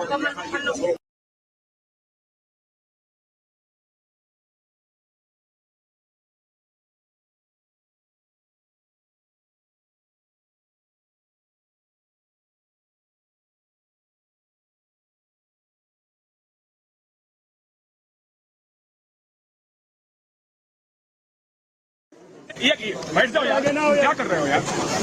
भाई आगे को आ रहे हो? अरे पे जाओ पे जाओ।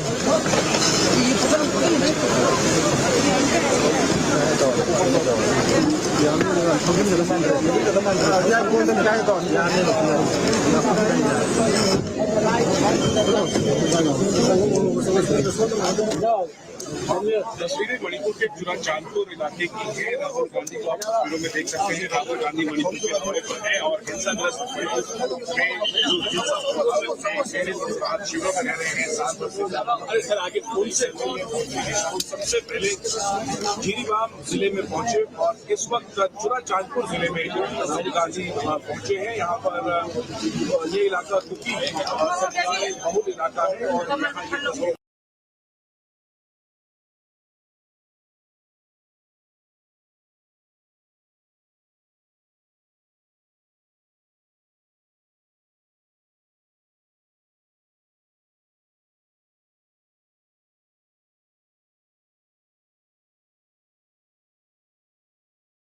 ये बैठ जाओ यार, क्या कर रहे हो यार?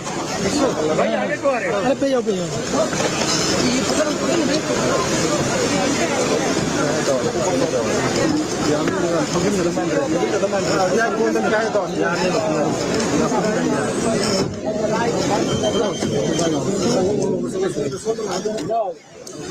तस्वीरें मणिपुर के चुरा चांदपुर इलाके की है। राहुल गांधी को आप तस्वीरों में देख सकते हैं। राहुल गांधी मणिपुर के दौरे पर है और हिंसाग्रस्त क्षेत्र में जो हिंसा प्रभावित शिविरों में रह रहे हैं 7 वर्ष से ज्यादा। अरे सर आगे पुलिस सबसे पहले जीरीबाम जिले में पहुंचे और इस वक्त चुरा चांदपुर जिले में राहुल गांधी पहुंचे हैं। यहाँ पर ये इलाका दुखी है, बहुल इलाका है और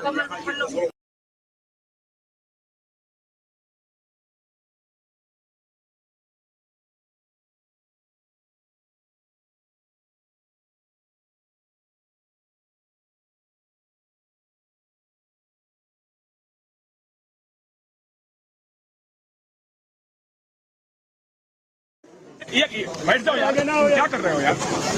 भाई आगे को आ रहे हो? अरे पे जाओ पे जाओ।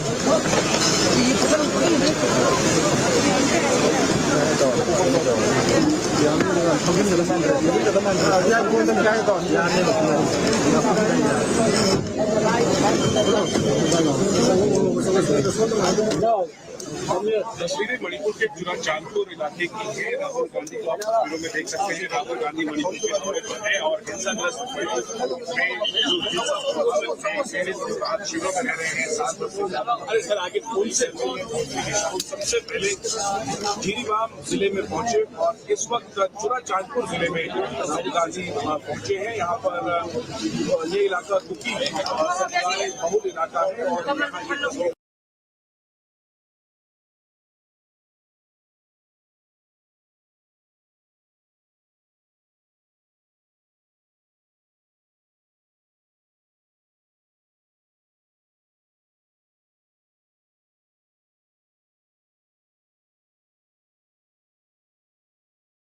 ये बैठ जाओ यार, क्या कर रहे हो यार? भाई आगे को आ रहे हो? अरे पे जाओ पे जाओ।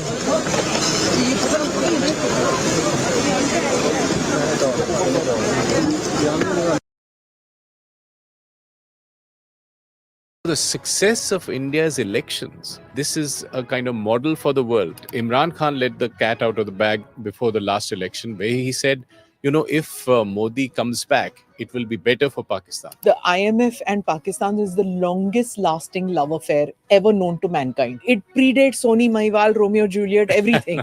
मतलब ये But इनका it ends जो up in a divorce after every program. फिर निकाह होता है, फिर divorce हो जाता है. When India, in its parliament, decided to abrogate or revise Article 370, I happened to be in Islamabad. I had some inkling this would happen, but not of the kind of reaction Pakistan would have. China is also very keen on an extradition treaty with Nepal, so that the Free Tibet movement people who are in Nepal, that they can get them back. Are they still monitoring them? Yeah, very much. What happened in Myanmar is 3 insurgent groups, 2 in the Shan state and 1 in Rakhine. They got together, and the ones in Shan state actually were being egged on by China. And then the Kaladan project and this Indo-Myanmar-Thailand project are also going to be held up. So your entire neighborhood first, Act East policy is now almost hostage. When I had protesters outside my mission Yeah. in Ottawa, they would be waving Kashmir flags and Khalistan flags, the same bunch of guys. So, it was buy one, get one free kind of situation. Taliban is a very peculiar case. Many countries have engagement with the Taliban, but no recognition or no diplomatic presence. In Canada, there's a public inquiry commission going on looking at the Chinese interference, which is supposed to have taken place twice in 2 of the elections. The CPEC, which is the part of BIA, is not really moving ahead. If at all, if you want to describe it, it's probably just limping and barely limping. CPEC was being called China Punjab Economic Corridor because the Chinese felt ये पंजाबी अच्छा काम करते हैं.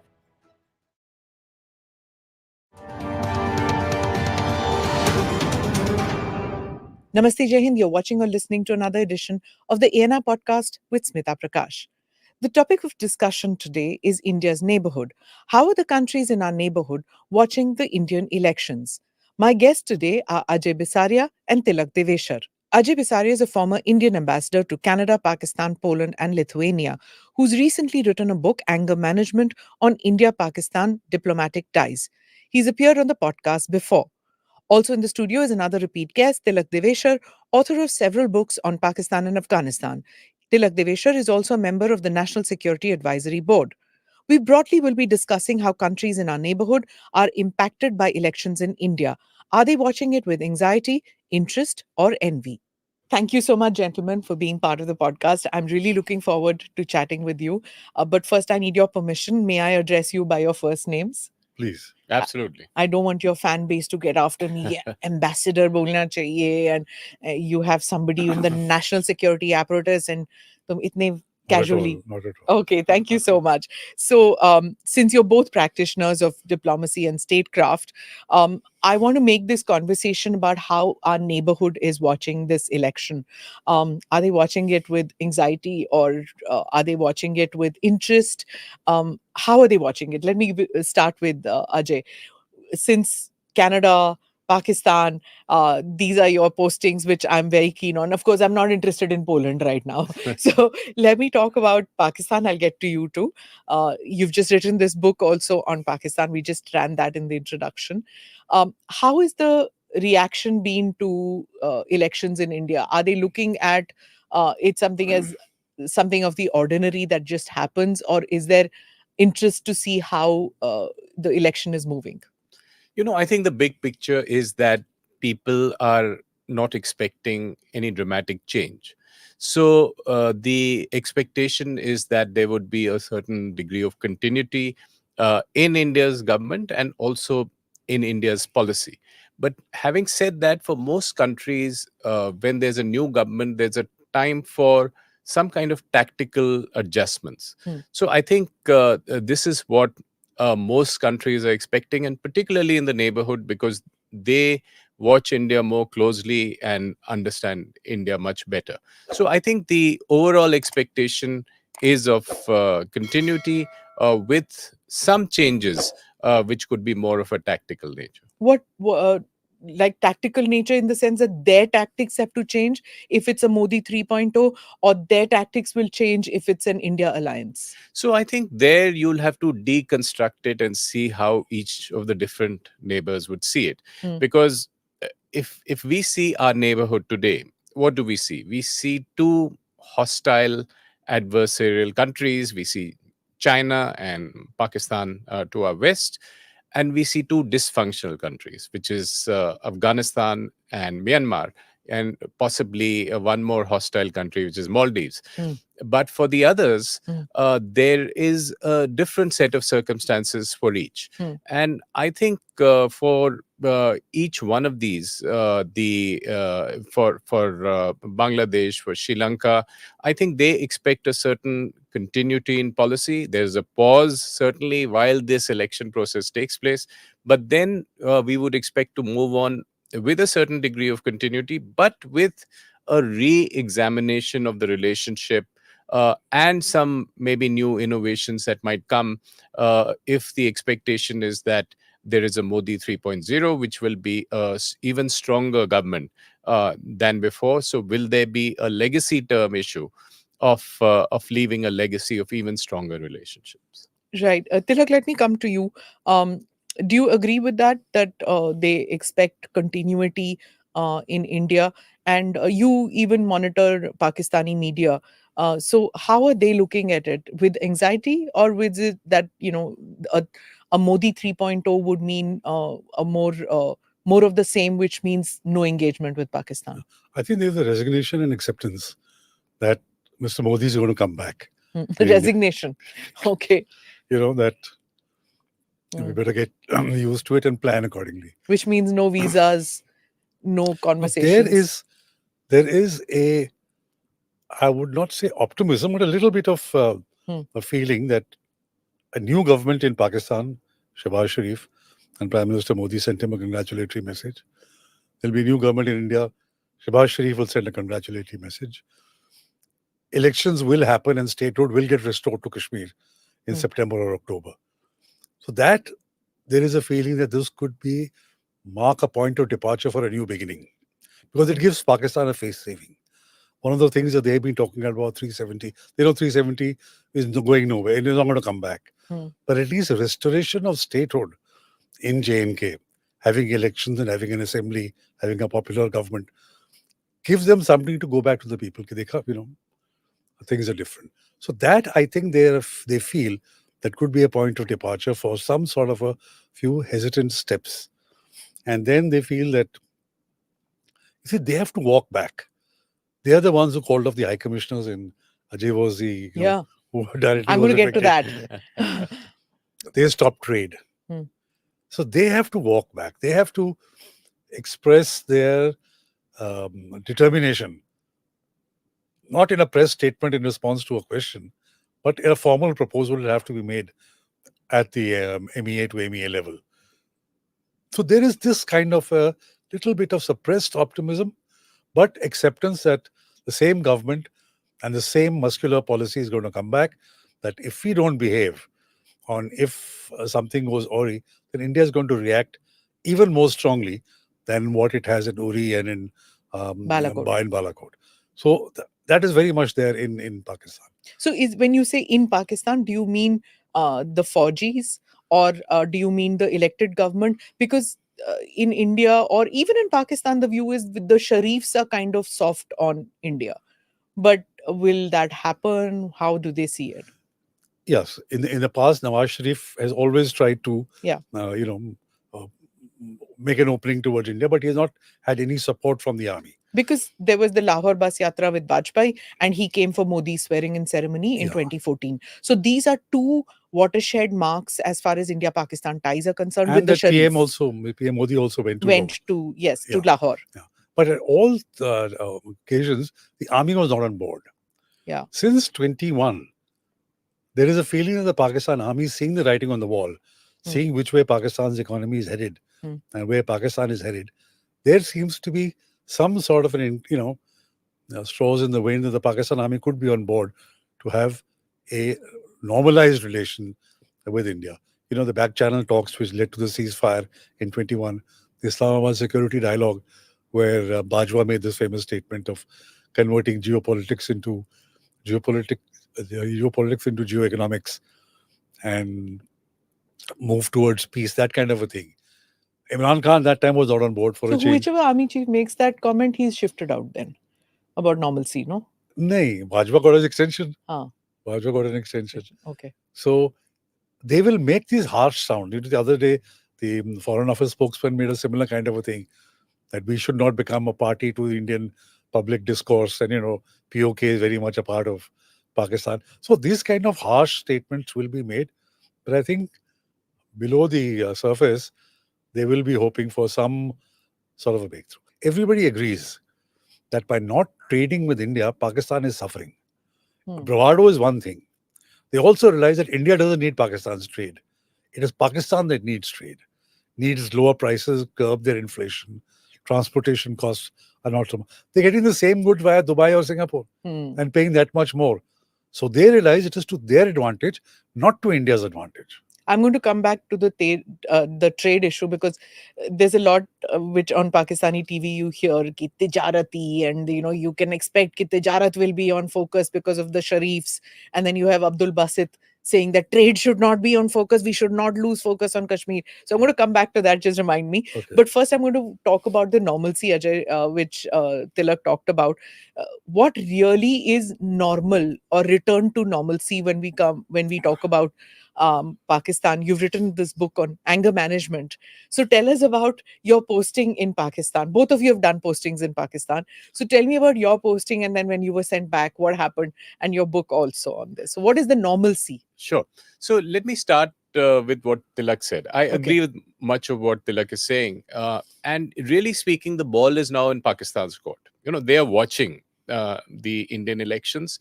And the decision point is, do we go back to 5th August 2019?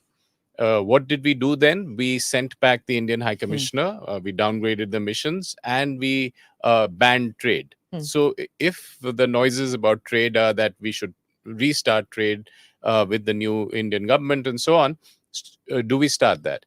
Or do we ask to go back to February 2019, Pulwama, when India imposed a 200% duty on trade and ask India to reverse it?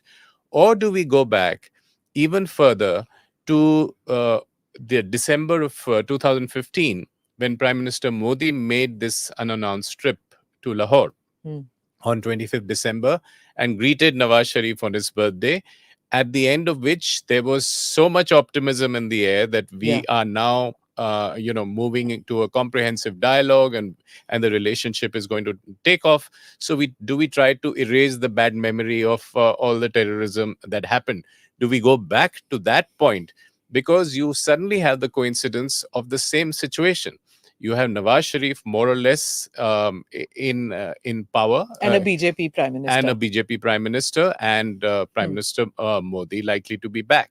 So, in fact, now Nawaz Sharif, after his visit to China, is expected to take over again as the president of the party after a break of 6-7 years, and have a much greater say in governance. And as Tilak was saying, we also have a coincidence of this being a same-page government. So the army, this is a hybrid government. So the army, which has a greater say in all foreign policy and security decisions, seems to be on board. And I would agree with Tilak that from about 2021, when Pakistan started going through a polycrisis, it has made this so-called pivot from geopolitics to geoeconomics, which is essentially to say that, look, my economy is crumbling. I need to reimagine the way I run this country, and therefore trade with India is part of that piece. But may I interrupt you? When I said BJP Prime Minister, I thought you're talking about when Modi went in 2014. You mean now? No, when PM Modi went in 2015. 15. Okay. So the decision point is. So it was right. What I said was exactly right. I was just wondering whether you're talking about now. Okay. No, I was talking about then. Yeah. And the question really is which era to turn the clock back to. Yeah. Okay. Various watershed moments. Exactly. Because if you recall, 2014-15 were moments when we had a pretty good relationship going with Pakistan and a Yeah. conversation going. So PM Modi and PM Nawaz Sharif met 5 times. Yeah. And the conversation was very constructive, forward-looking. It's just that we got derailed by the terrorism that started in 2016 and then accelerated after that. When were you posted there as High Commissioner? So I went in a down cycle in the relationship, which I went in 2017. Huh. But the interesting thing about this relationship, while there, you could argue there's been a down cycle from 2016 till today. We are at a low. But even within that period I was there of 2 years, there are micro cycles of some positivity. This So- Balakot and Yes, so Balakot happens in 2019. Huh. Article 370 happens in Yeah. in 2019. But before that, there were some conversations. There was attempts, because what happens is in 2018 we have Imran Khan elected, and the initial conversation was, can we do business with Imran Khan? And he made the right kind of noises when he came initially. the Gurdwara and everything. Yes, Kartarpur. talking of Kartarpur and Huh. talking about, you take one step, I'll take 2 steps, and so on. But before he could get going, we had Pulwama. So, spectacular acts of terrorism become deal breakers in this relationship all through, right from the 90s, if you see. That, even with when Vajpayee went in 2000, in 99, with the Dosti Ka Haath to Lahore, it was Kargil that happened, and subsequently, Yeah. terrorism and parliament and so on. So I think it is a story, at least in this century, of attempts at peace interrupted by terrorism and violence. Except that now India has had a muscular response, 2016 and 19, which is airstrikes and surgical strikes, which has set up a sort of deterrent to this kind of behavior. And on top of it, what both Tilak and I are saying, perhaps the army is beginning to realize that this policy hasn't paid off, and that perhaps the pivot to geo-economics also means better relations with all neighbors, and particularly better relations with India, with whom we could do some trade. Okay. So trade. So let's come to the trade So part, before which the was trade, if you look at Pakistan today, it has got major problems with Afghanistan over the Durand line. Yeah. It has got problems with Iran. So China is one, all by the friend, but 3 out of 4 neighbors. And it was okay if Pakistan could sustain that kind of hostility if it was doing well. It's not. Economically, it's literally looking from IMF bailout to IMF bailout. Saudi and their Arabia. ACA is not helping America. So he's gone. Gusse ho gaye. But even Saudi Arabia and even China are not what they thought they would do. So, and with India, it's a low-hanging fruit India is a low-hanging fruit. because of terrorism. They have to shut the tap off. What is India saying? That no terror talks, no trade with terror. Right? So it's a low-hanging fruit for them. If they're really serious about it, they can pull back. They also know Kashmir is out. They're not going to get anywhere near Kashmir anymore. It's not going to work. It is how do they sell that to their people? And one other factor before trade, which I've been thinking a lot, see, in Pakistan, people don't realize how much India has changed in the last 10 years. They are still stuck in a time warp, secular India and turning the other cheek, and terrorist incidents would take place and India would not react. A lot of people don't realize that India has changed fundamentally in the last 10 years.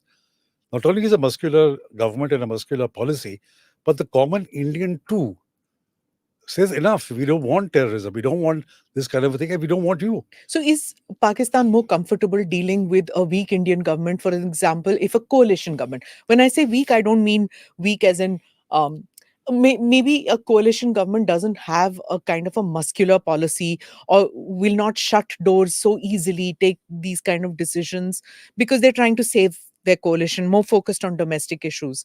So is Pakistan more hopeful of an India alliance where, foreign policy may not be completely the focus Certainly. point? They would prefer, instead of dealing with a strong government, one-party government, which has a strong leader, Hmm. they would rather deal with, as in the past, coalition government pulling in different directions. Like they would be more comfortable with Mehbooba Mufti and on Omar Abdullah and other Kashmiri leaders in power in Delhi, rather than right now as a fringe player in dealing with Pakistan, isn't it? Yeah. Because they know them, they know how they're going to behave and where they're coming from.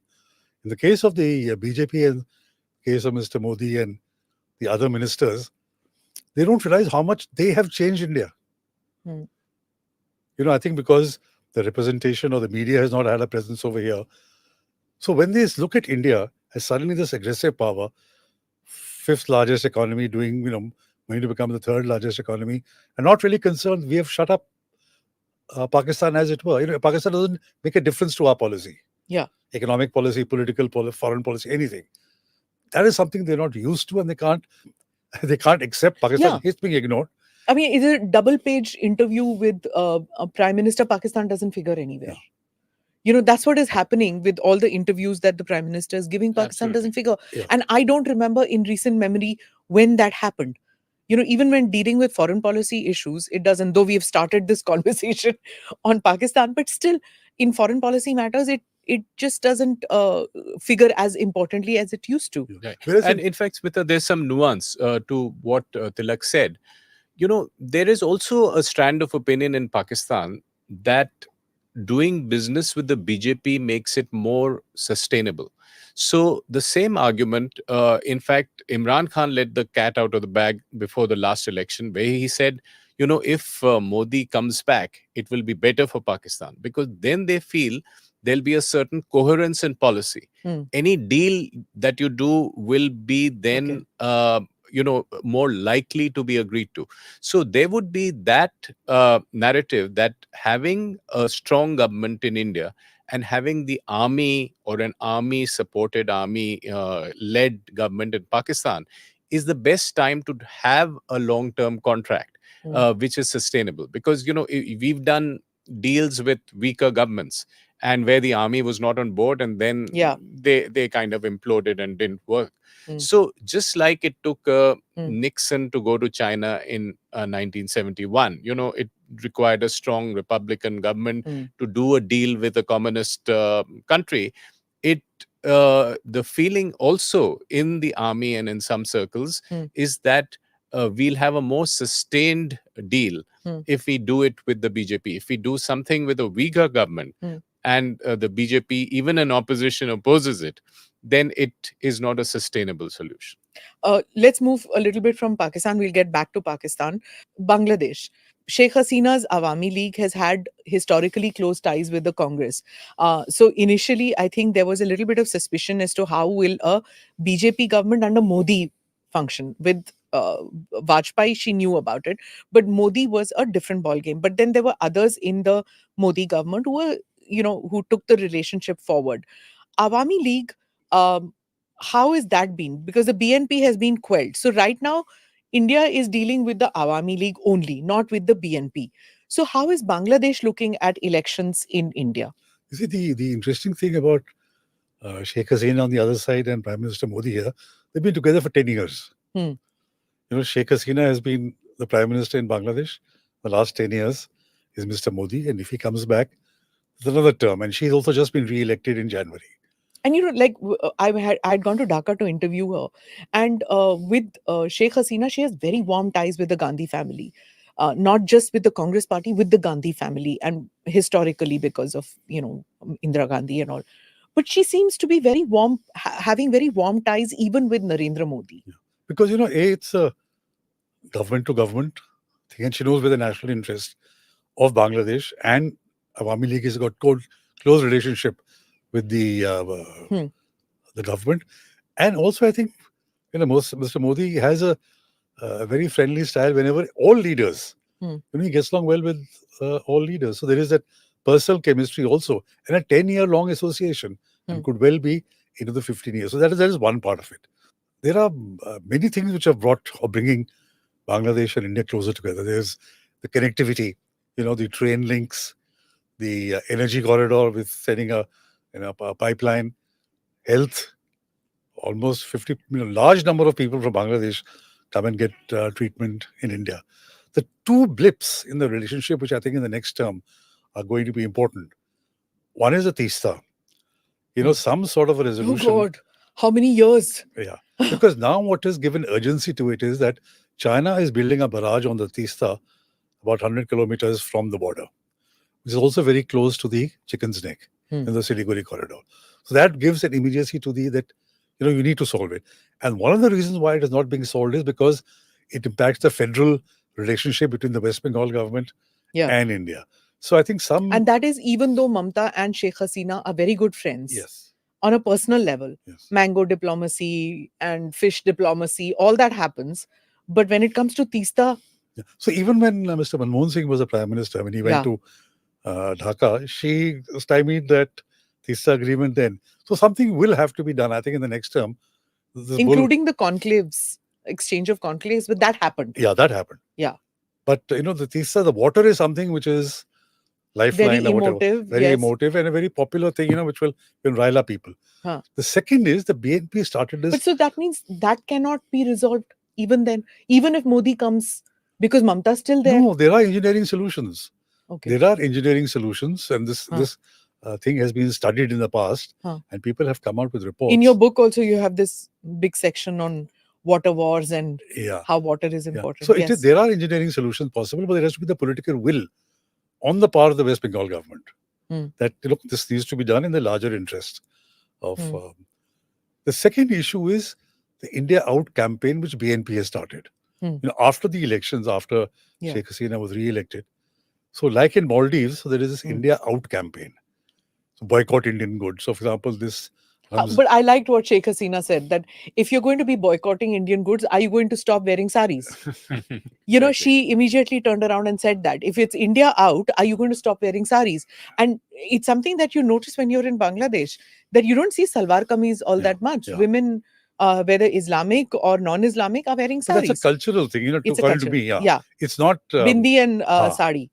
So it's been there for, ever since. So this India Out doesn't really work. It works because, for example, this time in Ramzan, people noticed there was a drop in goods from India being bought. Such as? For whatever you buy for Ramzan, new clothes for children and things like that, there was a drop of purchase of Indian goods. So India Out is not only reduce the dependence, but also boycott Indian goods. Okay. This impacts Sheikh Hasina's government because it's been a very strong economic policy of the government. Bangladesh today is a $400 billion economy, $400 billion economy. A lot of it is due to the economic program of Sheikh Hasina. If you start boycotting Indian goods, and the garments, etc., all come because of imports from India. If you impact that, then economic prosperity of Bangladesh gets affected. So while on the surface it is India Out, but it is actually impacting Sheikh Hasina. So these are the two issues that India will have to look at in the coming months. In the next election. Okay. Yeah. And I would agree that the economic equities are very important because, you have a Bangladesh with $18 billion of trade and $8 billion of lines of credit. That is making a huge impact on the Bangladesh economy. And even apart from the fact that we've solved the land, maritime, and a lot of river issues. So I think that also adds to the fact that a prospering India in the future will be make for prosperity for Bangladesh as well. Okay, so that leads me to Sri Lanka and Maldives. The India Out thing on Maldives and lines of credit and prosperity when it comes to Sri Lanka. So let me get to Maldives first. The relationship has now downward trajectory. So tell me, how will a new government in India, whether it is a Modi-led BJP or a coalition which comes to power, whoever comes to power, how will this relationship change with Maldives? How will India have to deal with this? Well, the hope would be that Maldives would also normalize. The larger picture is that it suits a lot of smaller neighbors to play two large neighbors or two large regional powers against each other and to benefit from both. Now, in the case of Maldives, it is really playing one against the other in the sense one out and the other in. And a more sensible policy, even from Maldives' point of view, is to benefit from both these large countries both the prosperity of both these. So hopefully this cycle will change, and a new government gives you reason to re-examine your policy and do some kind of tactical readjustments in what you're doing.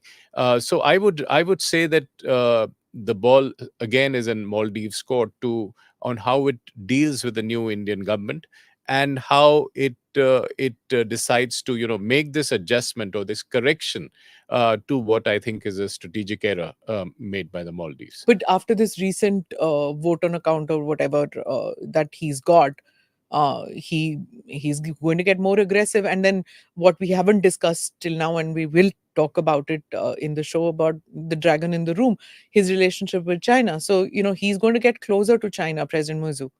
Fair enough. He will get closer to China, and all the countries in our region will have some equities with China. But does it make sense for you to say, I will only have Either China, him, I will huh. get India out? Or does it make more sense to say, I'll grab what I can from China and grab what I can from India? So I think that is where the tactical adjustments would have to take place. Because in contrast, Sri Lanka, for instance, when it went through a very tough time, India put in $4 billion. Yeah. India was the immediate responder in that particular crisis, and that has deepened that relationship. So I think it makes sense for all these countries to deal with India in a sense of trying to get the maximum benefits out of India's economic power and prosperity, and also get something out of China at the same time. Right. On Maldives, now, if you notice, Muizu is now more nuanced position. When he said India out, means uniformed Indian soldiers on the platform, the air assets. So he's now sort of, because see, it's one thing for elections. Elections is silly season in all democracies, everywhere.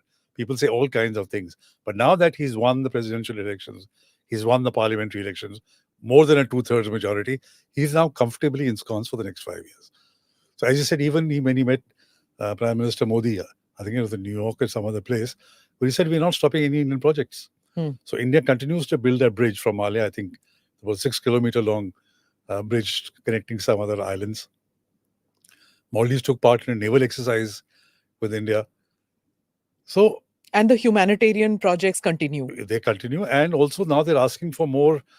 I think he's also said he doesn't want to be dependent only on one country for staple, for food, fuel, salt, things like that. Rice, yeah. So just, to spread it out. So I think if we also, and we have played our cards, I think, very maturely.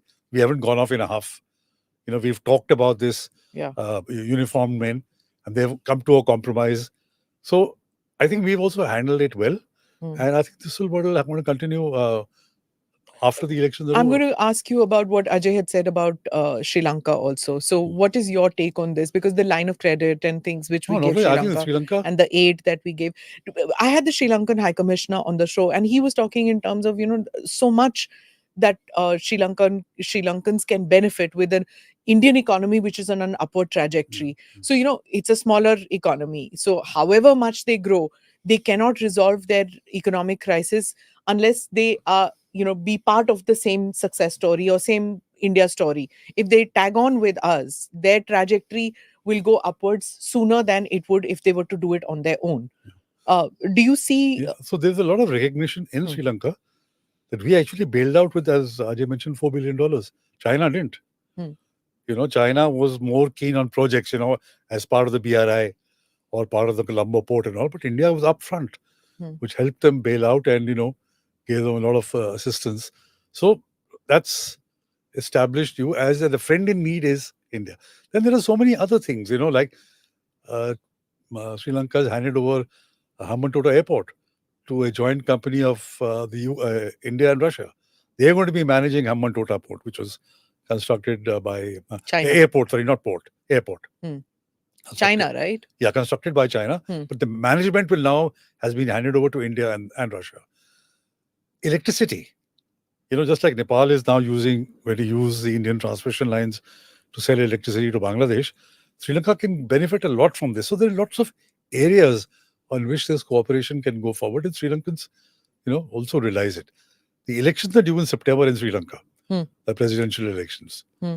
So let's see who comes and what kind of a policy or In Sri Lanka, in fact, Airtel is going to be becoming the biggest provider because it's going to take over the local provider dialogue. And so, there are a large number of equities. If you see the coast of Colombo, you have Taj Samudra, you have ITC, you have, Yeah. so a good deal of economic prosperity has come via doing business with And India. tourism, whether in Maldives or in Sri Lanka, largely dependent on tourists who are coming in from India. And when social media took off on Maldives, on their tourism sector, and then you had Prime Minister posting that picture sitting in Lakshadweep, it resulted in such a cancellation wave so that the happened. Indian It tourists dropped to impacts. number 5 position. Yeah. So many cancellations in Maldives. Yeah. And they were, I think they had some road shows in India. They're planning to have road No, shows. I mean, if you open Instagram, I don't know whether you both are on Instagram, No. but Instagram was always filled with Indian celebrities holidaying in there, or Indian celebrities honeymooning in Maldives, even Indian journalists going to Maldives on these holidays and posting out there. So that was there. That stopped, not just trickled out, it just completely stopped. Influencers, all this matters a lot to a country where the economy is based 20% of GDP is on tourism. on tourism. Yeah. So let's move to you were mentioning even Nepal. So I'm going to talk about Nepal now.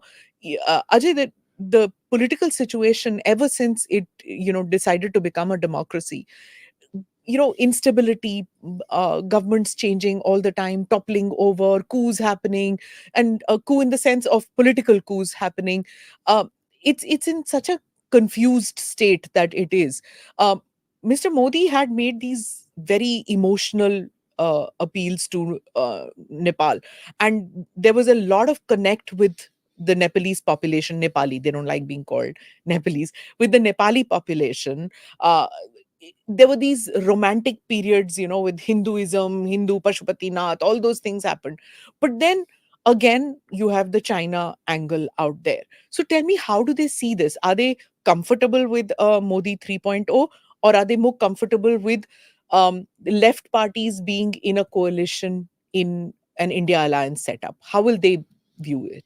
Well, there is a bit of a left element in Yeah. the Nepal government at this point of time. But again, I think talking at least to the diplomatic community in Delhi, they have a very realistic appraisal of what is going to happen, and their assessment clearly is that there will be a Modi 3.0, and we've got to do business with it. So I think that is the realistic way in which they will go forward. We had their foreign secretary here, and exchanges, and our foreign minister was there. So we are having these conversations with Nepal. And again, I think the same phenomenon will continue, that Nepal will also try to see where its interests are, whether it can get something out of China as well, and something out of India, sometimes by playing the two against each other, and sometimes by simply getting something out of India and something out of China. But I would make a larger point as well. India's relations with its neighborhood, particularly as part of Neighborhood First, which has been a policy in some shape or form from the 90s, is that we will be disproportionately helping in your prosperity, but please help us with security. Don't give safe sanctuaries to anti-India elements, and we will be helping you disproportionately in terms of security. So this is what we saw in Bangladesh. This is what we saw in Sri Lanka, and this is indeed the message to Pakistan as well, that if you take care of India's security concerns, India could become a partner in your prosperity. And I think that would be a similar sort of message that the Nepali would also have taken from India. And I think because of their internal incoherence and multiple changes, it's not clearly expressed, but certainly I think in a Modi 3.0 we will see more tactical adjustments. Yeah. On Nepal, you mentioned rightly the political instability. After the elections in November 22, there's a third government in power, headed by Prachand. First, he had a tie-up with the UML, KP Oli. That broke up in March 23. Then he tied up with Congress, Yeah. Nepali Congress. That carried on. And now he's back to the UML. Now, again, it's inherently unstable.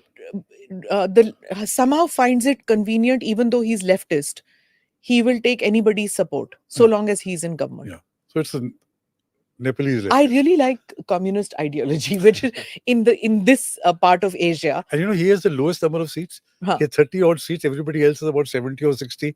Yet he's managed to get them around.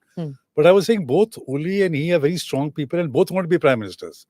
So I don't see this coalition lasting for a long time either. Only if you remember when he was prime minister earlier, he had a strong China first policy. And the relations with India were pretty uncomfortable. They were not happy with our those maps and those kind of things. Now that he is back, but it may not go to the same extent as it was there earlier. The case of China, which is the let's talk about China now. Dragon in the room. You see, Nepal signed the BRI in 2017. Since then, there have been no project. It hasn't taken off. So this time the expectation is because of Oli there, something will happen. China is also very keen on an extradition treaty with Nepal, so that the Free Tibet movement people who are in Nepal, that they can get them back. Are they still monitoring them? Yeah, very much. Tibet is their priority, Still? Yeah, very much. Okay. Very much. But for India... But haven't they quelled all opposition, all rebellion in Tibet? If you're not a democracy and if you are the kind of system that China is, you can never relax. Okay. You never know when a blip will blow up. So it is a constant watch. Okay. But with India, there has been some good positive development. Integrated checkposts have been opened up. The communication connectivity is more. And now there's digital connectivity.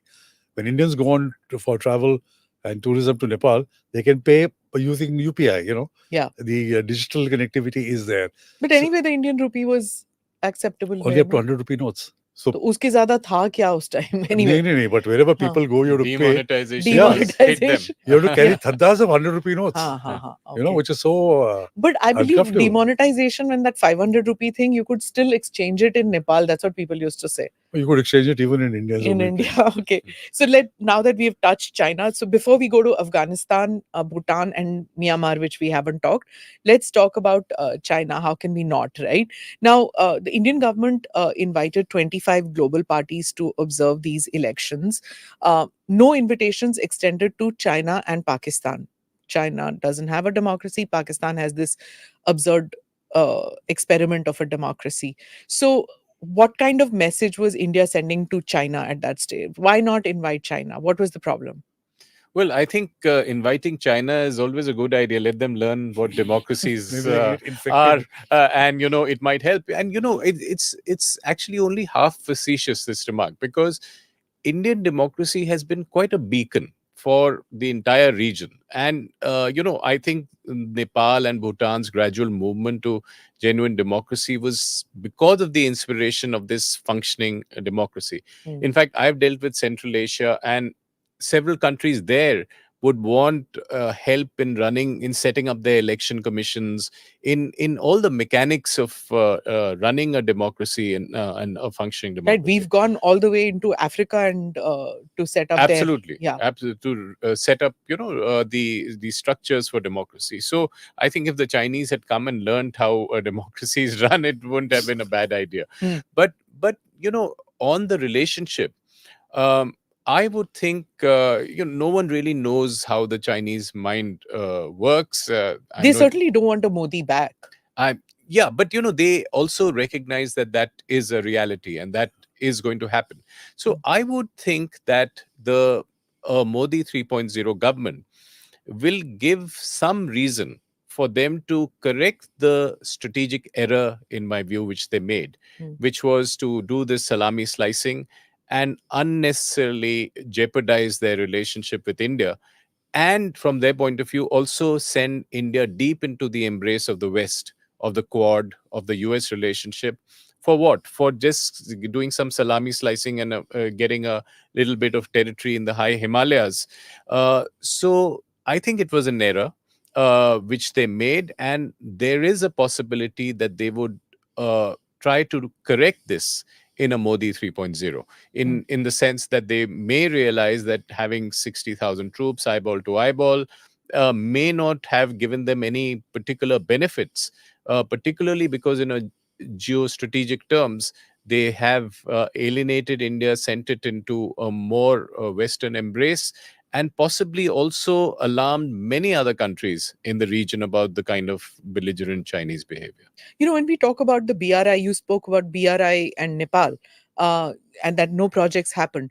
BRI in Pakistan, uh, despite the attacks on Chinese workers out there, the BRI continues to go forward. They even attacking the Japanese now in Pakistan. So this attack on foreign nationals in Pakistan, and in spite of that, work continues, because one had heard earlier that if the Baloch rebels, if they attack Chinese, the BRI won't go forward. But it's happening. No, two things here. Hmm. I don't think that the Japanese were the targets. It was a mistaken. They The security guards died though. They were Pakistani. Yeah, but it was a bomb-proof vehicle. So it was. I don't think the Japanese were being targeted at all. Okay. And the CPEC, which is the part of BIA, Hmm. is not really moving ahead. If at all, if you want to describe it, it's probably just limping and barely limping. You see, initially when the Chinese wanted to invest about $62 billion, but their investment has peaked till about 22 maximum. And that also 4 or 5 years ago. No fresh investment, no new projects are being taken up. Nothing in Gwadar? No, it's as it was.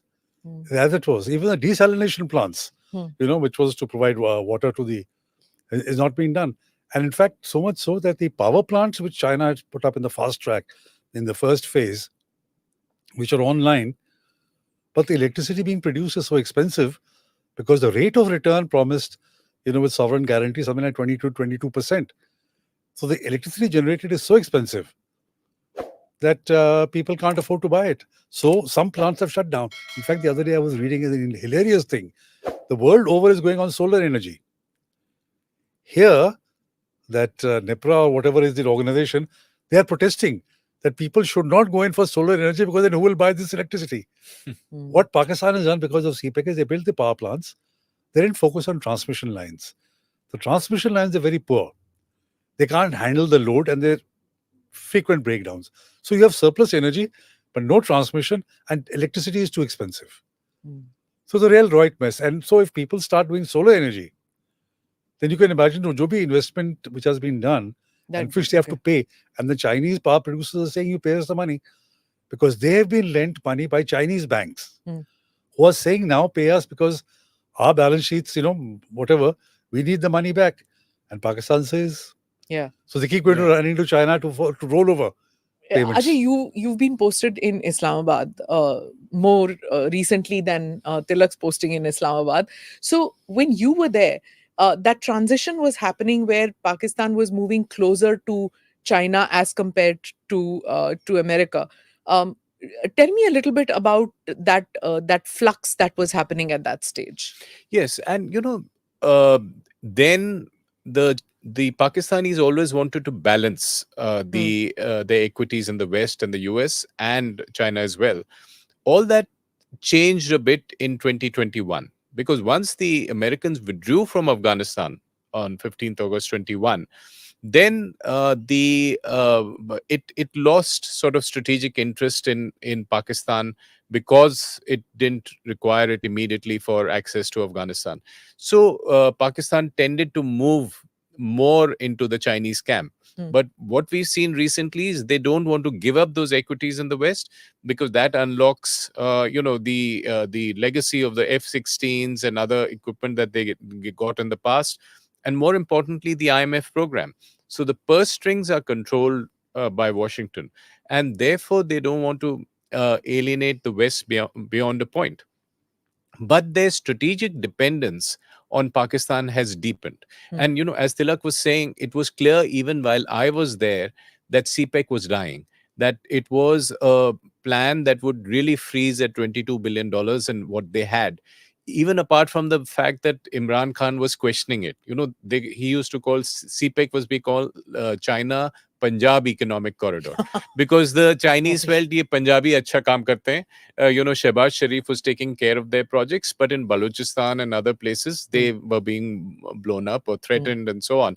So they were quite worried about it, even apart from the fact that the IMF was demanding that those books be opened. And the Chinese are very non-transparent about the rates of return and what they're getting. And the IMF demanded, very Kitab naturally, kholo. Kitab kholo, because, we're giving you money. Are you paying it off all to the Chinese? So that was a very legitimate question. But and they'll that, get money from ADB or something. well, but you can't No, but fool ADB them will beyond a come in point. only when the IMF pays you first. Exactly. Nobody will pay. Nobody will give you anything. So you can't till you're fool on the all the IMF people program. all the time. And when they go for a 24th IMF program, even more, the IMF will be even more aggressive in opening these Aggressive. books. I have commented on this before that the IMF and Pakistan is the longest lasting love affair ever known to mankind. It predates Sony Mahiwal, Romeo Juliet, everything.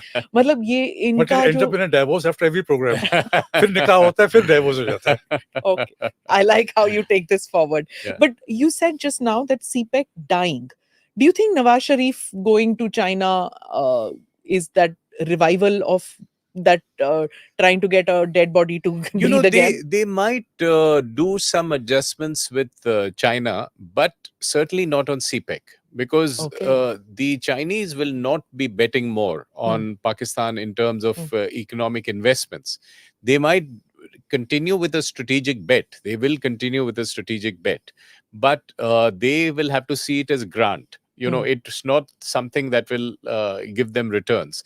And particularly this leg of the corridor, which goes through Balochistan, that is in deep trouble.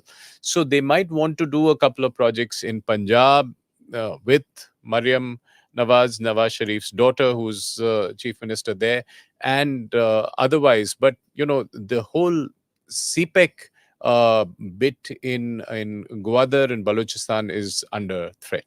Okay. This conversation is also about security matters, NSAB. So that's why I'm going to ask you about Myanmar. Demystify this whole thing. The military losing control over large tracts of land, I believe. For India, how do we see Myanmar situation? We have security issues. We have issues of people coming in from that side of the border. We have various issues when it comes to Myanmar. So tell me, are they viewing our elections, and how will we deal with Myanmar post-elections? No, so I think there's no interest about Indian elections because they're so caught up in their own things. But there are two separate issues. One is what is happening inside Myanmar, how it impacts Indian security and our projects. So refugees, infiltration, so Ghuspetia, as it's called in Hindi. All that comes under the rubric of security and our projects. The Kaladan project, the India, Myanmar, Thailand trilateral road that is being built. So what happened in Myanmar is 3 insurgent groups, all 2 in the Shan state and 1 in Rakhine. They got together. And the ones in Shan state actually were being egged on by China because they had started a huge gambling plus a cyber sort of a scam, which was directly impacting Chinese citizens. And China wanted the Myanmar army to shut it down. So because they were not shutting it down for whatever reason, so they propped up these, one is called the Myanmar National Defense Army, and the other is the Tang National Liberation Army, and the Arakan Army in Rakhine State. So they went up into a coordinated attack, which is now being called as 2710 on 27th October 23. And they were joined by the Karenis, who took off on 7th of November. It just goes to show how nothing is reported in the Indian media. Very little. Very little on this. And it impacts us so much. And it is a neighbor. Yeah. It impacts us, yes. And so they've taken over, you're right, very vast tracts. And what if impacts us is in Arakan, Chin and Sagaing, because these are the areas which border India. And military has lost control on these. And lost control here, and also in Shan state, which is the largest state in Myanmar. So there's a fighting going on. And one of the key areas, as far as we are concerned, in Rakhine is Paletwa, which directly impacts the Kaladan multimodal transport project. And there the Arakan army has now offered India that you talk to us and we will make sure that this project goes through. How can we talk to two different? Exactly. So India's policy is that you talk only to the government. Yeah. China, on the other hand, because they also have a project, they have the Chokphew port, which is the end of the China-Myanmar economic corridor. Like they have CPEC in Pakistan, they have China-Myanmar economic corridor. So they are talking to the insurgent groups. So they have a far more nuanced policy.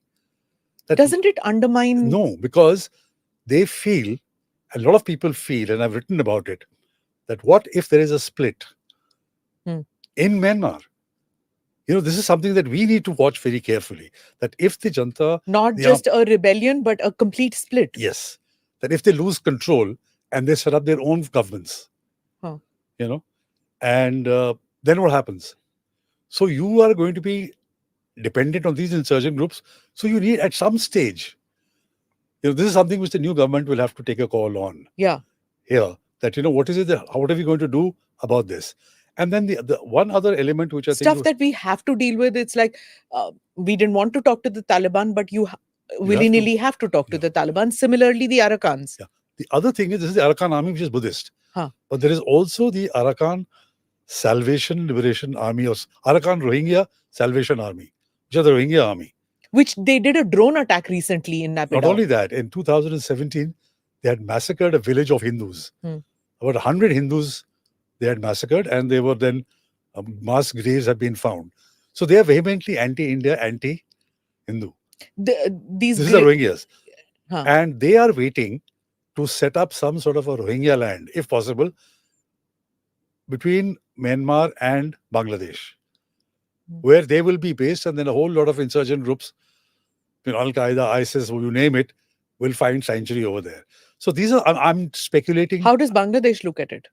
Of course, they're also worried because they have the largest Rohingya refugees in their land, right? Among all the other countries which border Myanmar. There's no armed movement there. Yeah. The armed movement is in Myanmar. But it's a major security concern for Bangladesh. Yes, it is. The Rohingyas there. It'll also be for us. It'll also be for us. So this is what is happening in Myanmar. So we have to take a call on whether you want to talk to the insurgents at some time or the other to look after your interests. And then the Kaladan project and this Indo-Myanmar Thailand project are also going to be held up. So your entire neighborhood first, look east, act east policy is now almost hostage to this, because apart from the Kaladan project, you also have to build a road from Sitwe going into Mizoram and Tripura. You can't build that road if this kind of a fighting is going on there. Then apart from this insurgent group, you also have the National Unity Government. The National Unity Government are those elected representatives who were in that coup in 21, that is NLD, that is Aung San Suu Kyi's party, have come away and have set up their own National Unity Government, which has been recognized by the European Union as the legitimate government of Myanmar. So there are that also. So who are we going to, we have to deal with all of them now, because... Now that's a call which the government... We barely talk to Aung San Suu Kyi, right? Or are we? She's been on house arrest. She arrest. doesn't matter. No, she's been on house arrest. House arrest, yes. How do you talk to her? Yeah. So when she was out, yes, there was very strong, even earlier, when she was under detention and medication. But she's not a consequential player anymore, right? See, in politics, you never know. You never know. So you can't write off anybody. Okay. As I say in Pakistan, even when a person is buried, 10 feet under the ground, you still wait for 40 days. Before you. So yes, Myanmar is Zardari. Those who had written off Zardari, that his time is over, and now look, right? He's so back. I think Myanmar is a very critical neighbor. We have to keep an eye on it, because Chinese penetration in Myanmar is very strong. They are literally sitting over there. Yeah. And this Myanmar economic corridor, and Chokphew, which is very close to Sitwe, where we are building a Kaladan multimodal transport. So all these developments, we have to watch very carefully. So look east, let me get to Bhutan. The Prime Minister, the last foreign visit that he did was to Bhutan. What is happening out there in Bhutan? Would they want, is Bhutan looking at elections in India? Does it matter? Because whichever party comes to power in India, I don't think the Bhutan policy ever changes. I think it's always the first visit to a foreign country is usually to Bhutan for an army chief, for the intelligence agencies, for prime ministers. So is Bhutan looking at Indian elections with anxiety, or just with this calm sense that jo bhi hoga hamare bhale ke liye hoga? Yeah, they watch it with a sense of zen. It's the happiest country in the region, and it's the most trouble-free relationship we have. They, of course, watch it, and we are fortunate to have a king, a leader right now with a very positive kind of disposition towards India. But I think what we need to keep watching is the instinct in all our neighbors would be to also get something out of China, another big neighbor in the region. And I think we should be okay with that as long as it's not harming our interests in a significant way. So I think this is again, Bhutan is a very strong relationship with so many equities built over decades, and we should obviously retain those. And at this point of time, it's a very, very strong relationship where the Bhutanese will be watching the election, but only be too happy to support whichever government comes Have in. we actually had this kind of a myopic attitude, or is it something that has been forced upon India that either with us or with China make this to? Are we doing this with our neighbors? Are we bullying them to make this choice? Well, I don't think we are, but it's also a It's danger. unsaid. Yeah, it's also a danger that you can get into because it is a strategic competition with China, so you could take the view that it's a zero-sum game. It's not, because if they're getting something out of China and in our interests are not being hurt, then we should be accepting of that reality. And I think our policy is moving in a more pragmatic direction in general, which is deal with the world as it is rather than as it should be. And Interesting. particularly with even Pakistan. That's why I make the argument that we should have a continuous dialogue with the Pakistan army, overt or covert or behind the scenes, because they are in charge. So let's not fool ourselves into saying that we are promoting democracy in some way by not talking to the army, because we need to promote our national interest by talking to the folks in power in whichever country we're dealing with. I think where India gets riled up vis-a-vis China, where security concerns come in. For example, the Chinese research ship is docked in Colombo. Exactly. Yeah. That's when we told that string of pearls thing. Yeah, so that that our red line is that. Right now there's a research ship in Maldives, though they say that it is not carrying out any surveys in Maldives. And it went out, it came in January, stayed for a week, then went out. 2 months it has been surveying that area around. Now it's back in the Maldives. So this is something which India gets perturbed about. I think economic or commercial, India doesn't react. Are we present more in the Indian Ocean, or is China more present in the Indian Ocean? I think it is our still patrolling India's is more? Yeah. Okay. I think it is still. But the Chinese formulation is that it is the Indian Ocean, it is not India's ocean. I think we can test that. Okay. So since we talked about the happiest nation, let's get to the most troubled nation, which is Afghanistan. And those of you who haven't read, please do read Tilak Deveshar's book. So let's, not the Pashtuns, Tilak, let me warn you right now itself. We've done with the Pashtuns. I want to talk about Afghanistan. Are we engaging officially? I'm asking you, are we engaging with the Taliban? Because we had this really holier than thou attitude that, there's no good Taliban, bad Taliban, it's only Taliban. We've obviously matured now to realize that we have to deal with them. So where are we in with regard to Afghanistan? And is our policy going to change whichever government comes to power in June 2024? So, there was a delegation led by the Joint Secretary in the MEA, who recently, if you remember, 2 months ago, had gone to Kabul and met with the government, the foreign minister and things. So yes, there is, you see, Taliban is a very peculiar case. Many countries have engagement with the Taliban, but no recognition or no diplomatic presence. Right? It is, engagement is because you need to deal with whichever government is in power in Afghanistan. Afghanistan is too important a country to be left by itself. So you need to have engagement. The primary concern for India is a humanitarian, because we've had over decades, centuries. In fact, we've had good relation, people to people contact with the Afghans, and especially the Pashtuns. I had to bring that in. I have to bring in. Okay. So we don't want to lose that. Hmm. So when humanitarian assistance is concerned, whether it was wheat, whether it was vaccinations, that is there. We also have security issues because at one stage, you would recall that Pakistan had parked the Lashkar and the Jaish into training camps over there. And it was very interesting that, when US carried out missile strikes in coast, the dead bodies came to Pakistan. So people in Pakistan asked questions that if this is in Afghanistan, how come the dead bodies are coming to Pakistan? Because Pakistani terrorists, anti-India terrorists, were based in coast. So our security concern is to sensitize the Taliban also. That look, you have to take care of our security interest if this relationship is to develop further. So that's what we are stressing. Okay. Ajay, I'm going to come to you regarding the Khalistan issue. Even though we are discussing neighborhood, we cannot not discuss, what is happening in Canada. And since you've done a posting, you've been ambassador. Just yesterday, Justin Trudeau attended the Khalsa Day parade in Canada, in Toronto, if I'm not mistaken. And there you had this hoarding with Modi and, with names, and then there were Khalistan slogans raised because it involves Pakistan also, and you have done a posting in both these. You've been High Commissioner in both these countries. Tell me, how are these two countries, which is Khalistanis in Canada, Khalistanis in Pakistan, because they have refuge in Pakistan, how are the Khalistanis viewing Indian elections? Clearly, they don't want Modi because they've issued threat against him.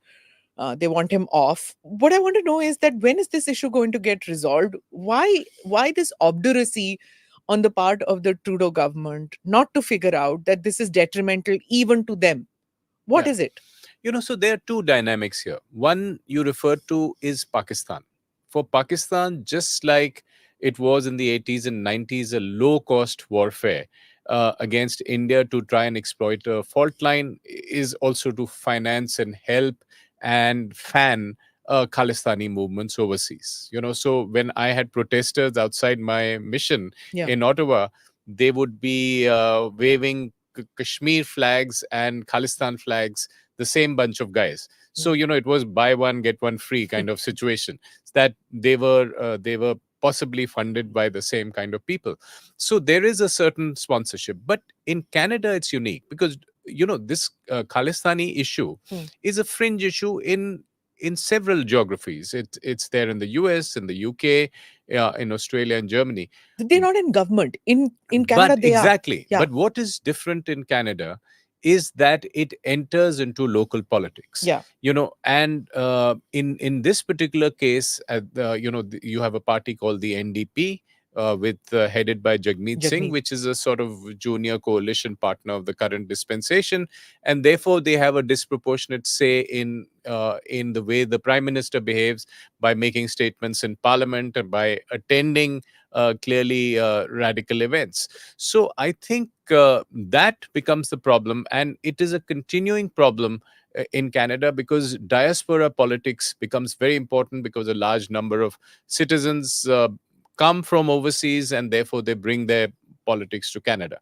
But I think it is in Canada's own interest to at some point say that, let's be governed by our national interests, not by our vested diaspora interests and by our the political groupings, and be driven by a national interest, which in Canada's case is certainly a strong geopolitical alignment with India. Canada's Own Indo-Pacific strategy, ironically, is the most forward-leaning of the Western Indo-Pacific strategies because it says China is a disruptive power, India is a critical partner. But the irony is that this noise level, which we managed in the India-Canada relationship, which is always there lurking in the background, often becomes very high, and it kind of, upsets the political relationship significantly. Yeah. But this one is the worst, where we send back diplomats and all. This kind of slide in relationships has never happened, even though we've had the Kanishk episode. We've had terrible episodes in the past, terror incidents relating to Khalistan.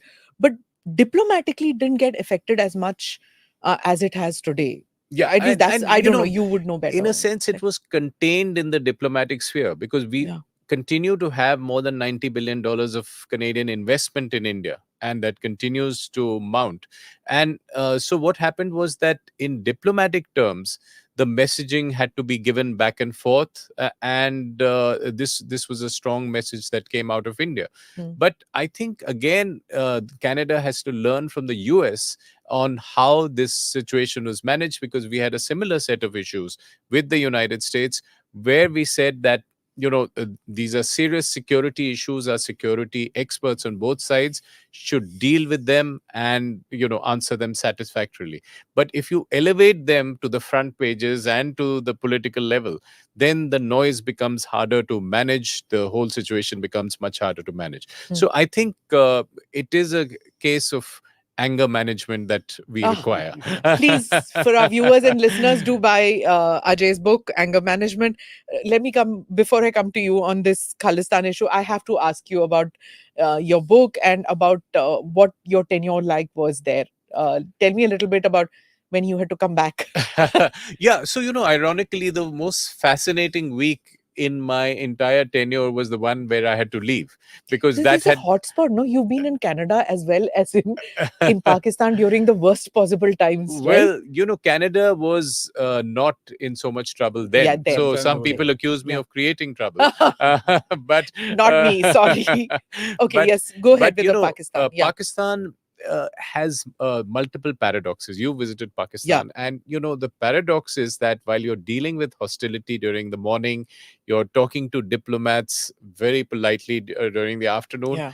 and you're doing jhappi pappi and having great parties in the evening Yeah. with the people. It's a very schizophrenic existence. That's one of the paradoxes. So it's a kind of manufactured hostility at the official level, and it also changes very rapidly. So it's a challenging posting, and I make the argument when I talk to young diplomats that you need diplomacy in all relationships, but you need it even more in hostile relationships, because then you need to be more creative and finding ways to have those conversations, navigate those conversations when things are tough. So I think Pakistan for an Indian diplomat is quite an exciting posting. Overall, there would be moments of hostility, moments of worry, but I think by and large, it opens up the possibility of being creative and looking for solutions within. In all my visits to Pakistan, I just felt this is so unreal. This country is unreal. You cannot pin it down that okay, I've understood this country. Nahi hota. I mean, what was your experience? And tell me about that period when you had to come back. Yes, so it was certainly surreal in the sense that it seemed exactly like home, but home at an angle to itself, with something as distorted there. And the week I was coming, on the 5th of August, I had exchanged text messages with Minister Jaishankar. I was telling him something about something that was happening, and he sent me a text back, just watch TV at 11 o'clock. So I had an inkling that something was afoot, but I didn't know exactly what.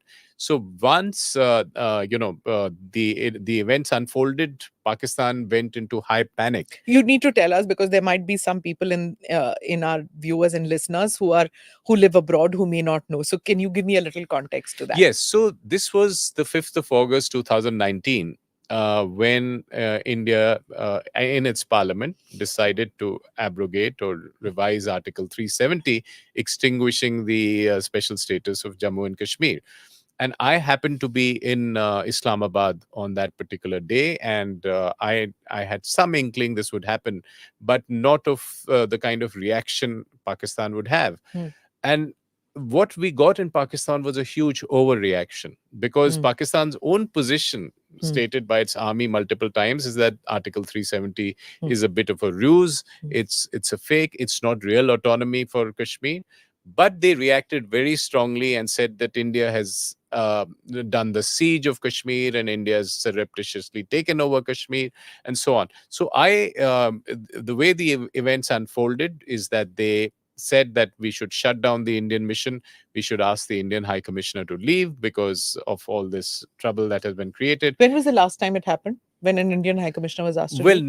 never in the Okay. past. Even during the wars, they were never really expelling high commissioners. They shut down the consulate, right? Karachi is shut down. Yes, but Karachi was not, shut down in '96, yeah. and we also had a situation during the wars in '71 where the Indian Scaled High down. Commissioner was actually arrested Okay. and then sent back, but never expelled. We withdrew a High Commissioner after the attack on India's Parliament in 2001. But this was Who sort was of the High new. Commissioner? Then Mr. Nambiar, Vijay Nambiar was the High Commissioner. Okay. And India asked him to come back. So in a sense, in a technical sense, we withdrew the High Commissioner. Vishnu also came back, right? Vishnu Prakash came back as part of overall exchange of reduction in the size of the mission. So that was also a trouble. Was it the hijacking of the... No, that was 2003.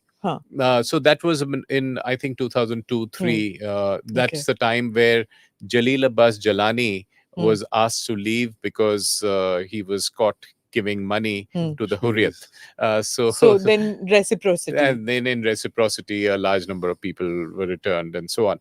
But so this story goes on in this relationship. But, you know, it was very interesting at that point. We didn't know what Pakistan would do, whether it would close down the mission, whether we would have to burn our records and move out, or whether it would only ask the High Commissioner to move. So eventually it was just asking me to move.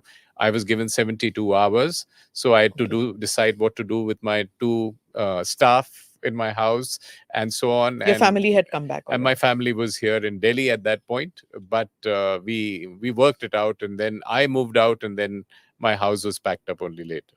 So is an Indian ambassador always ready for these kind of eventualities in a hostile nation when you're posted? Not the High Commissioner, but the other officers are. Yes, because you were posted there. So tell me a little bit about that. Are you always aware that something might happen and you might need to leave? Because, you know, time I was there, crisis after crisis. In fact, Pakistani was saying, what kind of a place? If nothing happens for 3-4 days, then you should be really worried that, you know, something is going to happen in the High Commission. Some incident will take place. And so you're always... So the officers have one suitcase packed. Okay. And you don't keep valuables. You don't take valuables, No, I believe, right? No. Because you don't know when you will have to leave. No papers, no valuables. Okay. Tell us some incident which you can talk about. It's now all locked up in a trunk. And which you will never tell us, right? As to what happened. So when I write my autobiography, maybe I will. But you were tailed and... All the time. All the time. So you're constantly aware that the house help that you have or the phone calls that you're doing, it's all tapped and it's all reported. So for a long time, for many years afterwards, I would always be looking in the rear view mirror, you know, psychologically, who's following. It's not so now. But for many years after that, you know, you just get attuned. And whenever we had to discuss something, we would go down to the lawn and talk on the lawn. What needed to be talked about, but not in the house, not in the car, because you just presumed. But when you're dealing with Pakistanis officials out there, do they ask you about Indian politics, or do they know everything about Indian politics? Is it how it is? No. It's a. Which way do they lean? See, at that time there was just one Congress. Yes. What about you? Which way do you feel? Because we've seen Manishankar Iyer going and saying that inko Modi ko hatao, kuch bhi karo, you know, those kind of. Which way do they lean? I mean, I know that there was this grand love affair that they had with Vajpayee ji because they adored him and they adored Lalu Yadav. There was so much curiosity. Like in Afghanistan, this incredible curiosity about Bollywood. Everybody wanted to know about Salman Khan. And I hadn't seen Salman Khan films. So when I went to Kabul and they kept asking me about Katrina Kaif and Salman Khan, I was like, really? I don't know about it.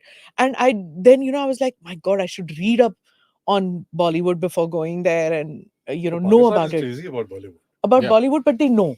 But the love affair with Vajpayee and with Lalu Yadav, two politicians they adore.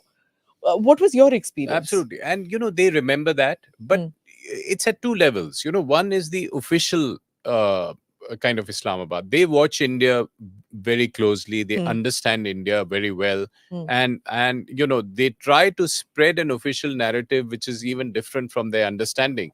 But for instance, one thing is clear to them, that there's a huge power differential between the countries now. And when you talk to the people, that's a totally different game. They want to know where Shah Rukh Khan stays, and whether I've met him, and Yeah. whether he could possibly. They think you're nothing. अगर शाहरुख से नहीं मिले, सलमान से नहीं मिले, तुम हो क्या चीज फिर? Exactly. You don't deserve the discount that Exactly. we want to give you. But some of it is now spilling out into the public domain in podcasts such as yours, coming out of Pakistan, because they are talking freely about benchmarking themselves against India, against the world, and they're seeing the difference, and they are talking about it fairly openly. So you see which way the younger Pakistani is thinking. You need to see some of the kind of stuff coming out on social media, which is very open and very self-critical often, and often not hesitating in expressing a good deal of admiration about what's happening in India. The first time I visited Pakistan, I was impressed. Like anybody who visits Pakistan, not now, any Indian who used to visit Pakistan, their roads, nice, broad. Of course, the Americans built them, but still broad roads. And then in Islamabad, yeah, no, even Islamabad to Lahore, when you would drive, there's the motorway, thanks the to motorway, right, because of Nawaz Sharif. So you would be impressed. Of course, under you go to their bastis, they are like our inner cities, or like even American inner cities. They're quite bad. But what I'm saying is that those things used to impress people. Then I met with Pakistanis who came to India, and their first impression when they see the Indira Gandhi airport, that was the first biggest airport that we had. They felt at that, my God, these people who had only Ambassador and Fiat car, ab inke paas gaadiyan bhi badi badi aa gayi. Inka airport hamar se alishan hai. It's like that change happened. And now you're listening to Pakistani podcasts and Pakistani television shows where they say that hum to reh gaye. Is that now translating into we need to get out of this hellhole, this economic mess that we are in? It works on two levels. One level, a lot of these programs, YouTubers, they know the market is in India. So a lot of them... the clicks that they're getting. Yeah.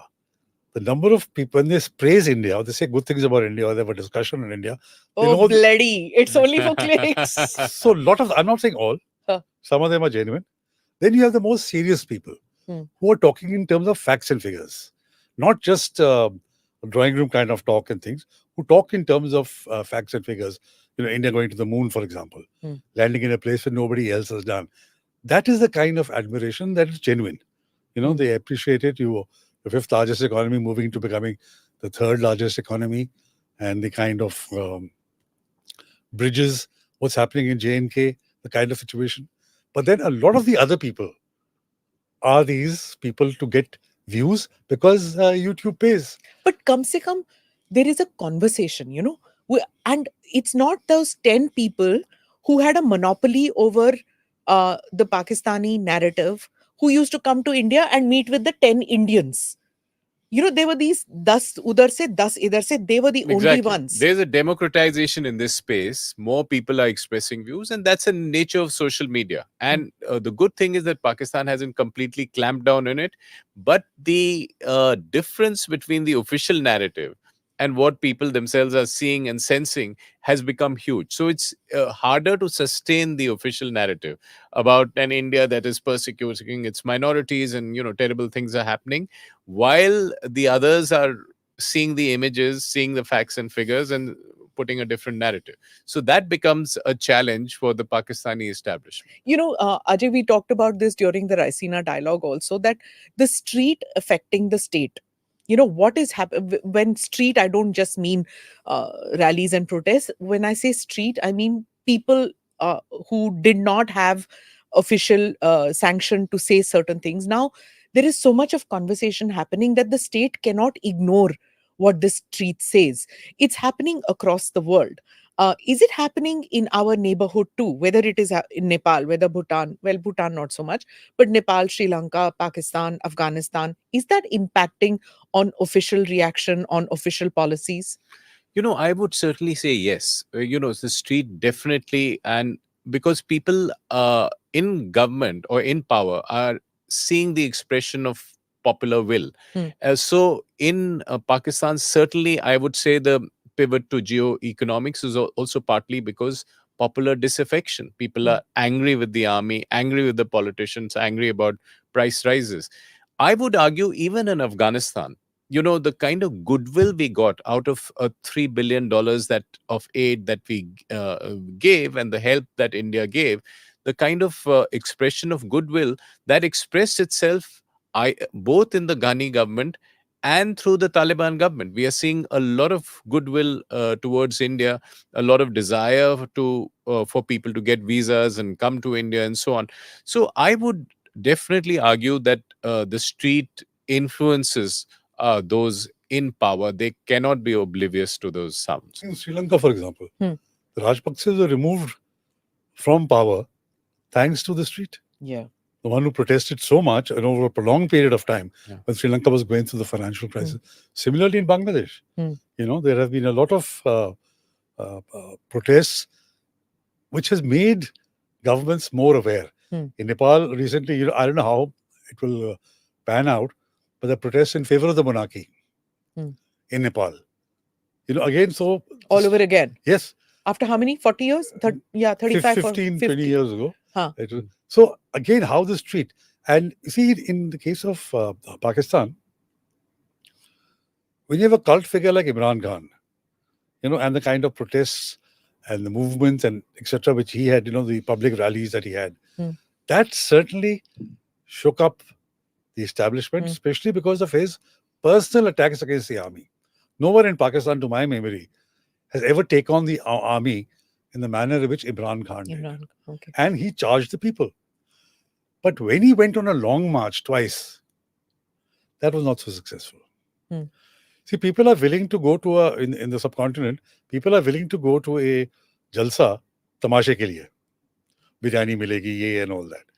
But when it comes to a long march, you're putting yourself out 15 days, 20 days, people are still reticent. So, yes, the street does impact, but what the army also has its handles and its levers, how they manage to take care. They pick up the second tier leaders. You see, after 9th of May incident, those people are still languishing in jail. It's going to be a Where year is now. the second rung, third rung? You still have the Sharifs calling the shots. No, I'm talking about the Imran Khan's party particularly. Okay. Because they were on the protest. They were on the road. They're all in jail, right? Yeah. Many of them, the second and third rung, are in jail. Ladies, the daughter-in-law of an army chief. But she got out finally. After almost a year. Yeah. 8 months, 9 months. So the army also knows how to handle it. But where the youth or where this impacts is because of the demography. You see, in Pakistan, I'm sure in other countries also, it's a very young population. I was seeing that from 2018 to 2020, the elections now, there were 18 million new voters, right? And the population between 18 and 35 is 44% of the electorate. That's a huge chunk. So that's how Imran Khan's party, even though they're contesting as independents, won about 90 seats. Because these people came out and voted for them. They knew in each constituency who's the PTI guy. And they voted for them. And in spite of that, you have the old guard winning, which is Nawaz So that Sharif the army Shah. is past masters. Because it just rigged it pre-election, during election, post-election, and So it's not electorate doesn't really matter as such. It has started making a difference. It has. Okay. All right. So finally, I have to get back to Indian elections. So, there are internet providers who have been warning many countries which are going into polls this year. Some have already completed. We are in the process that China will try to use artificial intelligence to penetrate our electoral process. Of course, our EVMs are not connected to the internet, but there are other methods to which they can influence. We have 4 more phases, maybe 5 if we run this show after the second phase or third phase, depending on that. We still have many phases. Do you think that it's a very, very strong possibility that they have already tried to impact our elections, or they could still try to impact elections? As you said, EVMs luckily are standalones. But narratives. You see, building narratives, using influencers, social media, or even print or electronic, that is one major cause of worry. Because, and fake news now, using artificial intelligence, Yeah. fake news showing somebody who's not there saying something which he never said, that is something which you have to be guard against. And I'm not a technical man, so I don't know how do you guard against it. But this is something which we need to be very careful about. That how do you tackle false narratives, fake narratives? Even the Prime Minister has gone on record to talk about this fake narratives and fake visuals. So I think that is something which we need to worry about. And it's not only China. They are the deep state, as it is being referred to. You find so many things that are happening. So Soros. there could be so many others. Huh. So India's upward trajectory is not exactly a comfortable situation for many countries, including China, which has not factored in that India could be. And India's rise, whether it is in the G20, Quad, whatever, is not a comfortable situation. When we were talking about artificial intelligence, just yesterday, there was a fake video out of Amit Shah. Of the Indian Home Minister, where he's talking about certain things which he never did. It's AI generated. It's fake. So, like I was saying, that it's not maybe just Chinese interference. It could be the deep state interference. How dangerous is it on the outcome of the polls? I think it certainly is a danger, and we have to guard against it in all elections. The Chinese, for instance, have played that role in Canada already, in America, in the US, supposedly in Taiwan. And so, therefore, the technology exists. In Canada, there's a public inquiry commission going on, looking at foreign interference, looking at the Chinese interference, which is supposed to have taken place twice in two of the elections, 2019 and 21. So I think we have to guard against it, develop those guardrails, develop those cybersecurity methods, and those ways to, counteract this possibility. The other thing I wanted to say, and that perhaps is related to your last conversation about how Indian democracy is seen in general, particularly in the media, is that there is a tendency to downplay the importance of our electoral democracy. The success of India's elections are something that they were held regularly and reasonably transparently, reasonably fair, and this is a kind of model for the world. A lot of election commissions around the world are asking for our election commission to, kind of show them the way this is held. So I think this, in all these democracy indicators, whether it's VDEM or Freedom House.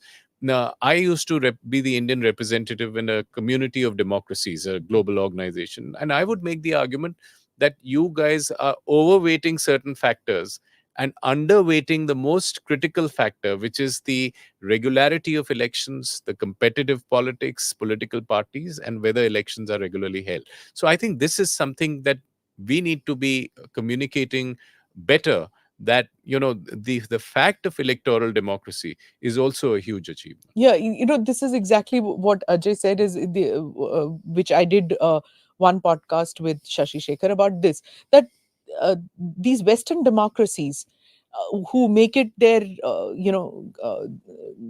strong point, that they encourage democracies around the world and successful democracies, they are the ones who are constantly badgering India, or through their editorial saying that it's an autocracy, it's not a functioning democracy, which I cannot for the life of me fathom, that why would you do this? I want to know your view. You interact so many that's times. the point I like to make is, they talk about majoritarianism, for example.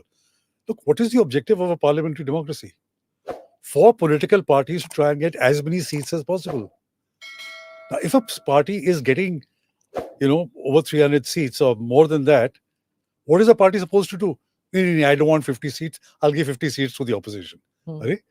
That is not how parliamentary democracy works. And parliamentary democracy is first past the post. You can get 100, but I've got 101 seats. So I'm going to be elected. So this is something which you find all these editorials and these universities talk about, what you mentioned, autocracy, democracy in danger and all, is all a lot of nonsense. You have the most transparent and the most widespread elections ever. 970 million. You electorate in the. Can you imagine the sheer humongous task of organizing a free and fair and transparent election? And then based on that, people have a free choice. Yeah. But just coming back to one point of the danger, see, the false narrative is very dangerous, because once you set a narrative, once you put it out in the market, to counter it is all defensive, and it does not have the same kind of resonance as the initial mischief is. So that is something which needs to be guarded against. A trial balloon which is floated, or something which is said, with the false narrative. So finally, I'll ask you both one question, and you can take it, because you're practitioners of foreign policy, security policy. So has domestic politics, has it played a larger role in foreign policy in the past decade than in the previous years?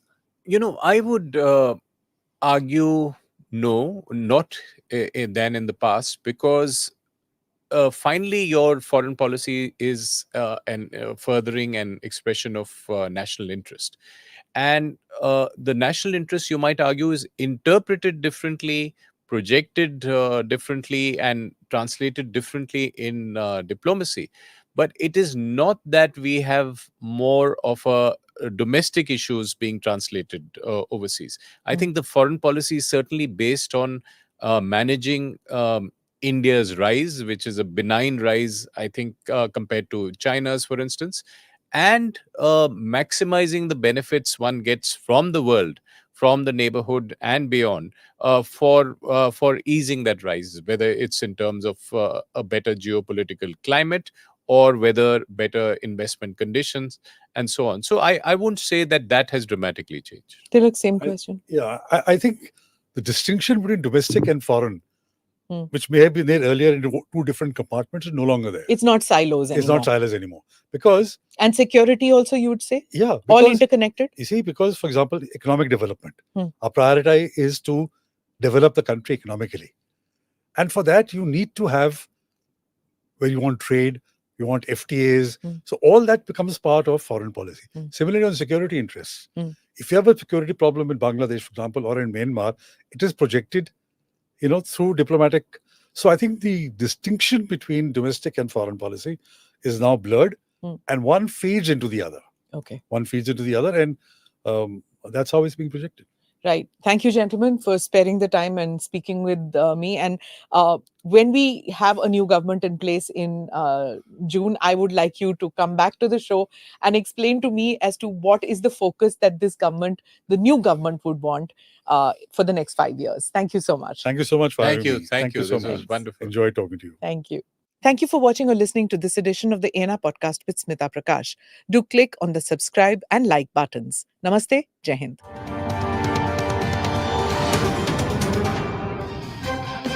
Click here to watch the previous episodes.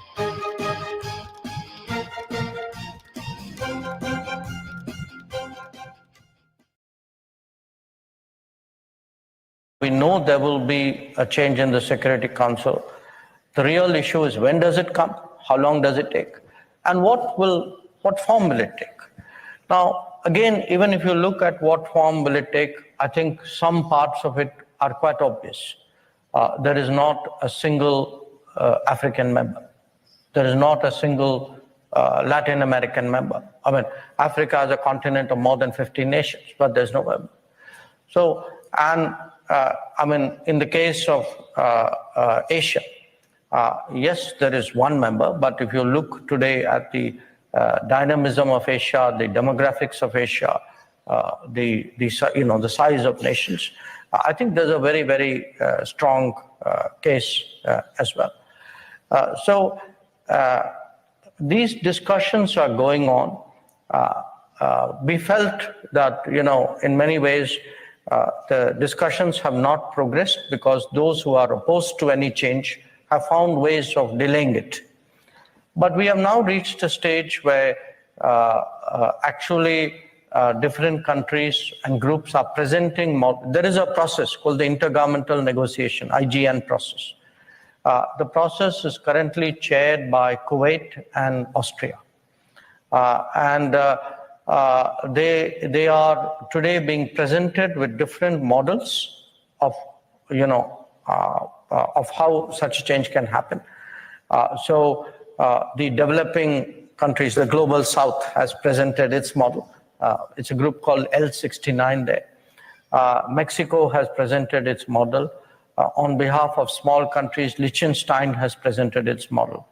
I think G4, that is India, Japan, Germany, and Brazil, we will be presenting our model as well.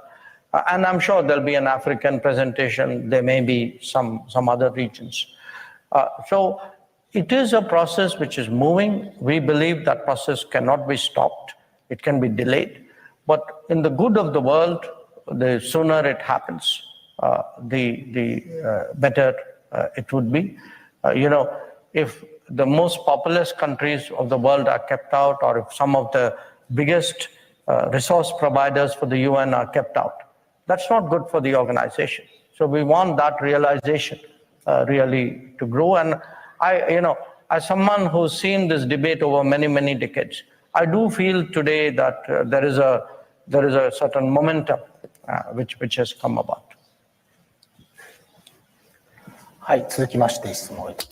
Thank you very much. Any other questions? This person in the front, please.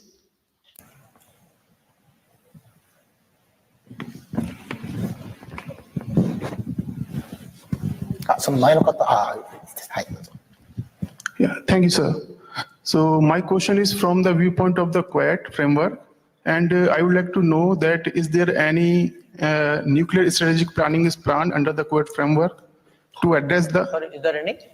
Nuclear strategic planning for the power generation under the Quiet framework to address the climate change through the energy or clean energy options. Thank you.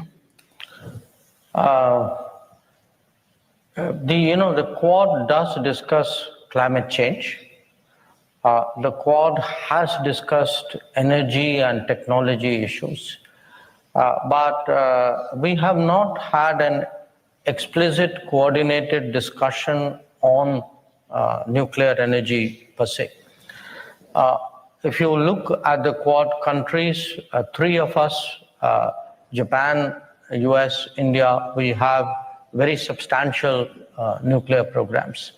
Australia, less so because of the situation. But they are very big uranium providers. So we have a common interest in it. But in the case of Quad, what I have seen since 2017, we are actually moving very, very rapidly. Almost at every Quad meeting, every time the foreign ministers meet, every time the leaders meet, more and more issues are getting added on. So, maybe next time we talk, I might have a different answer than I have right now.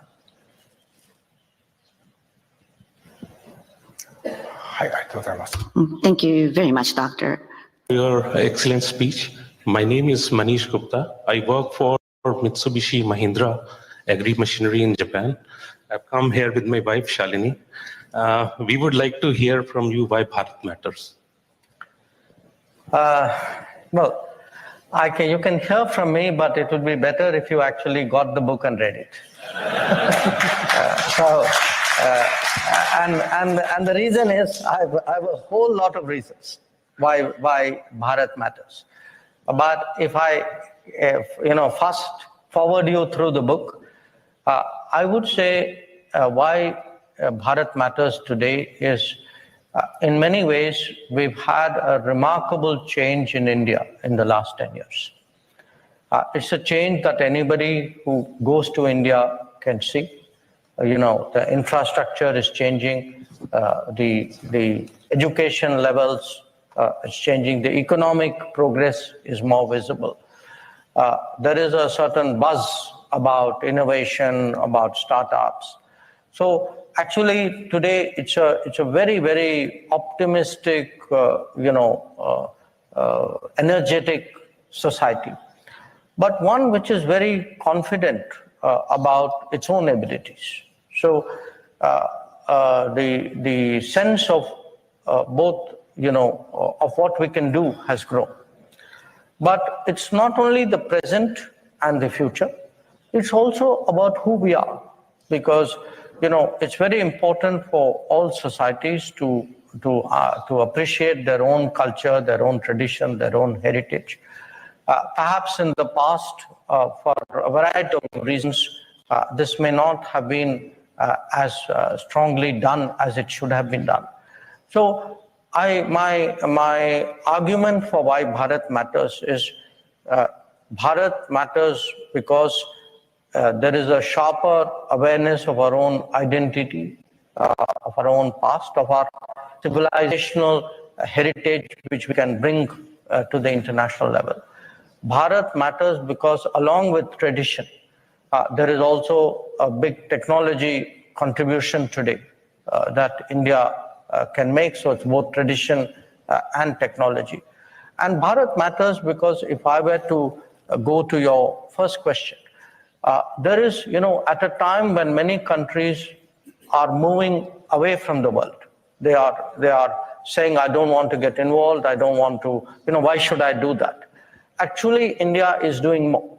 That if you look at our development projects, if you look at our first responder operations, if you look even at the fact that we provided vaccines to 100 countries in the world, and we gave vaccines when we were still vaccinating our own people. We had not finished that.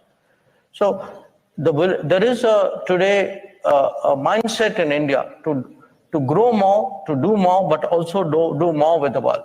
That is essentially why I think Bharat matters.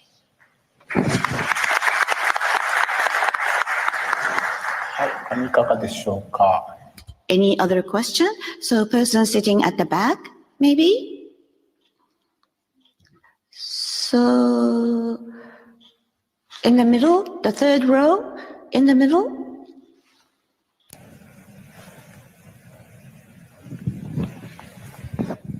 Thank you, sir, for the wonderful remarks. I'm Hemant. I'm an assistant professor in Shimane University, which is a very small, very far from Tokyo. It's a very regional part of Japan.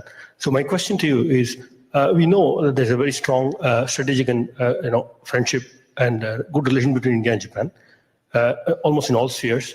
But most of the activities seem to happen between big cities of the two countries.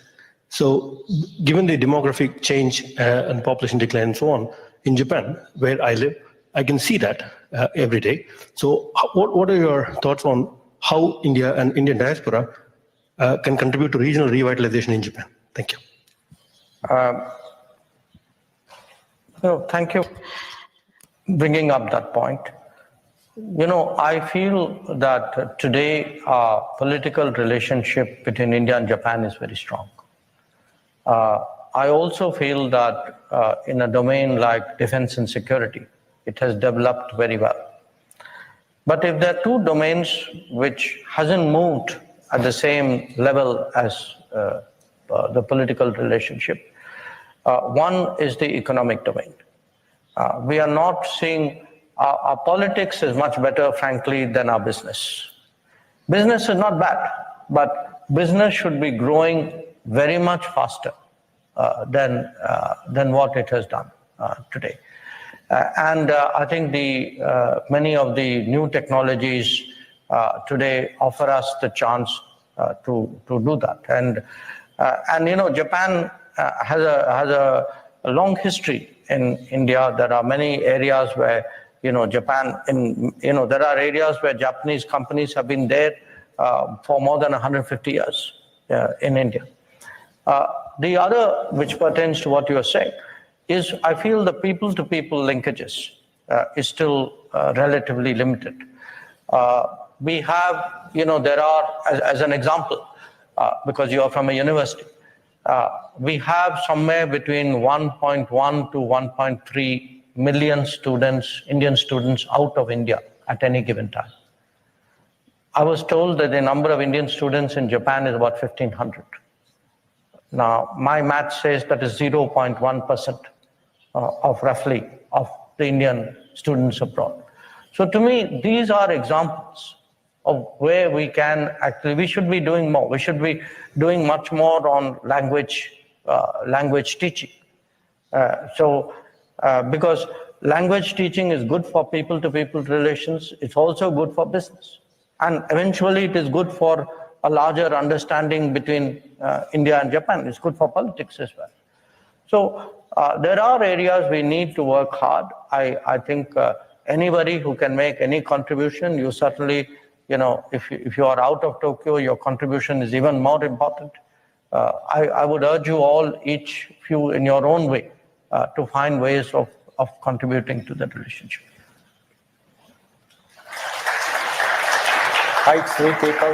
So thank you. Any other question? Please speak to the microphone for the interpretation's sake. Thank you very much. My name is Sojin Shin, Associate Professor at Tokyo International University. I'm from South Korea.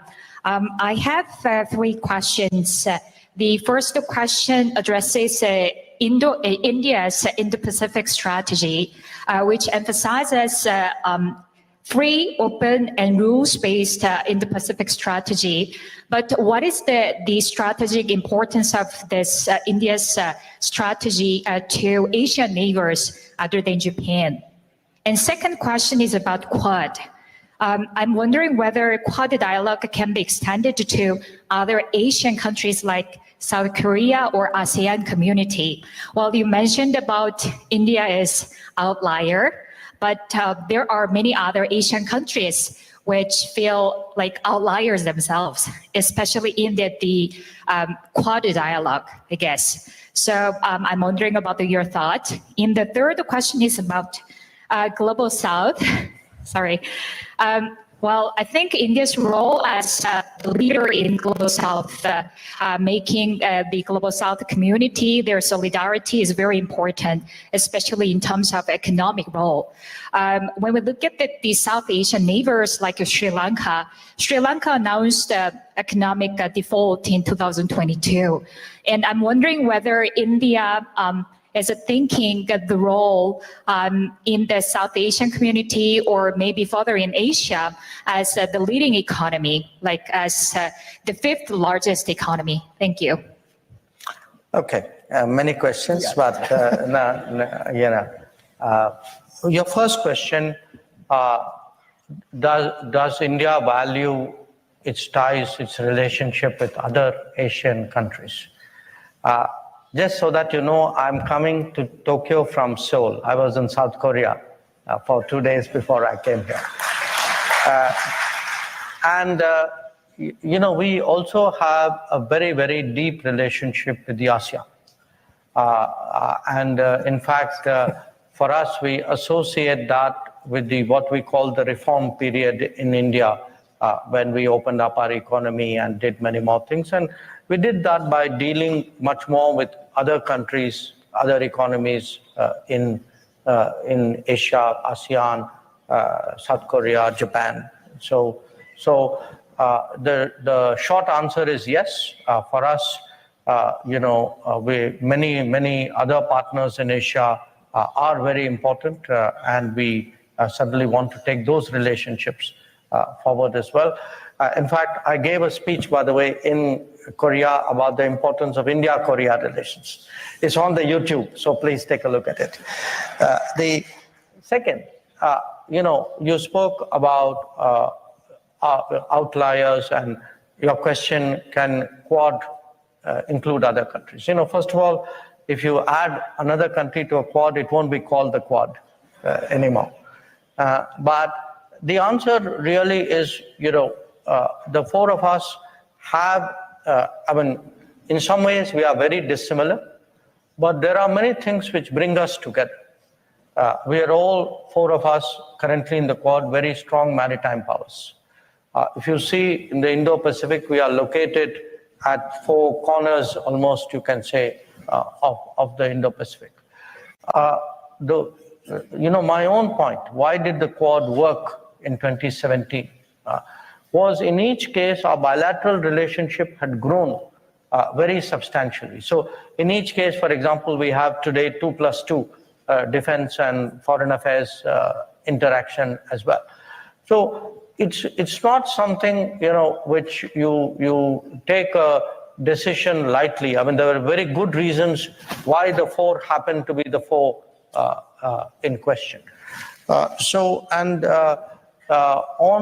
the issue of Global South, Sri Lanka is a very pertinent example, and I thank you for mentioning it. When Sri Lanka got into economic difficulties, and in a way it comes to the first issue we were discussing, that yes, there is a very this conflict, there's this tragic conflict taking place in Ukraine, but if you look at the consequences of it for the Global South, everywhere in the Global South, energy costs went up, food costs went up, fertilizer costs went up, inflation went up. And a country like Sri Lanka just had everything came together and they had this huge economic crisis.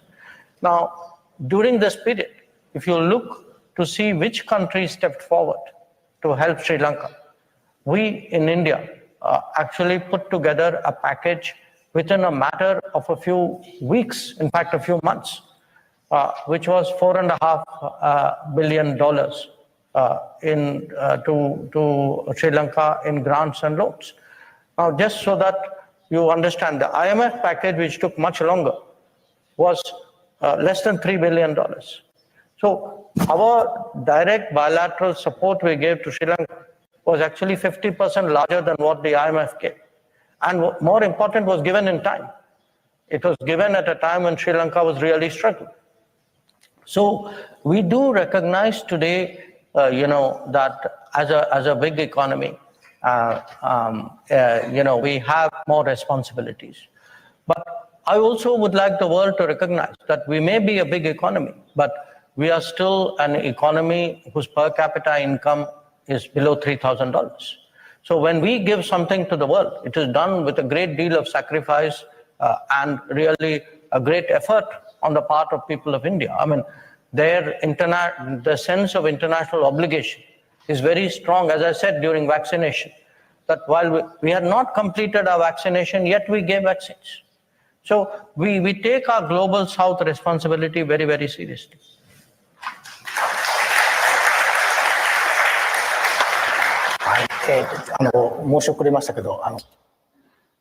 And apologies, if you can just keep your question to one per person. So this person at the far back, please.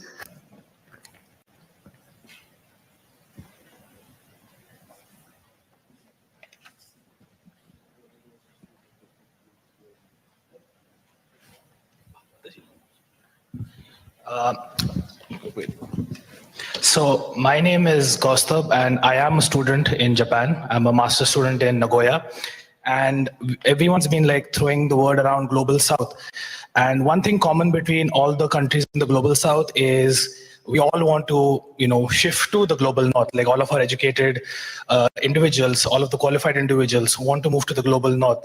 So do you think there will be a time one day like when Indians will not want to move out, not want to have to move out and would love to like stay back in India and as India is a developing economy, it's rapidly developing, but the numbers are rising who want to like move abroad, who want to go work abroad.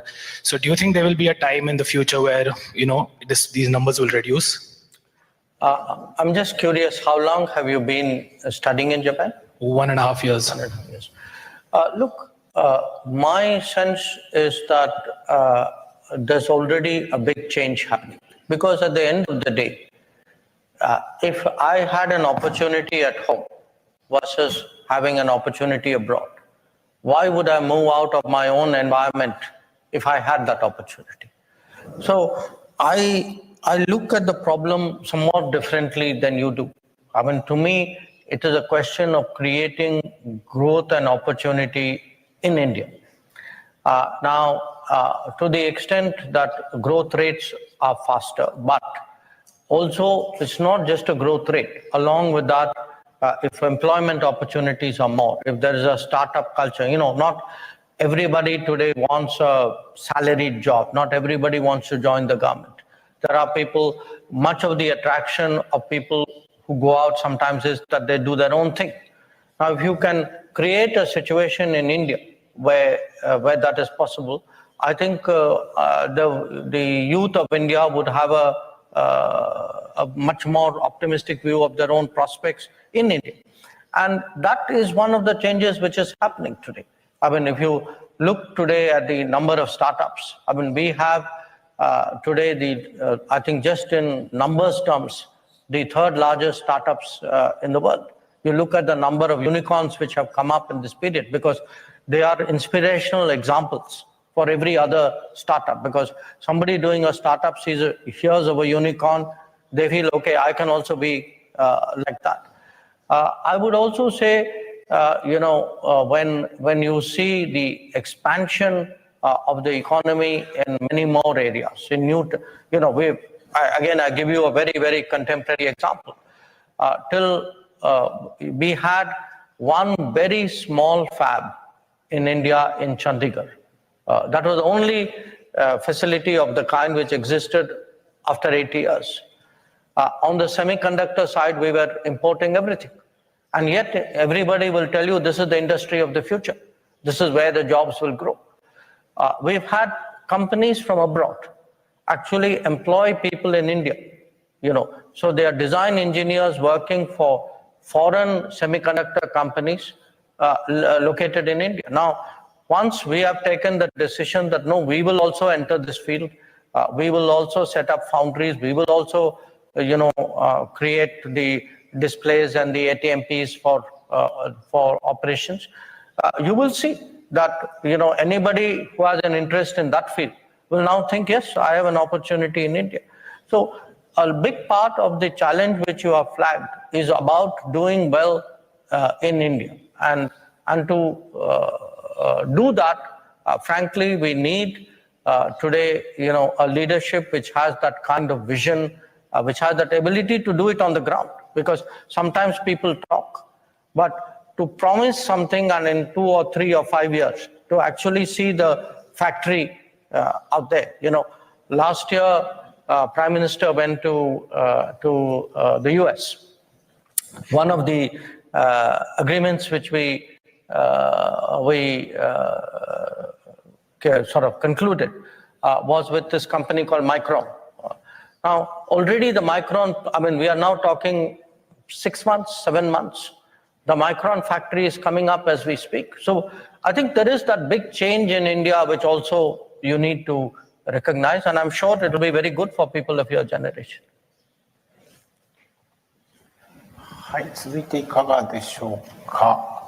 So any other question? So on the left-hand side, the 4th row from the front.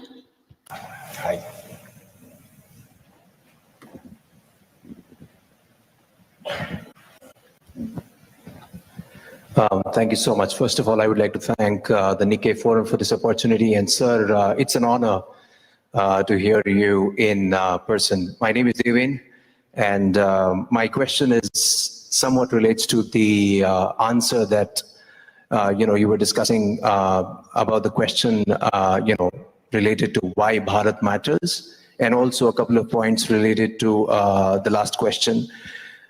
As a part of the Indian diaspora, there are these tiny things that really matter when we go back to India, be it on a holiday, be it on a longer sort of, couple of weeks, 4 weeks. So when we see things changing in India, and as you rightly pointed out, I think the leadership has it in it right now, to make these changes. And we have, I think, seen these changes happening in the last 10 years, especially. So when you interact with the diaspora, not just in Japan, but globally, are there any points that you consider which are then inculcated in the policy making so that, those reflect as tiny changes that would eventually happen, that we'll see in the coming years? Thank you. I mean, in a way, I don't know if I'm answering quite what you are asking. There are many things happening around the world, which for us, it is important to understand, appreciate, and see if they can feed back into what's happening in India. This is not unusual. In fact, if you look at Japan's own history, in the 19th century and a large part of the 20th century. Actually, Japan was very, very enthusiastic about identifying best practices in the world and applying them to Japan, and obviously, in many cases, modifying them for Japanese conditions. I do believe today that kind of mindset is there when it comes to policy making and governance in India. I mean, I have myself seen the impact which different achievements in other countries have, the influence that they've had on sort of decisions. This could be on cleaning up rivers. It could be about best practices in railways. It could be tech stuff. So, in my view, often these little things can accumulate it. I mean, a big problem, for example, we used to have in infrastructure building was the time taken for surveys. Today, if you look at this program initiative we call Gati Shakti, so much of it is done between drones and satellites.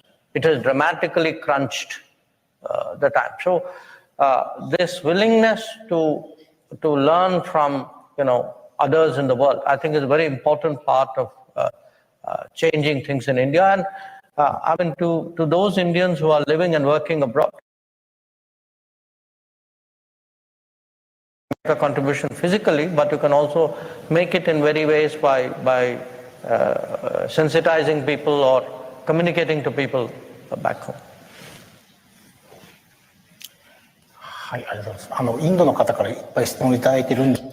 So we have many questions from the Indian national, and we would definitely like to hear from the Japanese national as well.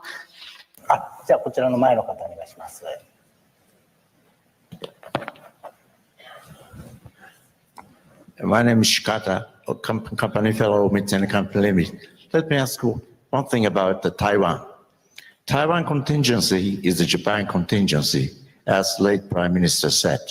If it happens, I'm afraid China most likely coordinate with Russia or DPRK. In such a case, what will be India's response to such a contingency as a very important partner of Japan? Do you think India is ready to impose sanctions on China and on Russia, for example? Thank you very much.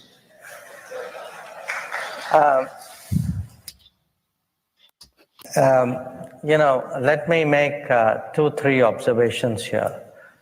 By and large, it has not been India's foreign policy method really to do this sanctions issue. The sanctions is something which is very much rooted in a Western way, or I would say a G7 way of working, because they control the means to apply the sanctions. In fact, I'm trying to think the only time when we have very strongly advocated sanctions ourselves was against South Africa during the apartheid period, when actually at that time most of the developed countries did not want to do sanctions. If you look at even current sanctions, sanctions, it's a big debate, frankly, in our business. Do sanctions really work or they don't work? What is the cost? What is the cost to people who apply sanctions? So I just want to make that one point. It's nothing to do with Taiwan or China or Russia. As sanctions, not every country in the world thinks that this is the immediate, right, effective way of conveying what you want to convey. Regarding, any contingency which happens, today, the state of the world is very disturbed. The state of the world is very disturbed. We are seeing conflicts. As I said, we saw COVID. There are very big economic issues which are below the surface. And if one travels, especially, again, I'm coming back to Global South, when you physically go there and see what a what a toll it has taken the last few years on them. How much today the spending on education, on health, on public, all of this has come down. So the last thing that the world needs to see is any kind of disturbance. At this moment, how to strengthen the stability and the growth and the development of the world should actually be a common objective. Beyond that, I think as a foreign minister, I should not say anything to you.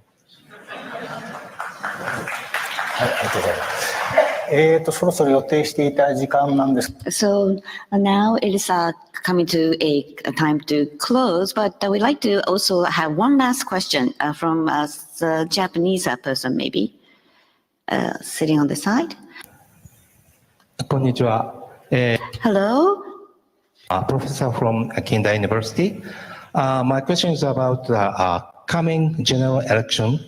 The result of the election will affect the Indian diplomacy, as it is likely you will have the long-term government, maybe 15 years long-term government can pursue the stable negotiation with other countries. So could you answer this question? Sorry, I didn't fully understand that. Your point was that we have a stable government? So you will have the, maybe you will have the 15 years stable government. 100%. We'll have to finish. We may have even longer. Okay, hi. But it could be the 20 years. Maybe. Okay. So could you answer the question, please? It's again, I want to first begin by saying every country, every society is different. So what can apply to India need not always be the same for other countries. But our own experience was that the lack of stability in politics, which really meant, to have majorities in parliament, to take decisions, to take bold steps, it makes a very, very big difference. When I look, I've been in government, frankly, a very long time. I've seen many, many governments. I've seen majority governments. I've seen minority governments. I've seen coalition governments. I've seen single party governments. You can see today that if you have actually a reformist, a leadership with a vision, with a commitment, with a sense of wanting to do things, but that leadership is backed by a very strong political mandate. And a strong political mandate, ideally in democracies, means having a majority in parliament. That is really what is the combination you need, because you can have a majority but you don't have a vision, or you have a vision but you don't have the political support. So you need both. Now, what has happened in our case is certainly for the last 10 years we've had both, and we hope to continue that.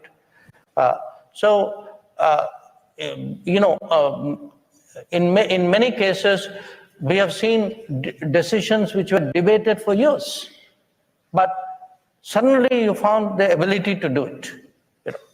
One good example for us, for example, was a sort of a national, tax system, because our tax, because it was so regional, it was very complicated and frankly, not even very efficient. I would say, we had some very long-standing issues regarding integration of one of our states. So we have been able to take good decisions, tough decisions, but needed decisions. Once you have both that leadership and that mandate, and that means long-term stability. And I would even say, as someone who has a little bit of insight into the business world today very much values political stability, because for them, political stability means policy stability. Anybody who's coming, somebody who's taking a big bet on India, they want to know, okay, what will India be for the next 10 years? Now, if their sense is, I don't even know what it will be like a year from now or 6 months from now, the investor, could be a domestic investor, could be a foreign investor, they will hesitate. So I can, when you do a kind of a country evaluation, a risk evaluation, or I think political stability is a very important part of that. And fortunately, that's been good for us for the last decade, and I'm very confident for the next one. So, Minister, let me ask you one more short question, right? So, we know you as an incumbent senator, upper house of India, right? But however, some news reports said you might run for the MP in the coming general election. So, are you really preparing for that? I didn't expect that question here, and that too from you. Yeah. What happens is typically, where you make your political decision based on, frankly, what the party leadership decides. So I have just got re-elected to the upper house last year. For us, it's a 6-year term. My membership of parliament is secure. Beyond that, that is not really a question I can answer. Thanks very much. はい、どうもありがとうございました。じゃあ、It is time. With that, we would like to conclude today's forum. We should give a round of applause to the minister. Thank you very much. Thank you very much, Doctor.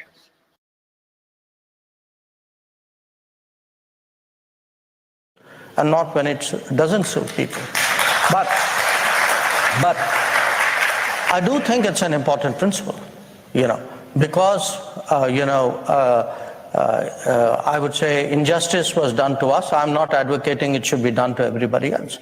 We have been very clear. My Prime Minister has stood next to President Putin and has said that we do not believe that this is an era of war. We are today for resolving this conflict. We want to see the end to this conflict. But we believe that every conflict finally ends in some kind of, people come to the table. That's how conflicts end. You can also decide a conflict on the battlefield, but we don't think this conflict will be decided on the battlefield.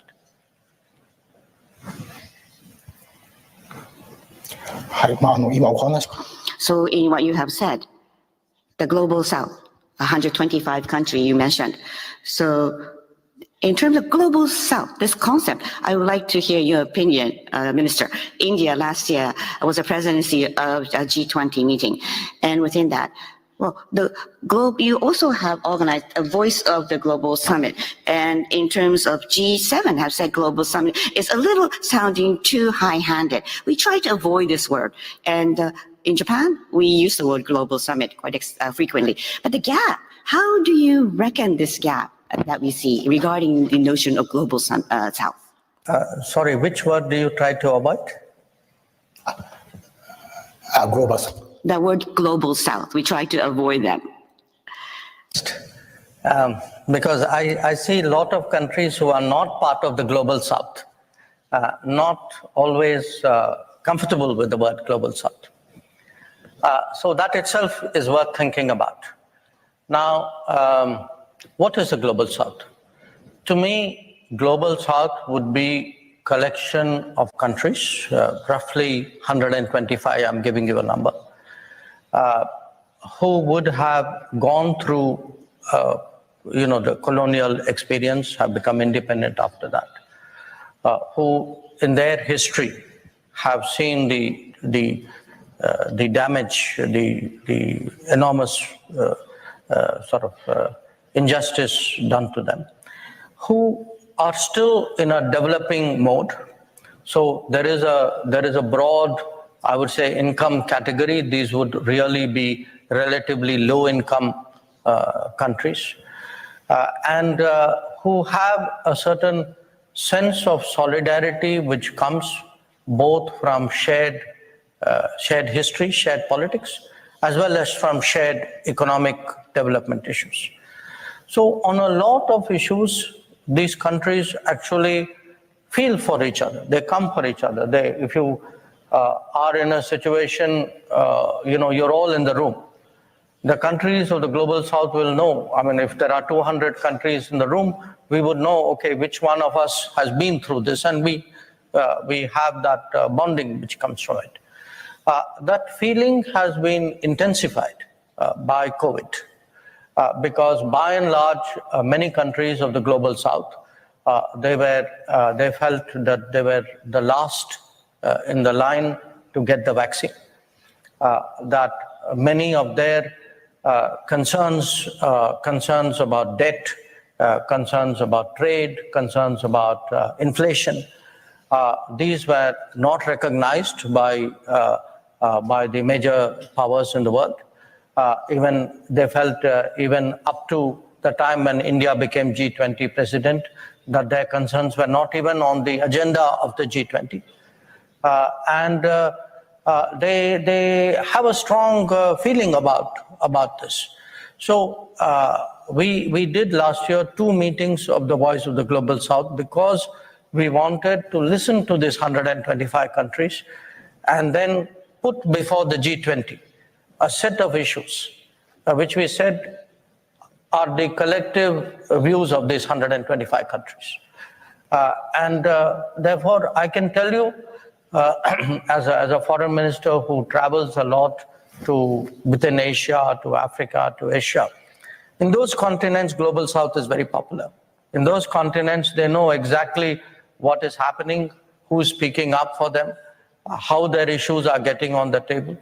You know, they don't think it is a coincidence that it was under the Indian presidency that African Union, which had long been promised a seat in the G20, finally got a seat. In international relations. He joined the Indian Foreign Service in 1977, and he has worked in embassies in Moscow and Tokyo. Also, he has served as India's ambassador to China and the United States, to name a few.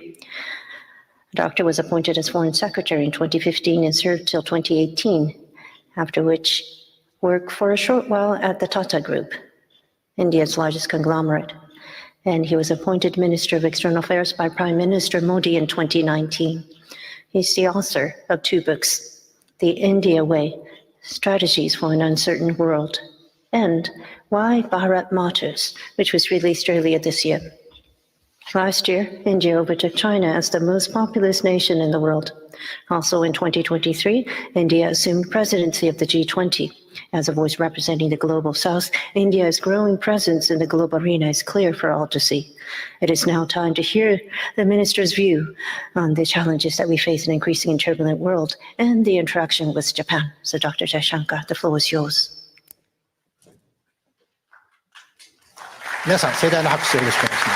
Please welcome the minister with a big round of applause.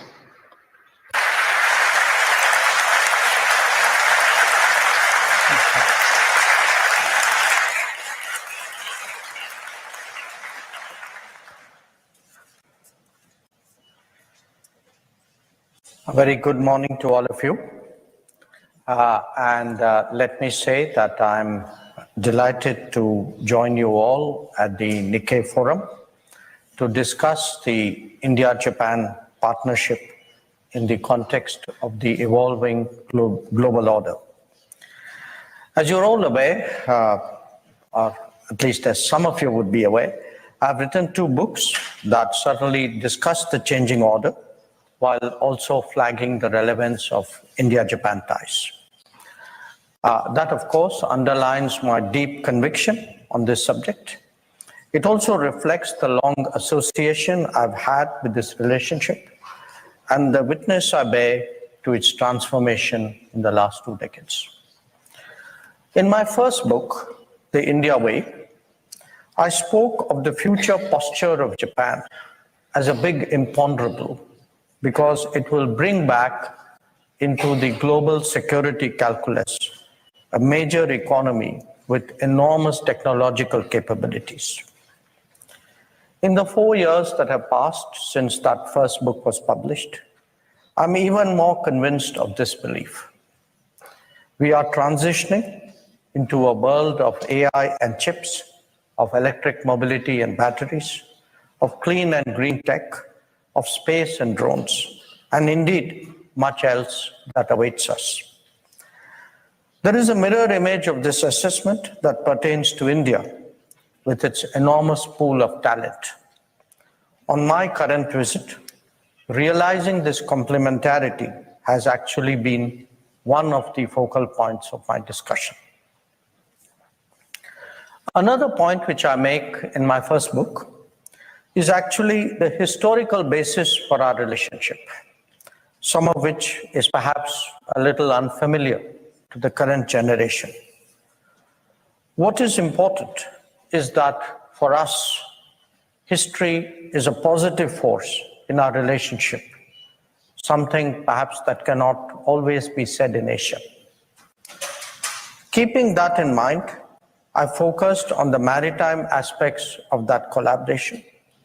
A reason for doing so was that in 2019-2020, the debate about that's when my first book came out, the debate about the Indo-Pacific was still very hot, just as the jury was out on the Quad. Since then, both have settled down, finding wider acceptance even beyond the region. The maritime issue was particularly important because it was the truest example of the global commons challenge that was emerging at that time. Again, since then, it is even more so because of a lot of changes that we expect to see in terms of new maritime balances. A related issue that I flagged earlier was that of connectivity. India was the first country to display strategic clarity in regard to contemporary initiatives. We publicly urged that connectivity endeavors must be collaborative, be transparent, be viable, and be respectful of sovereignty. Frankly speaking, most of the world wobbled in this regard at that moment. Time and experience has brought them around, but not without a cost. In my second book, Why Bharat Matters, I have approached the Japan relationship more explicitly from the perspective of the Quad. One question that has intrigued many observers is why the Quad failed in 2007, but succeeded in 2017 and thereafter. The answer, of course, is that in 2007, none of the parties was willing to invest the necessary capital, the political capital, to make that happen. And they would not, because with the possible exception of a few voices in Japan, none of them actually had a good reading of how developments in the Indo-Pacific would unfold over the next decade. In 2017, we were clearly much wiser as a result of intervening events. But even this is not a full answer in itself.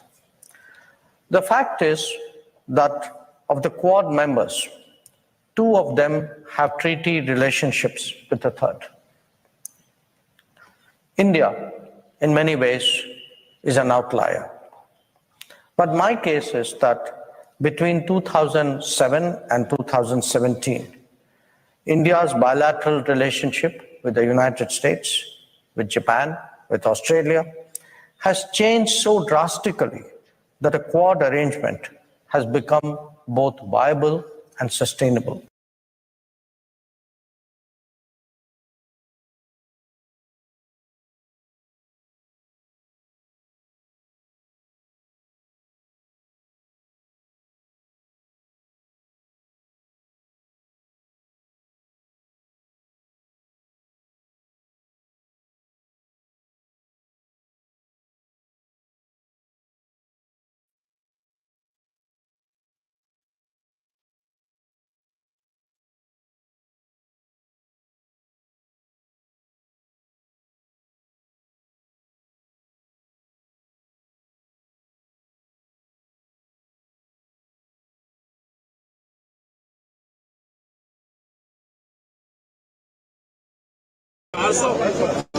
शरणार्थी जो है हिंसा के पीड़ित हो रहे हैं और उन्हीं से मिलने के लिए राहुल गांधी पहुंचे हैं। बड़ी संख्या में कांग्रेस के नेता भी हैं। पहले राहुल गांधी कांग्रेस के नेताओं से मिल रहे हैं।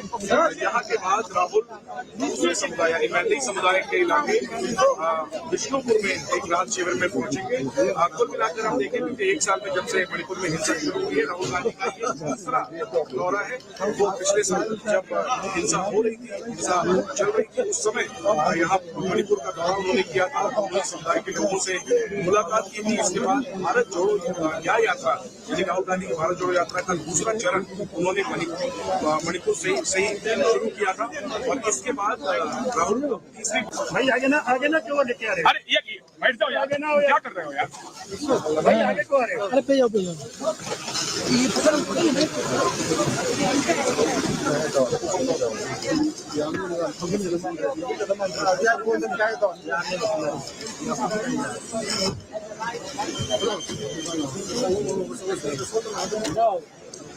तस्वीरें मणिपुर के चुराचांदपुर इलाके की है। राहुल गांधी को आप तस्वीरों में देख सकते हैं। राहुल गांधी मणिपुर के दौरे पर है और हिंसाग्रस्त मणिपुर में जो हिंसा प्रभावित है शिविरों में रह रहे हैं 7 वर्ष से ज्यादा। अरे सर आगे पुल से राहुल सबसे पहले जिरीबाम जिले में पहुंचे और इस वक्त चुराचांदपुर जिले में राहुल गांधी